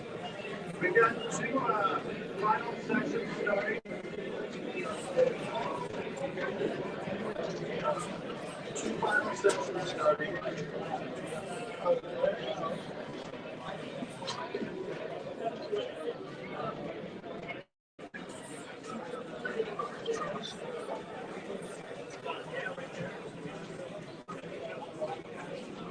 If anyone's interested in making their way over to Pico, hey Brian, Pico's got a session over in the Golden Gate room. They've got a new technology device that you're going to get to test out.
All right, everybody, I'm going to give you 10 minutes up on the main stage, and if you're interested in seeing Pico's demo, they're over at the Golden Gate here in the corner.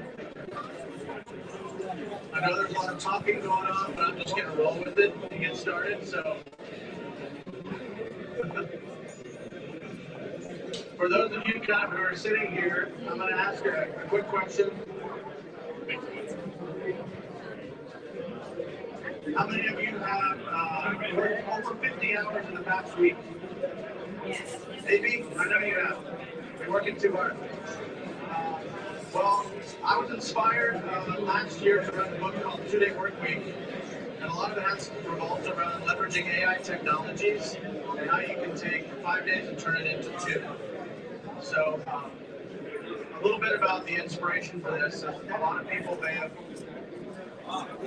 grown up that hard work equals success. When I was a kid, when I was 5 years old, I drew these pictures for my dad. He said, I'm going to pay you $2 for that picture and $1 for this one. And I said, hey, you mean you'll pay me for my artwork?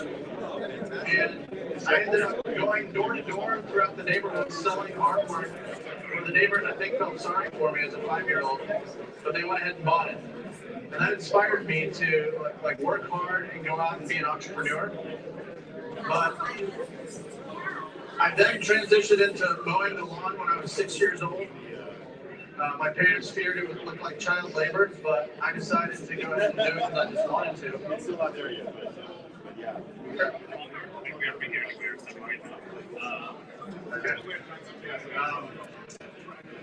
Harder work equals more success.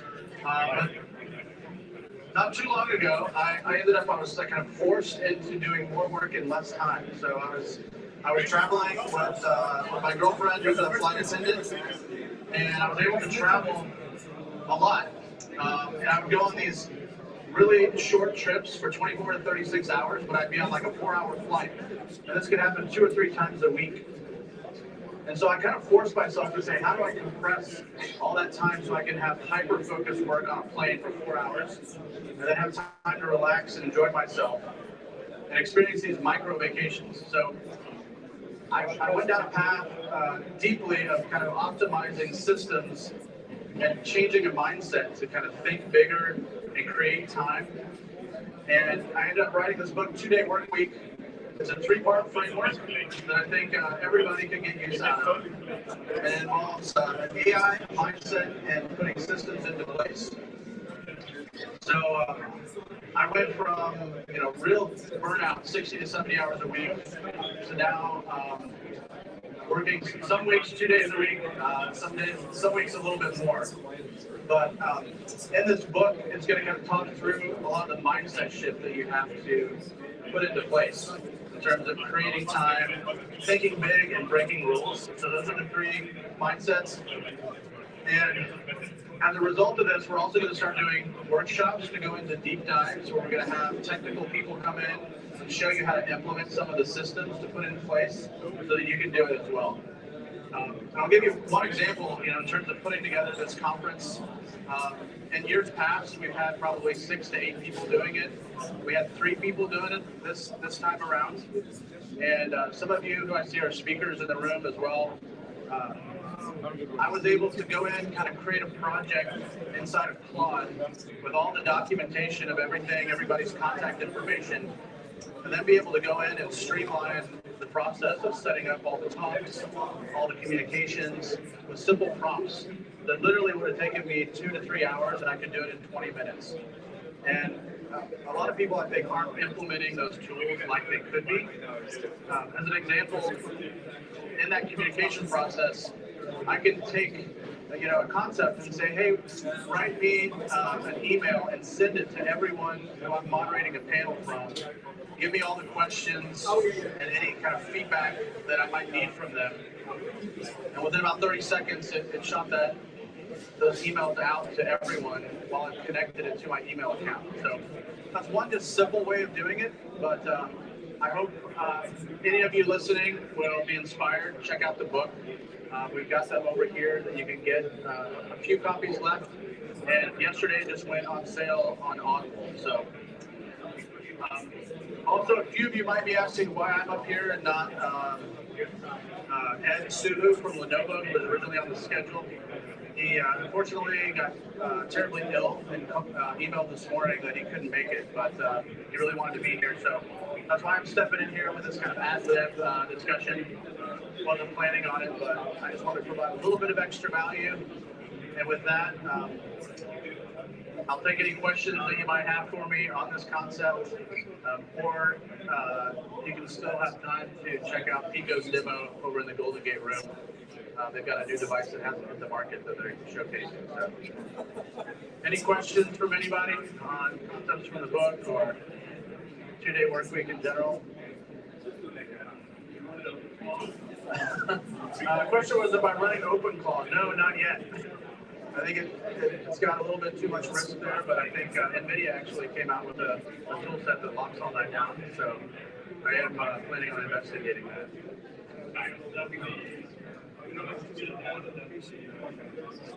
Nice. I might need to go on tour on the workshop with you this Kurt. Show people how to do that. Yeah, I think. Wait, are you on? I'm on it. The question was, what's the number one thing that I shifted to free up time? And it had to do with like just thinking bigger about kind of like a mix of like thinking bigger about creating time and not saying like, how can I use like a ChatGPT to save myself 20% of time? It's like, how can I save 80% of the time throughout the whole week? Like, what would I have to put into place to save 80% of the time and do it without any other people?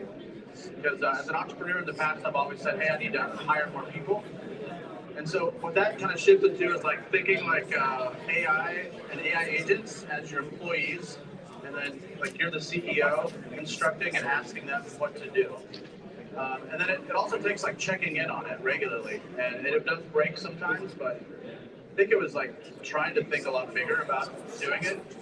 And I was actually forced into like, hey, how do I make this travel schedule work so that I can do as much work in 4 hours that I might have done in like 2 days, so that I can enjoy myself a little bit more. Hopefully that helps. Anything else? Any other questions? Yes. Kurt said we've got to get down to 1 day, so maybe we can with OpenClaw, which is huge. Yeah. Okay. All right. Well, thank you everybody for your time. I'm going to be over at happy hour in not too long, so hopefully we'll see you back here tomorrow as well. All right.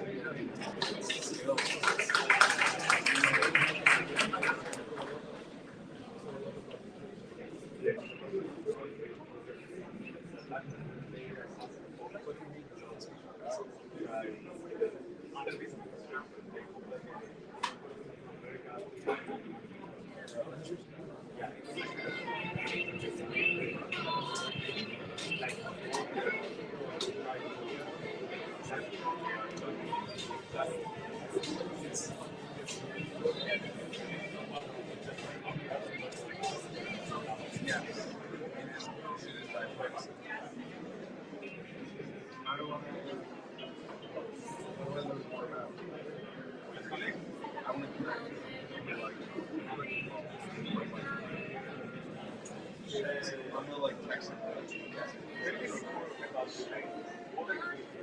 Well,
that's fine.